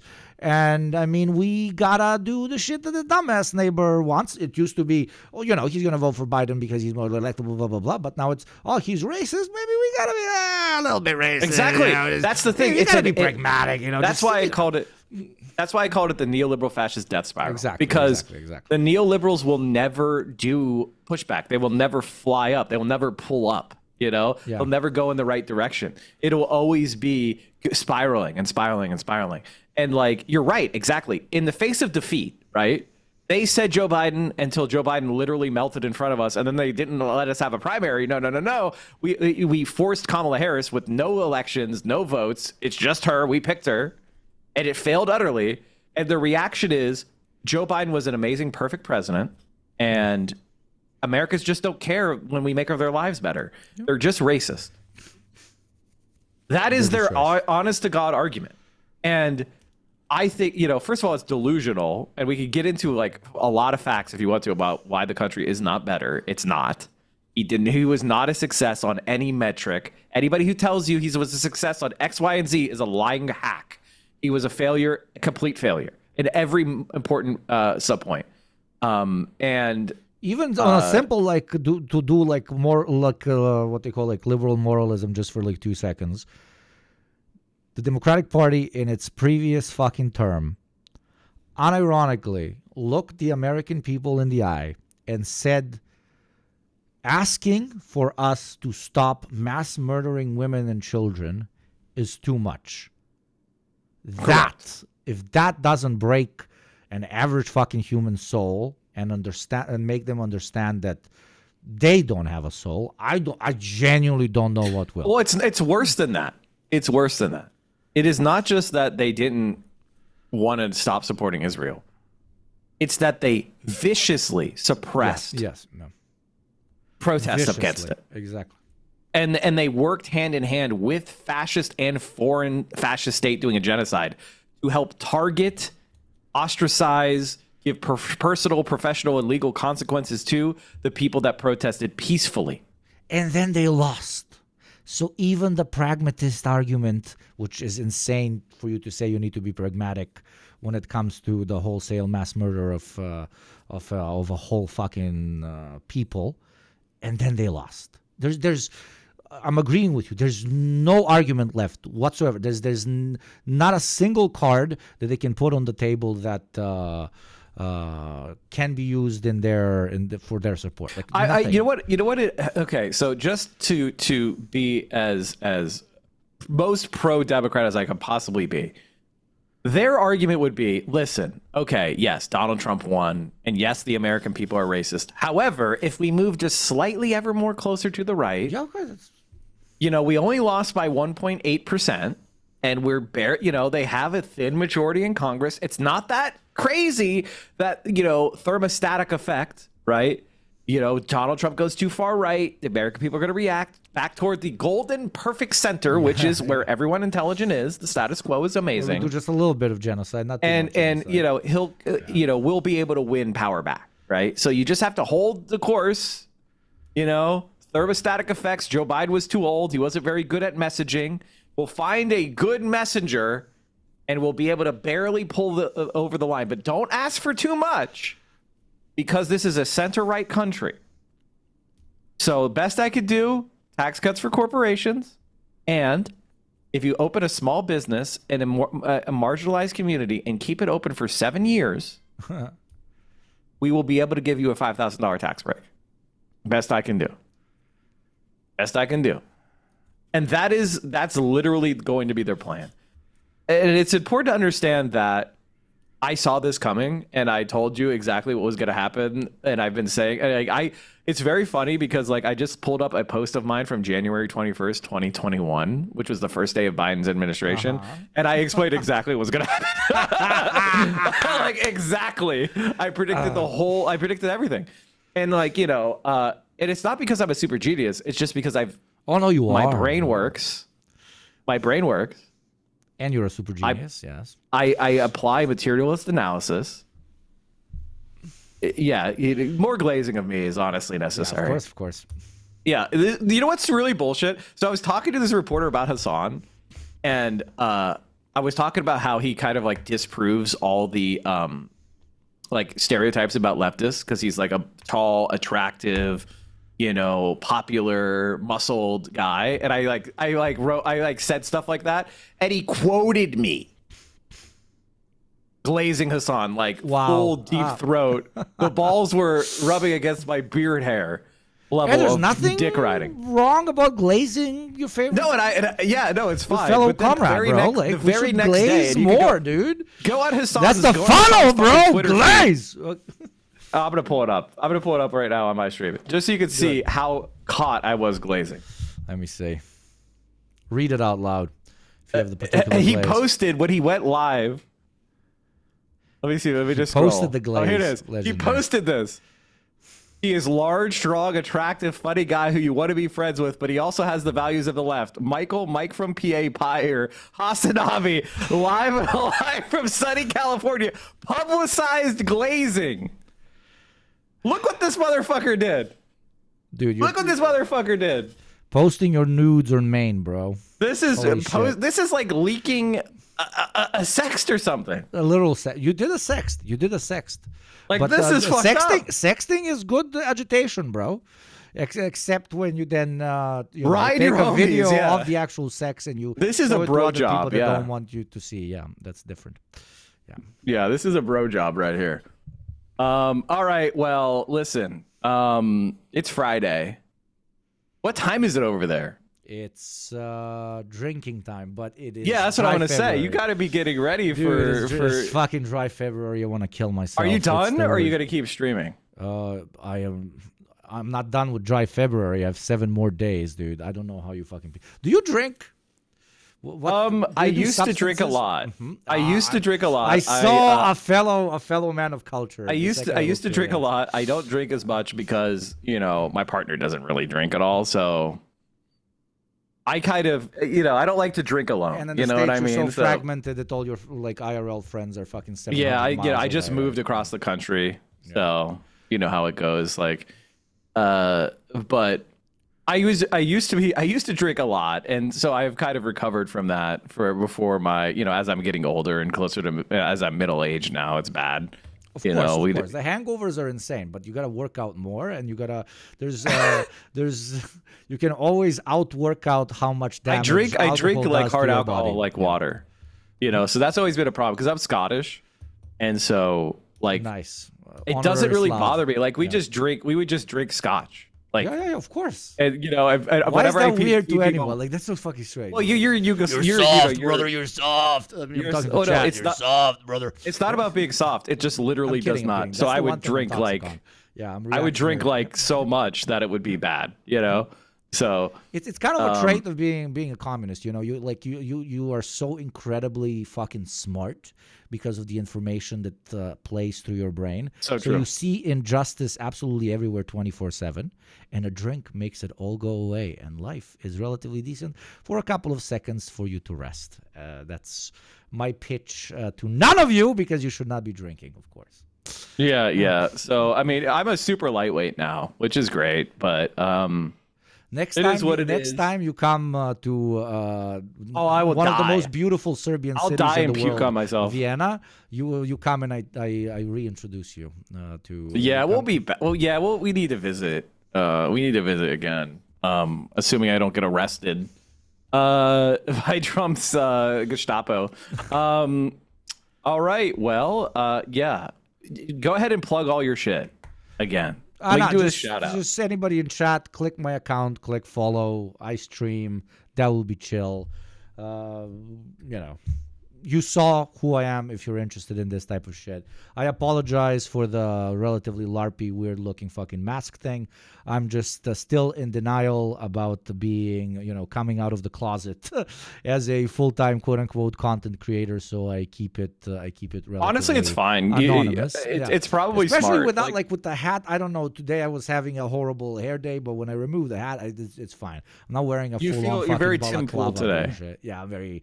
And my hair is starting to do a Tim Pool. The only thing I'm not Tim Pooling is fucking hundreds of thousands of dollars from the Russian Federation, bro. Come on, call me. I fucking sent Gee, you. where the fuck? I don't want Gee, Russian money. I want Chinese money. Bro, where the fuck are you? And Gee? we're never gonna get it because they don't give a shit. They don't give a Where's shit. the Confucian fucking, Center? The fucking people working in the U that I talked to you, that I told you about earlier, that I fucking know, and half of them work for fucking lobbying companies. I'm like, dude, do Chinese lobbying companies exist? Because fucking connect me, bro. And they're like, no, they do not care. They do not give a shit. But now, just like, we have the best product at the best price. though, with the schism between the U.S. and the EU, they might slowly start rolling in. And with that, my dear friend, we might not be begging for subs anymore, brother.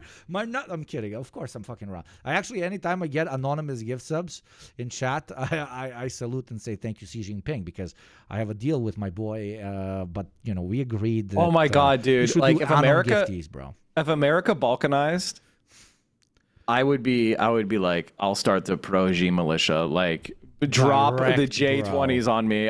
Teach me to fly the J20. I'll fly the J20. I will. Yeah, I'm we will sending be. you crates of AKs inside of alcohol. Hell yeah, crates and dude. shit, dude. We doing this. The LARP is gonna LARP hard. We're gonna really LARP it.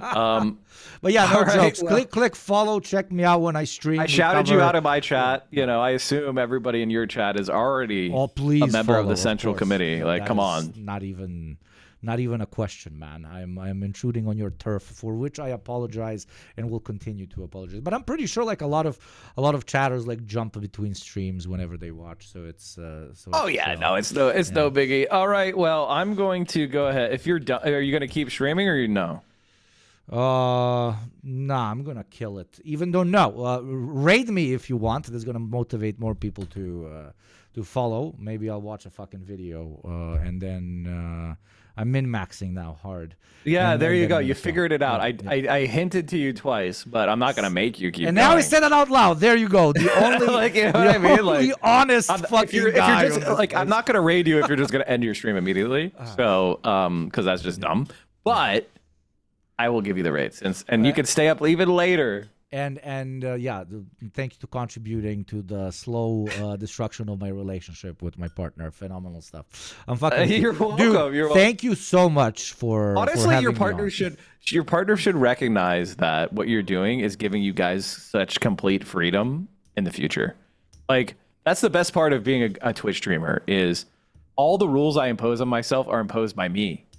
Like, you know what I mean? Like, if I say I need to stream, that's what I'm just saying. Nice, and if I decide I don't want to, but I don't. It's a double-edged sword, dude. Like, my phenomenal mods have been pushing me to stream more often. And during February, I've been streaming 4 days a week, every week. But once I go back to for drinking from time to time, there's a whole ass day for hangovers, and that kind of kills it. But maybe I should be like you, like sobriety is healthy. Nah, man. Nah. After I said it out loud, that was fucking. you were laughing. All right, well, I'm sending you guys over to Yugopnik. Have a wonderful rest of your day, weekend. Today's movie night over in my Discord. I don't remember what we're watching. We're watching a movie at 9 p.m. Eastern, 6 p.m. Pacific. So come hang out. My link's in the channel. Thank you so much for coming on. Solidarity forever, my friends. Same. We should do it again. We should do it again. Free Palestine. We'll do it again. See ya. Free Palestine. Bye-bye, brother. Yeah, all right. Well, I just rated over to you. And I booted him. Weewa. Oh, what the fuck? Why is my thing down there? Welcome, chatters. Welcome, chatters. Zoom fucks up the camera so hard. This is usually, my camera is usually not a square. I don't know why it's a square. Because I am a square. Welcome, chatters. Thank you one more time to Central Committee, Mike from PA. Dear, at this point, not friend of the show, but brother of the show. Indeed, brother. Welcome, chatters. Get to know my chatters. They're pretty similar to you guys. They are part horny, part smart, and part annoying, which is the attributes that every single normal human being should have. I love that using Zoom completely fucked up my whole thing. Welcome. We're gonna move into a conversation about, I think what was scheduled was 19-year-old who actually is in Doge. But for you guys joining that have not been here yet, Jesus Christ, thank you very much, Soviet Cranberry. Thank you, Hey Hachiro, and thank you, Obinya. We are the only actual stream on Twitch where we do anti-advertising mutual aid, as I like to call it, which is for every 10 gift subs when they accumulate, I spend my money and give another 5 to you because of the great dream. I had a dream much more advanced than than Martin Luther King's, and that is that not a single chatter needs to watch ads. So, for example, there you go. I got 10 from Hey Hachiro. I got 5 from Obinya. That means what? That means I give you extra subs, right? I might love money, but I hate ads more, and that is for sure. Now, maybe you watched this video with Mike. I apologize if you have. We're gonna check it out. Who actually is in Doge? There's not been really good fucking content that came out, but for real, it was great hanging out. Welcome to the fucking community. Join the Discord channel if you want. It's a bit toxic, but it's nice. It's like 4,000 people there. I hope you guys enjoy the conversation as well. Did you? Tell me if you did. I really enjoyed it. Thank you, Pakistani Lover Boy. Thank you, Javelina. Thank you, Hey Hachiro. Thank you, Obinya. Thank you, Big Man Satan. Thank you, Hey Hachiro again. Thank you, Low KC. And thank you, Mira Neuron. Actually, now that I have so many new chatters, let me put my money where my mouth is. Here's 20 fucking gift subs so you guys feel welcome just straight out of the fucking door. Thank you, D7 Incognito. Boom, shakalaka. There we go. Okay. I hope you enjoyed it. I don't know. I really enjoyed it. I always fucked with Mike. I got to know Mike a little bit more when he came on the D program, which you also check out if you want to like the podcast format or whatever it's called. But yeah, that was very chill, and it was very kind of Mike giving his large platform here over to a measly little borderline almost never 1K Andy, but we are working on it. Mike needs a regular spot on the D program. I need a regular spot on Mike's stream, bro. But yeah, why? Maybe you never know where the future, what the future holds. I also fucking hate what my cam looks like now.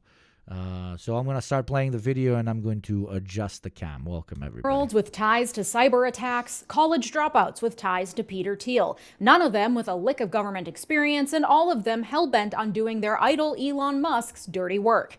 The cadre of creeps and dweebs Musk has surrounded himself with in the Department of Government Efficiency, or DOGE, is truly a parade of horribles gaining access to the most sensitive data and information inside the federal government, with zero oversight and no guardrails in place. space. Involved in the dismantling of the USAID, the CFPB, the Treasury Department, and now the Department of Education, Doge and Elon Musk's lackeys are quickly scuttling through every aspect of the functioning of our government and attempting to reduce inefficiency and save money by creating absolute chaos across the entire federal bureaucracy. And most of these kids don't even have fully developed frontal lobes yet. Today, we're diving into the list of these creeps and dweebs because yes, I do reverse camera, and I have fixed the reverse camera. Indeed, I have fixed the reverse camera.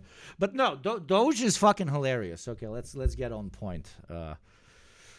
She looks like an Asian Elon. That's funny. He's copying MILEI so hard. I mean, in the beginning of the stream, we talked about the rug pull that MILEI did, and now he's saying that he did not do with the fucking meme coin.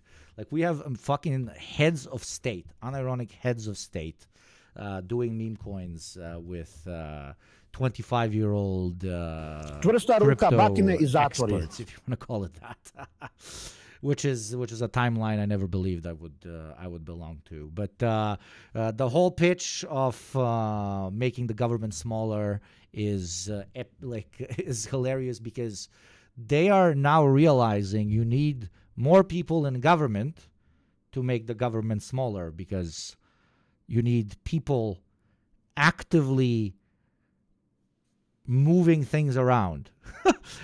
I don't know, in the brain of these fucking Silicon Valley tech bros, when they talk about making the government smaller, I feel like they think that it's like pressing a button that automatically fires thousands upon thousands of people and then hires a couple of hundred that can manage it instead.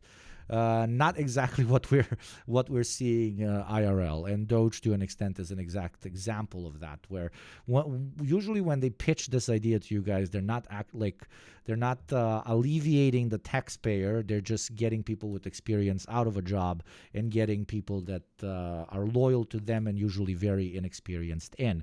And I can tell you that this is a fucking common practice that has existed for the last 3,000 years, but that I particularly know a lot about as someone who lives in the Balkans. Here, usually somebody in any of our fucking republics, usually, rules for life.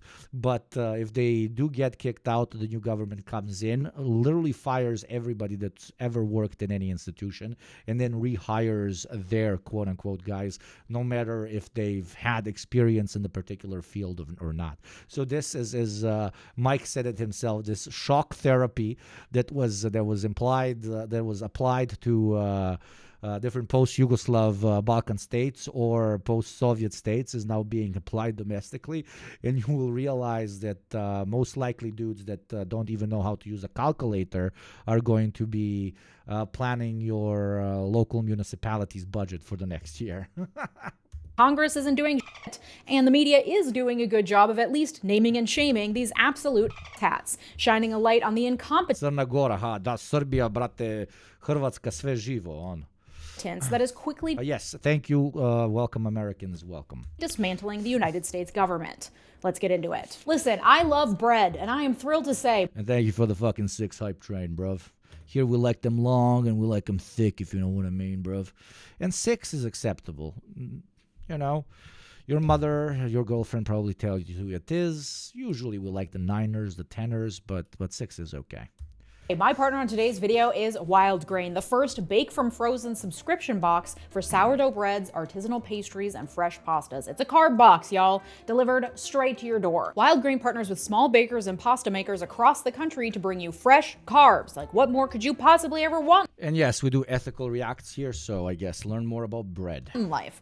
I too had a sourdough phase during lockdown, but listen, I don't have time. And I will teach you how to get more bread these days, but I also love the natural sourdough taste. It's a real conundrum. But with Wild Grain, you get all the benefits of sourdough without the hard work. They use slow fermentation that can be easier on your belly, richer in nutrients and antioxidants, and can help lower blood sugar spikes. And this is freezer to table in 25 minutes. Every item you receive from Wild Grain bakes in 25 minutes or less, so you can enjoy homemade... I don't know, this is a cultural difference. Freezing bread is fucking wild to me. because we still haven't reached the level of capitalism where everything is supermarket bought. Supermarket. You actually still have these mom and pop shops on every fucking corner. In my part of the world, usually they utilize garages. Like there's somebody who owns a garage, and then somebody rents out the garage and they sell from the garage. And you just go and buy your bread every morning. If you eat a lot of bread, every other morning by walking down outside of your house and just buying it. And then you have fresh bread forever. Just one of the many things that capitalist optimization does not actually contribute to increase in quality. Who would have fucking thunk? Who would have thunk?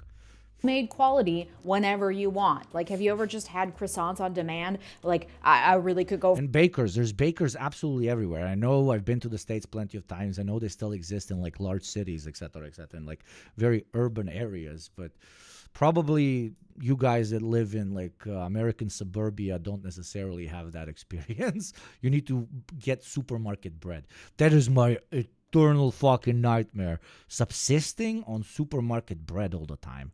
Holy fucking shit. For a buttery, delicious artisanal croissant hot out the oven right now, and bam, in 20 minutes you get it. It's thrilling. Also, their giant chocolate chip cookies have become a staple for my little nighttime. No bakers here in suburbia. Like suburbia, I don't know. The pitch was, okay, you're going to be away from the minorities. That was the original fucking suburbia pitch. And now it's like, oh, you get to live in a larger house. But the amount of impracticality that implies. Like there's no bar close to you. There's no restaurant close to you. There's no bakery close to you. There's nothing close to you. You have to treat every single trip anywhere as a fucking cross country ride. It's wild. Like that is so impractical. It is so insanely impractical. I should be able to just go downstairs, take a fucking cab or take the fucking metro, the subway, and find myself in whatever establishment that I would like to visit. Suburbia is death, I agree. Snackies. And instead of some old dry noodles, why not try artisanal noodles in your next pasta dish? The quality cannot be beat, and Wild Grain even offers completely gluten-free boxes. If you want fresh breads, pastries, and pastas delivered straight to your door, and literally why would you not, be sure to click on my link in the description and use my code LEJA30 to get $30 off your first box. Plus, you get free croissants for life if you use my link. Also, why public transport is terrible here in the US. Yeah, been plenty of times. It's fucking ridiculous. And but on the bar conversation, like everybody drunk drives. What the fuck?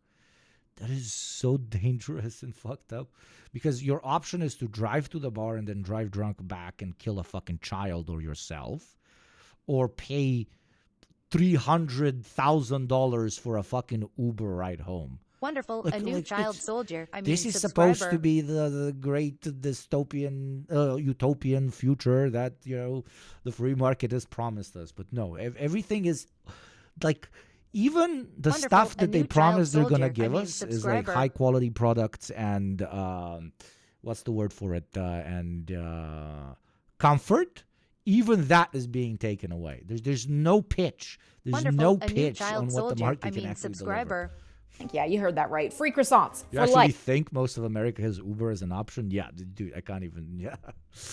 If you use my link below along with my code LEJA30. Honestly, Wonderful, you're welcome. Thanks, Wild Grain. The names of Doge staff that have been dropped, and I'm saying dropped, not leaked, because these people are supposedly working on behalf of the federal government, despite not being overseen by any part of the federal government besides loosely the president. These names should be public information. Musk has claimed that it's a crime to release the names of people who work for him, and while it is true that as a special government employee, Musk is able to get around ethics and financial disclosures that normally apply to federal workers, but there's still that pesky government employee in his title, which, according to his own statements, should subject him and Doge to a certain amount of oversight by we the people. So I say, release the names. Look me in the eye while you dismantle my rights and protections, you f***ing cowards. I'm not interested in doxing these people. I don't care where they live. I just care that everyone who sees them on the streets knows what they're doing, and that every future employer knows what they've done. So let's go through the list of the ones who we have information about, because according to reporting from The Guardian, many of these employees have taken steps to limit their online footprints.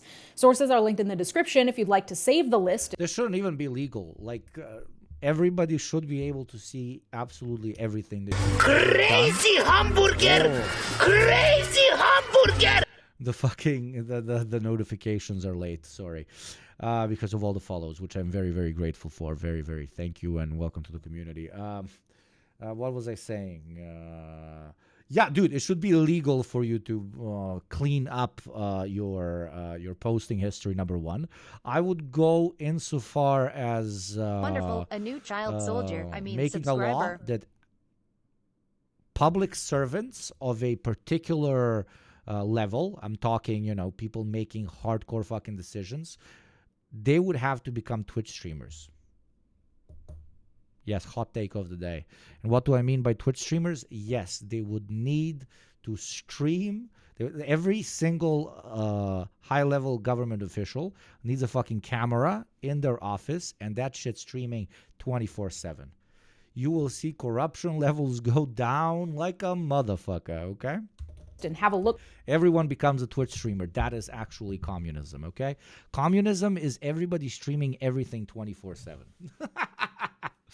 But no, jokes aside, like every single meeting with a lobby group, every single interaction with a large business coming into town that wants to open a particular thing, all of this needs to be recorded the way we record most like Senate sessions, etc., and put on servers and websites that are fully accessible to journalists and people. Like, we need to take the argument, hey, you shouldn't be afraid of us using your data if you have nothing to hide, and we should take that gun and point it right back at them. If they have nothing to hide, then why not stream every single fucking interaction? Look yourself. Wonderful, and for the love of God, 10,000%. If they're not doing anything wrong, they have nothing to hide. Exactly. if you went to high school or college or worked with any of these people, please drop the tea in the comments section. Obviously, we have top dog dweeb Elon Musk himself. I've talked about him ad nauseum on this channel and will continue to do so, but I just wanted to highlight this video that dropped of him at the White House on Tuesday. Single strangest looking fucking human being of all time, bruv. With his child that he's been using. They say he has 13 kids. I'm pretty sure we're talking 20 plus, bruv. At least 20 plus. Because the recent name drop we had about a child, the lady literally said, I was told not to say that I have a child with him. So can you imagine the amount of fucking NDAs that must have been signed? How many fucking fatherless children the world's richest man has all over the fucking place? Using as a human shield to Also, when you have 13 children, look me in the eyes. If you have 13 children and not a single one of them is with a woman who isn't stereotypically fucking white, that's not called having a type. That's called being fucking racist.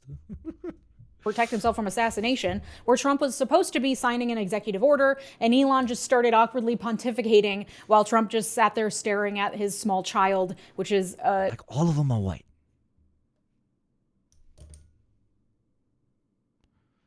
Am I overdoing it? I'm not. Wonderful, a new child soldier. Imagine Elon hears this and now he like intentionally starts breeding with... God, that sounds disgusting. But... a creature I'm sure Trump is not used to having much interaction with. I hope and pray that Elon will be his own undoing as he continues to steal the spotlight from Trump, something Trump famously does not like. He talked about how the representatives elected by the people are the ones that should decide what happens and not a large unelected bureaucracy in the administrative state, which is fucking rich coming from an unelected foreigner leading a large unelected group of people working to drastically change the government while people literally protest in the streets about how we did not elect him.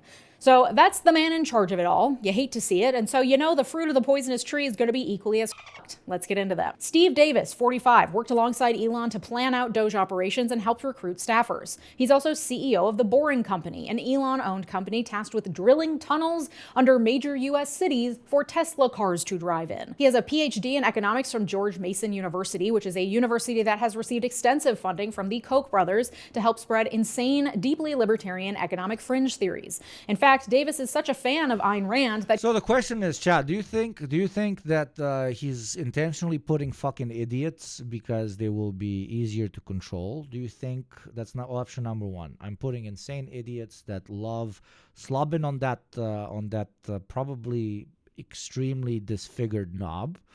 That's option number one. Now, option number two, he actually has a particular political ideology, and he is putting people in his department, quote unquote, that have the same attitudes, or is he driven by something in door number three?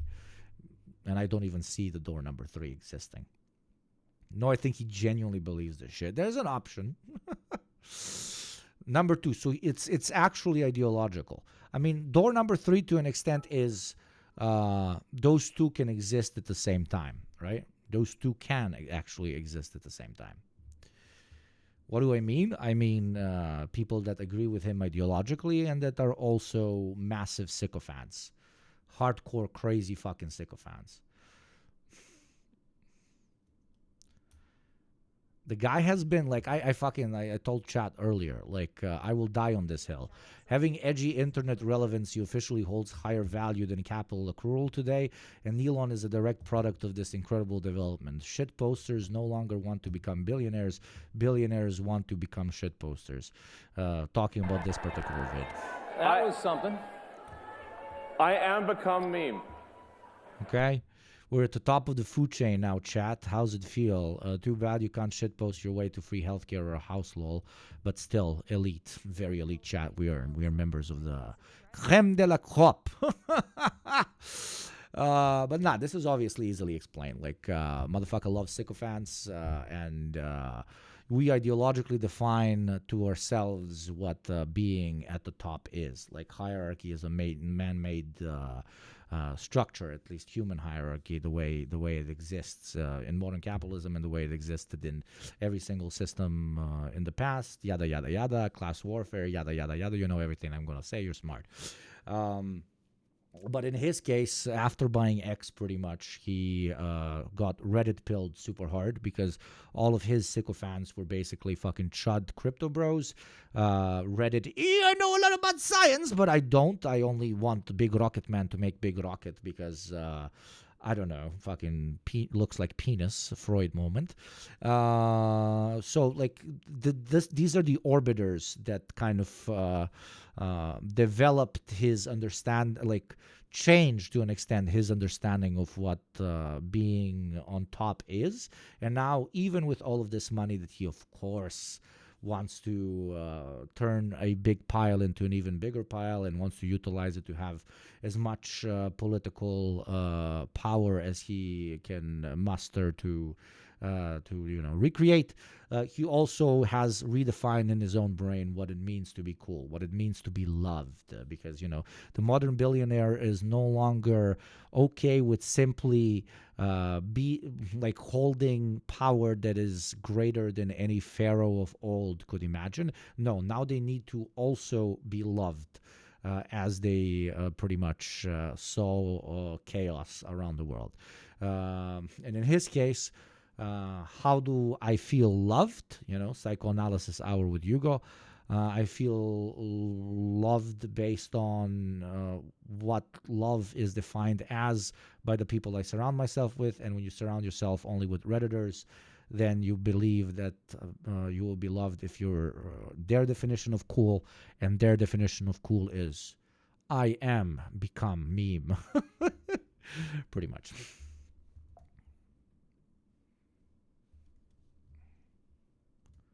But he regularly quotes libertarian Bible Atlas Shrugged and even appeared as an extra in a 2012 Atlas Shrugged movie. After Elon bought Twitter, he tapped Davis to help with gutting the company, and Davis and his wife set up a literal bedroom in Twitter headquarters where they slept with their newborn baby so Davis could work long hours. He who controls the memes controls the universe. That was a classic. This is the timeline that you have inherited, chat. According to The Guardian, he is known for cost-cutting and clashing with safety regulations. In 2023, OSHA found that 15 to 20 boring employees had been burned as a result of their work in a tunnel underneath Las Vegas. The company technically had a safety manager who told Fortune that Davis regularly undercut and isolated him in ways that got in the way of his ability to do his job. The safety manager at one point received an email from an employee saying that workers, quote, consistently flirted with death while in the tunnels. So that's Elon's right-hand man in the dismantling of our government. He was reportedly on the ground at the USAID office raid and was the one who threatened to call in U.S. Marshals if they didn't grant him access to highly sensitive information. He was reportedly joined in that raid by one Peter Marocco, someone who served at different agencies under the first Trump administration and has been tapped by Marco Rubio. Dude, like your analysis of this should just literally be the greatest Marxist thinker of our time. Okay? This is the only correct take, okay? You want the correct take on the new billionaires being fucking nerds from Silicon Valley. This is the take. Wait, where was it? Yeah, this is the take. This is the best take of all time. Trump advisor Elon Musk raised eyebrows for a gesture some are comparing to a Nazi salute. Nazi salute? Nazi salute? Nazi salute. A Nazi salute. Dude, what happened to the fucking Twitter guy? I don't watch the news. That guy has lost his fucking mind. That dude has lost his fucking mind. I also don't understand neo-Nazi people. I don't understand how they're in this country going, support the troops, America, love it or leave it, and all of this type of shit. And it's like, you know, all those guys who died on D-Day, they were fighting Hitler. Like, I've lived so long. Like, you know, everything just sort of changes after a while. It's like, wait a minute, are people trying to say he was a good guy now?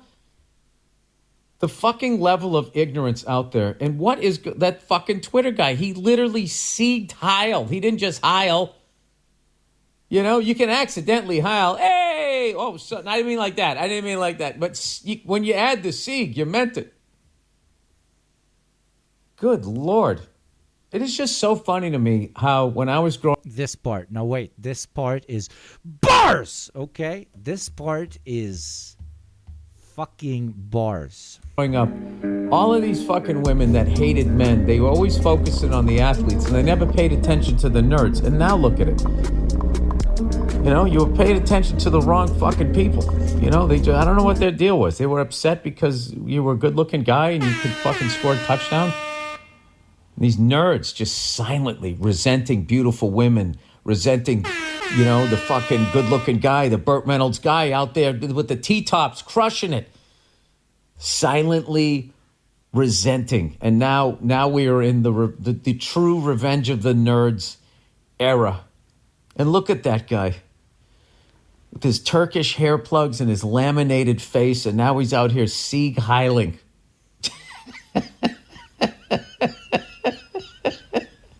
I mean, that guy is off. The interconnectedness between the reactionary nerd, not all nerds, I am a nerd, the reactionary nerd social class, and basically having a ridiculous amount of money, have created a new form of reactionary that, I mean, reactionaries have always been cringe, but this new form will not give us cyberpunk, but without any of the cool shit. They won't even give us cyberpunk. It will just be Reddit posts, Reddit posts, Reddit posts, Reddit posts. Poverty and Reddit posts. Poverty and Reddit posts. Poverty and Reddit posts. Poverty and Reddit posts. Poverty and Reddit posts. That is your future chat. Take it or leave it. And no, do not kill yourself. Suicide is cringe. You're going to die anyway. To run USAID, meaning to do the work of Doge to shut it down. Oh, also, Peter Marocco was also allegedly photographed participating in the January 6th insurrection inside the Capitol building. And if you're like, who is the person Steve Davis is married to that agreed to sleep at Twitter headquarters with their fresh baby? Well, that would be Nicole Hollander, 42. She conveniently also worked at Twitter, where she handled the company's real estate. It is widely reported that under Elon, Twitter downsized a lot of its real estate holdings to save money. She's now working at the General Services Administration. Corporation, the governmental body that, among many other things, handles government real estate. According to reporting from AP, she is leading the self-isolated nerds are fertile ground for fascist ideology, as Norm Finkelstein says. Gooning equals fascism. 100%, brother. 100%. It's not... It's... You know, like, every single subculture, if you want to call it, can be subsumed in progressive ideas and you know, fucking neo-fascist ideas. But the position that nerds specifically found themselves exactly due to massive social othering in the 70s, the 80s, the 90s, even the early 2000s. Late 2000s, nerds become cool. Like, nerds are the ones that get laid because people start realizing nerds actually have fucking personality and they're well-read and they're kind of chill, and, you know, chances of them fucking putting something in your drink are a little bit lower than that fucking jock, right? But those nerds, the old fucking nerds, they have been building so much resentment for decades that all of us have to now pay for it. And somehow, the fucking libs thought, oh, bro, like, Silicon Valley is always going to be on our side, dude. Why do you think Joe Biden didn't fucking stop Elon Musk from buying Twitter? He could have literally said, yo, there's other countries that are participating in your purchase. It's a national security issue. Block, motherfucker. I'm blocking this shit. No, he didn't. Why? Because he thought that Silicon Valley is going to continue glazing the Democrats. But they're no longer glazing the Democrats, and now we need to talk about oligarchs. While always restating, yeah, but it's the bad billionaires. There's good billionaires. This is America. We don't mind billionaires. Effort to end leases on around 7,500 federal offices around the country, with a goal of terminating 300 leases per day. Stephanie Holmes, 43, is running human resources for Doge, if you can believe it. She was a lawyer for notoriously conservative law firm Jones Day, a firm that frequently represents Trump, according to ProPublica. She was the chief people officer at Oklo, which is... To be fair, it's not even the real nerds, it's the groups that will get kicked out of D&D groups and bulletin board systems for being giant pieces of shit. Of course. That's why I say, like, in every subculture you have reactionaries and you have pieces of shit. We did the, like, you know, our reaction to protecting the nerds was too intense. What do I mean by this? Like, the not gamers, but the nerds were quote-unquote oppressed because of their way of life for so long, brothers, that we, like, you know, late 2000s and all the way up until today, all of us were like, dude, let's do the opposite of shitting on them. Let's praise them, you know. Nerds can do no wrong. Nerds can do no wrong. These fucking guys developing advanced technology, these guys that... like, their intention is good. They want to improve the world through some sort of techno-utopian ideas, etc., etc. So by saying they can do no wrong, we created a new subclass of the American bourgeoisie, which is arguably even more unhinged than the other one, because we let it grow too much, because we were not as skeptical of them as we were of the classic industrialists, right? Which is a nuclear energy company chaired by OpenAI. It's easier to pass under the radar, is what I'm saying. Because we went fully, like, unhinged to the other extreme. Instead of saying, you know, nerds are just like anybody else, just treat them the same way you treat everybody else, which should have been the correct take. We were like, no, nerds are fucking angels. They can do absolutely no wrong. And now we're seeing that they can. CEO Sam Altman, and she had an HR consulting firm in which she apparently advised companies that they should pursue non-woke DEI initiatives, whatever that means. Katie Miller, 33, no relation, is married to Stephen Miller, also no relation. The White House... The reactionary element coalesced in 4chan Nazi tryhards, 1,000 corners of the internet where you make edgy jokes, and people too autistic to get that people were joking. The people that stuck around while everyone moved on to a new joke, 1,000 times filtered till it's just fascist. That's a great take. Deputy Chief of Staff and known far-right activist who's deeply anti-immigrant and has alleged ties to white nationalism. They were married at the Trump Hotel in D.C. Woof. Anyway, I digress. Katie got a Master's of Public Policy from George Washington University, and her BA is from the University of Florida. She was active in student government there, and in 2012... I love this timeline. The Big Bang is literally neo-Nazi propaganda. 2,000 years later. Very good. She was caught destroying hundreds of copies of the school's newspaper after it endorsed an opposing student government candidate. It seems she got into book burning and vendettas at a young age. She was Deputy Press Secretary for the Department of Homeland Security under the first Trump administration, during which she repeatedly denied claims that children were being separated from their parents at the border. She was then Press Secretary to VP Mike Pence. She got COVID in May 2020 and exposed Pence to it, who then exposed Trump to it. But alas, the assassination attempt did not work. Continuing her role as Chief Denial Officer, she is now the Doge spokesperson and has assured us all that no classified material was accessed without proper security clearances when Doge raided the USAID offices and demanded access to confidential information without proper security clearances. She also asserted last week that it would be Elon Musk himself who decides when his actions constituted a conflict of interest Shit is sus as fuck, bro.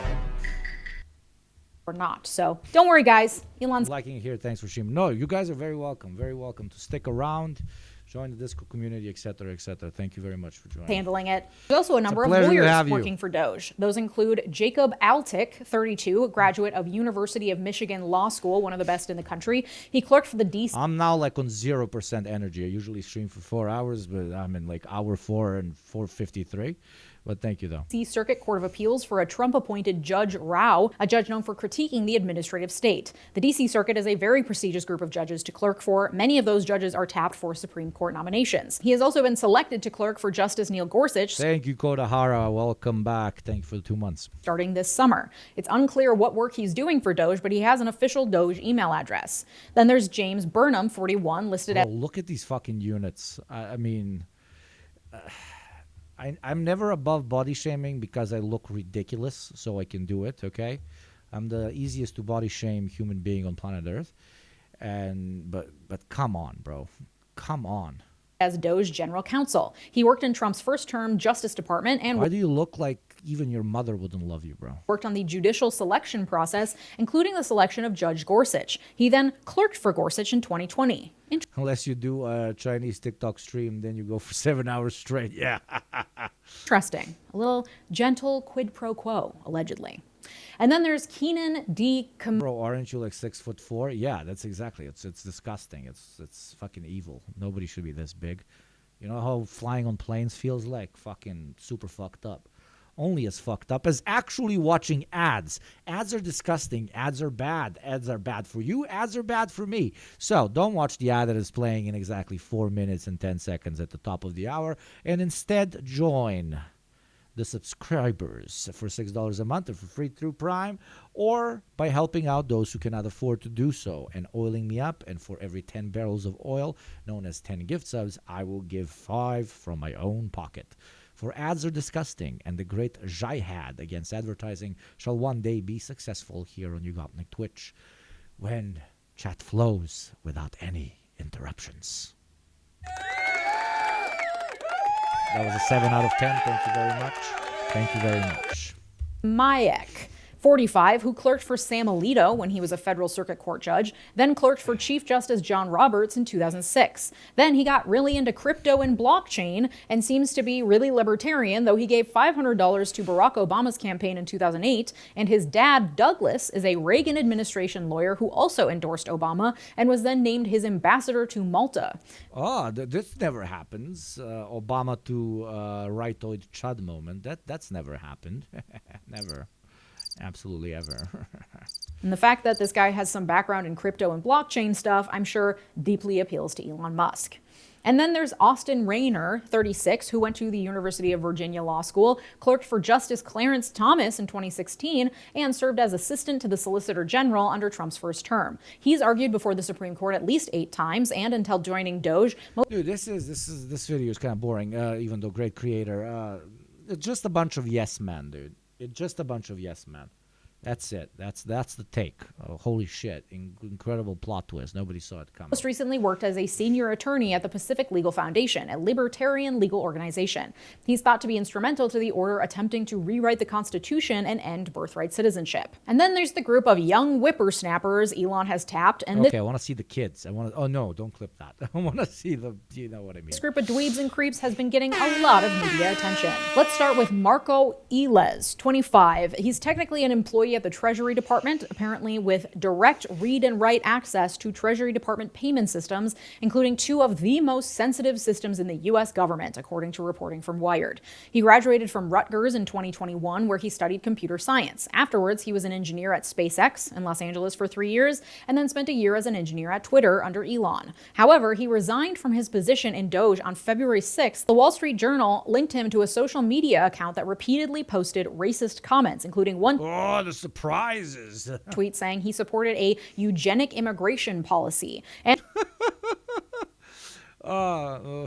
supported the repeal of the 1964 Civil Rights Act. He bragged that he was a racist, quote, before it was cool, and called on the tech sector to, quote, normalize Indian hate. He also posted, quote, fucking Indians catching strays here, what the fuck?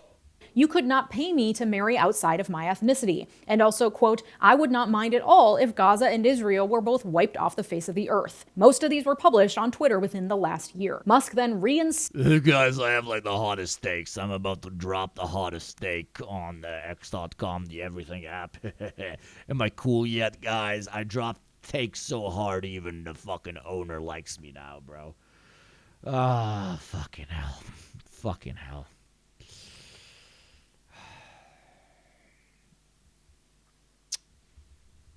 Incredible stuff. Stated Marco Iles to his position in Doge, saying, quote, to err is human, to forgive divine. Being racist is just human error, you guys. There shouldn't be consequences for that. JD Vance agrees, saying that, quote, stupid social media activity shouldn't ruin a kid's life, so bring... Okay, maybe, but it also shouldn't allow them to govern the country, bro.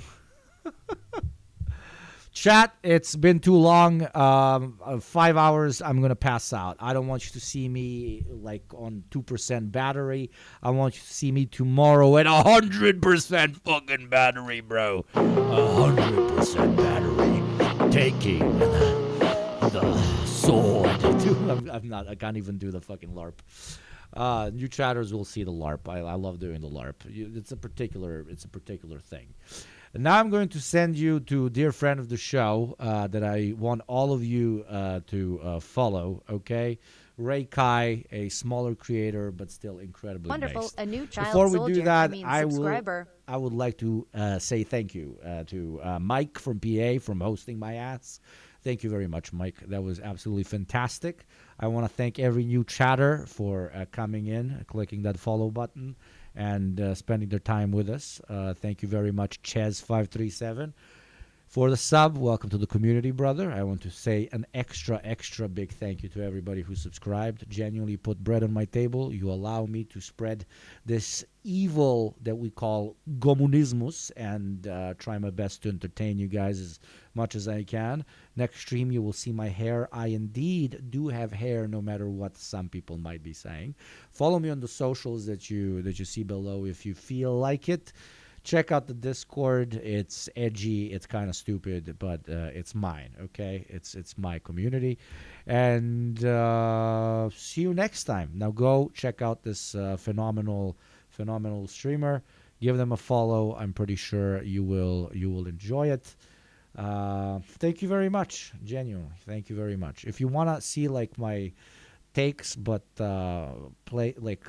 explained a little bit more eloquently, check out the YouTube channel, of course. And I will see you tomorrow and on Sunday at the same time, baby, at the same time. Now, free Palestine. Go have some fun and If anybody tries to tell you you're stupid, you should and tell them to go because they are stupid fucking.